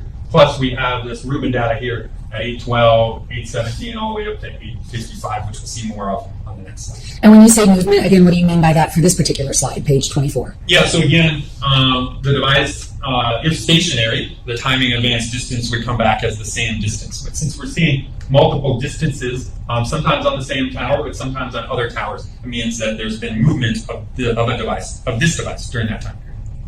And within the range that we see here on page 24. Correct, between 8 and 9, which is also supported by the Rubin data. Page 25. So the Rubin data here, 8:12, 8:17, again, locations down here, 8:34, location here in the vicinity of, again, the location 1, and then 8:55, location here, a pretty large 104-meter location history. And for Rubin data, can you ask for specific times? Like, can you look at the phone extraction and just say, tell me, Rubin data, where was the phone at 8:24 a.m., for example? Or are you just stuck with what the phone collects? Yeah, you just have what the phone collects and stores. So depending upon the settings on the device, things going on the device is going to collect and store location history to make a better experience for the users. So we can just testify and review that information. So from 8:01 a.m. to 8:55 a.m., there's movement again on the phone in that vicinity that we see. What happens at 8:55 a.m.? So at 8:55 is the last part of the Rubin data. There's not going to be any Rubin data again until 9:40. And that is a big gap. So 8:55 to 9:40, there is no Rubin data. What explains no Rubin data? How is Rubin data collected? So Rubin data is collected through a couple different sources. One is GPS. We saw some of our hit-speed GPS on the last one. These 2 and 3 meters were GPS collections. Some are Bluetooth collections. But the vast majority of location history from Rubin is from Wi-Fi. So if there is a Wi-Fi and it's turned on, it's sending beacons out to phones or devices saying, hey, I'm a Wi-Fi location, here I am. Whether it's open or closed, whether you join it or not, your device sees those Wi-Fi beacons. And it says, hey, I know Jay's Wi-Fi beacon, I just saw it, because I know where Jay's Wi-Fi is, and now know where my device is. And it knows where those Wi-Fis are because it's collected through open source information. So on all of our phones, specifically Samsung or Google phones, your device is collecting location history, sending it back to the provider so that the providers can use that information to better know where you are, to provide a better experience for the phone. Did you check and measure yourself the area of the Oconee Forest Park to see if there is any Wi-Fi in that area? I did. And what were your results? There was no Wi-Fi in the area of the park. All right, so what is our next slide here, 26? So again, this is looking at the device associated with. Apparently, Rubin data just means if you're using a Samsung, it's just data from a Samsung phone. And there's actually a guy named, I was looking it up. A Rubin data cell phone refers to a phone associated with Andy Rubin, the co-founder of Android's most notably his company Essential Phone, which was one of the first smartphones designed and released after he left Google. Rubin data essentially means data collected from a phone created by Andrew Rubin. There you go. Whatever the hell that means. Mr. Ibarra, 3978, and also included the GPS locations from Riley's watch. And so what we have here is at 9:03, we have the red device is somewhere within these timing advance arcs right here. Again, at this point in time, we don't have any Rubin data like we had in all the other previous slides. So then is that consistent to slide page 26? Well, let me ask it differently. Is it your opinion that that device of Jose Ibarra's was in the forest at this time? Yes, obviously there's no Wi-Fi to provide locations. I did test for Wi-Fi all the areas covered by this tower here and this tower here to include this vast area. The only places within that test that provided no Wi-Fi was the general area of the Ocoee Forest Park. So the fact that there's no Wi-Fi and you have no Rubin data during this time period, is that concordant with the timing advance data that we see here with the device being in the forest? It is. And how long were you able to determine that that device belonging to Jose Ibarra was in the forest? Yeah, so again, the last Rubin data we saw was 8:55, and then the next one we see isn't until 9:40. And by 9:40, has that device left the forest? You'll see in the timing advance where that device Okay, is. all right, so we'll get there then. Page 27. So again, timing advance arcs here, plus we have Laken Riley's GPS locations here. So the timing advance for this device at 9:03:50 and 9:51, again, put in this spot here. Again, one thing to remember is there's still no Rubin data, which means when we tested these areas here, there was Wi-Fi everywhere except for the park, which allows us to kind of help pinpoint where the device could have been, and that would be somewhere within this portion here. And then again, we have the Riley GPS locations, and at 9:06, that device is still headed southbound. I mean, if you have GPS information, why do you even give a damn what the cell phones are saying? I mean, the GPS, look how accurate that is. So who cares? I mean, I guess it backs it up a little bit, like, okay, yeah, it was in the area, but spend very little time on the Rubin data and the freaking arcs when you have GPS information, because this just sort of backs it up, but you don't need to spend all day on it. This right here is all you need to know, right there. And his phone, though, I guess you do need to have, like, where his phone was when she was doing these movements. And maybe that's why they keep doing that. Page 28. So here again, 9:06 to 9:09 a.m. If we look at Riley's locations here, we see now she's moved down here, and at 9:06, she's now entering the woods here, the forest, and then her run trail takes her up and along this trail here at 9:09. What we have on the Ibarra device is, again, timing advance check-ins at 9:11 or 9:09, 11 seconds, and 9:09:56, both of which are on this timing advance mark. Again, still no Rubin data during this time period, which allows us to say that device was most likely in the forested area somewhere along this arc. And is it your expert opinion in looking at both Laken Riley's Garmin watch data and the timing advance data from Jose Ibarra's phone that their two digital profiles are closing in on one another at this time? Yeah. The next slide. So this is 9:09 to 9:12. And again, if we look at the Riley GPS here, we see it at 9:09:12, it's here. 9:09:51, it made that turn to go north and west along that trail. And then we have the rest of those locations here, 9:10 to 9:12. We also have some timing advance of her device. Again, her device checking in with the network at 9:10:51. And you see that as that blue arc right here. We also have the timing advance for the 3978 red device. And so what we see here is at 9:09:56 is the first one. It's using this tower here. Yeah, hold on a second. I can get that exact GPS coordinates of the crime scene. Hold on a second. They're right there. Didn't even notice that. So hold on a second.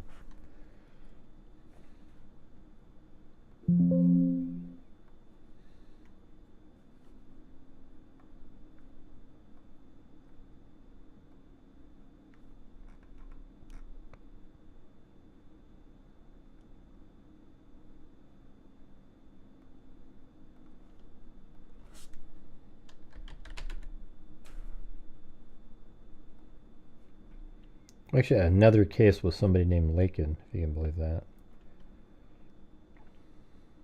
All right. So here we go. Let me type this in. 33.9 2666700, comma, negative 83.37416700. All right, here we go. Let's see how close I had it. Which one is it? Oh, right there. Okay. This is where my original one was pretty damn close.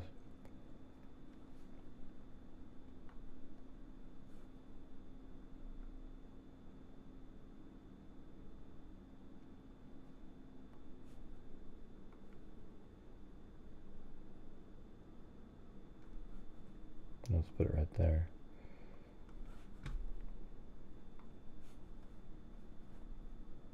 Sweet.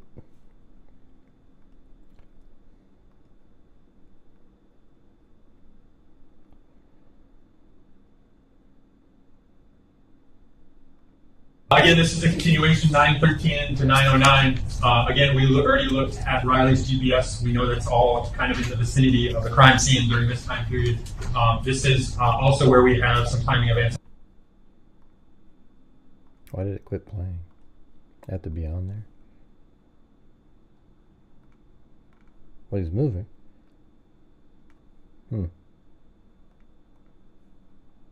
Kind of in the vicinity of the crime scene during this time period. This is also where we have some timing events off of her device, still reporting approximately the same distance at 9:17 here.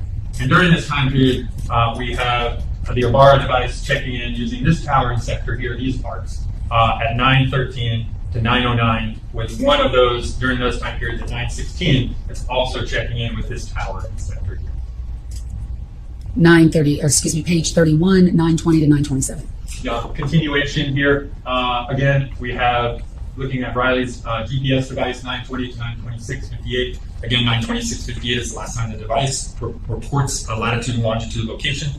And then we have her timing events at 920 and 926. Again, that device reports this approximately the same distance, so no movement that we can see on her device. And then we have his device here, the 3978 device, again in red here, reporting in several different distances from 0.4 to 0.9 between the 920 and 920 time period, again in this arc portion right here. Page 32. Again, continuation 930 to 939.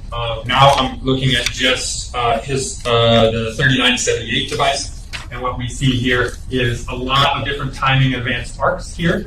Again, the first one is at 9:30:06, and it reports 0.58 miles, which is the farthest distance here. And then what we see is that device reports closer and closer and closer to the tower, meaning that device started at 9:30:06, ending at 9:39:55, was farther away and got closer to the tower, eventually using this timing advanced arc here at 9:39:55. So again, I'd say the device was farther away from the tower and gets closer to the tower during this time period. Again, still no Rubin data from the device at 9:39. And you've already told us at this point, Laken Riley's digital profile does not move after 9:26 a.m., is that right? That's correct. So how long, from what time period, and if you need to flip back to look at your report, let me know, but from what time period to what time period did Laken Riley's digital profile and the Jose Ibarra device profile overlap in the forest? Yeah, so approximately 9:10 on... Pull up the slide. He's like, bullshit, it was 9/11. I mean... So on page 12 is where we saw the device at 9:10:02 as it traveled north and west on the trail, and getting to the area at 9:10:36, that eventually it stays within that area and eventually moves off the trail approximately 5 minutes later. So I would say, and also based on his timing advance of where he is, plus the lack of Rubin data, I would say that the devices came in contact somewhere around the late portions of 9:10. So until when? Until approximately, I would say probably 9:32. is when we see his device. Again, on this slide here, we can see at 9:30 it's here. 9:30 and 53 seconds, it's now a little bit closer. 9:32:07, it's now a little bit closer. So I would say it's somewhere around the 9:30 to 9:32 time. And then that device, the Jose Ibarra device, is on the move at that point. Yes, ma'am. And in what direction does his device move, and where does it go, and at what time? Yeah, so again, we saw on the other slide at 9:30 to 9:39, it moved farther, started farther, and eventually got closer to the tower. During this time period at 9:40 to 9:50 a.m., now we have timing events, plus now we're seeing the Rubin data again. The first location of that Rubin data is at 9:40 a.m., a 98-meter hit, and then we see 9:45, and then eventually 9:50 here. And again, that all interacts with our timing events data we have here between 9:40 and 9:50 a.m. And you have marked in this page 33 a D1 dumpster. What is that? That's a location I was asked to look at as far as location information of where I think an article of clothing or something like that might have been thrown into those. And is it consistent with the Rubin data that you have seen that Jose Ibarra device is at that dumpster and could be at that dumpster at 9:44 a.m.? Yes. Again, we have 9:40 here. The next location is at 9:45 here. So obviously you can see the scale at the map on the bottom between the device, the dumpster here, and this 9:45 is probably, I don't know, 70 or 80 feet distance. So yes, it's completely logical that at 9:45 the device could have been near the dumpster, but it just didn't report the location during that time. The next one we had was at 9:45. And at 9:50 is the device back at the Ibarra residence? It is. And so at what time did the Jose Ibarra device leave his residence that morning on the 22nd? Yes, so it leaves the residence. The first location we can see that it left the residence was at 6:52 a.m. And what time does it return to the residence? It returns back to the residence at approximately 9:50 a.m. May I have one moment, Your Honor? I will pass the witness. Oh, I'm sorry. One more thing. Sorry, I forgot. At some point, did you also look at Diego Ibarra's phone and attempt to find GPS location data? Yes, ma'am. And we can have a seat for this. I can program with your presentation. And what were your results of looking at that? Yeah, for the Diego devices, there was no location history from the extraction, so nothing similar to Rubin data, nor did we have, that device wasn't on the network. So there was no CDRs or timing advance available because that device was not hooked up to the network. Thank you.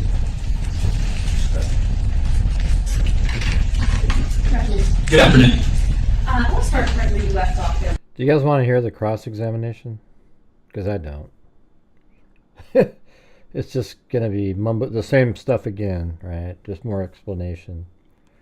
So I think that's going to do it. He's getting more. Well, he's been cooked, but he's just as. I mean, I don't know. I mean, he's just guilty as hell, you know. But it's just interesting to see all the stuff that they have on him. So anyways, thank you guys for being here tonight. Appreciate it. Now that's the last guy too. I mean, he ends. I guess we could see what it says right at the end.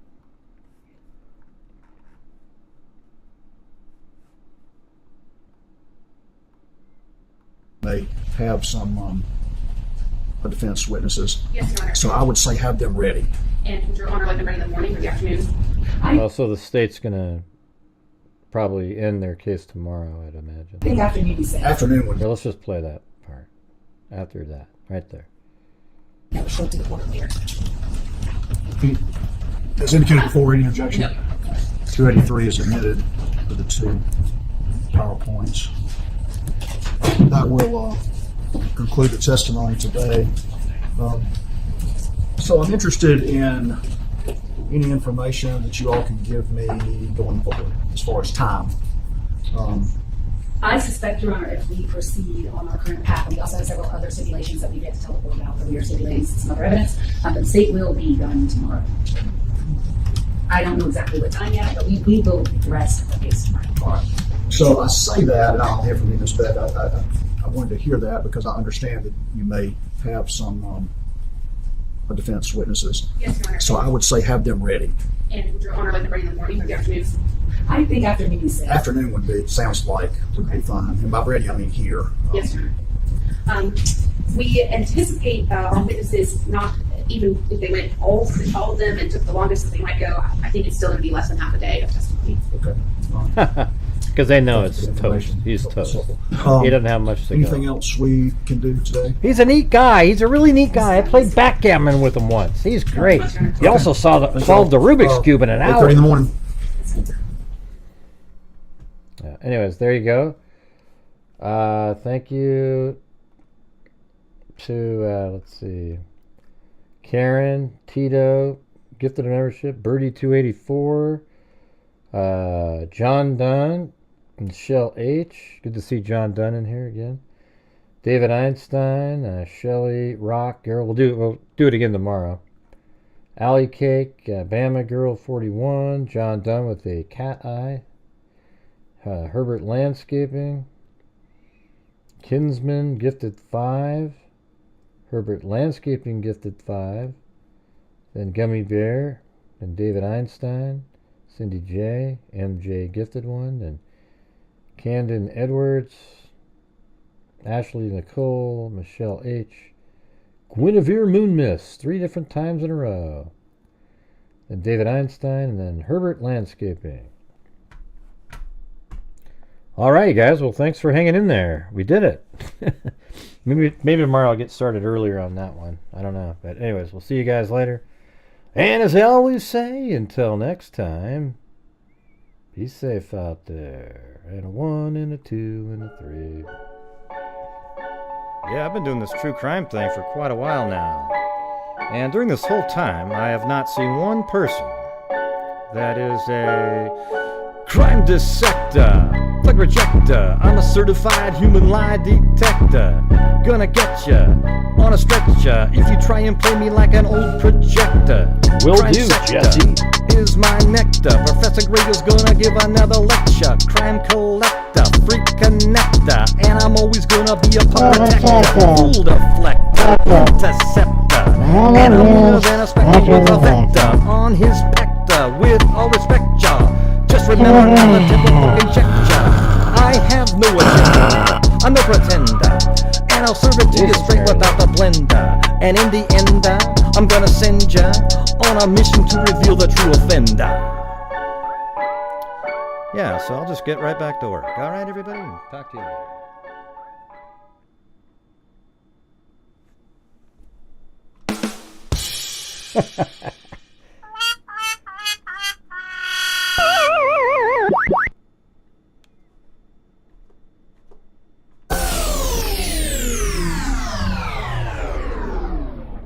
Correct.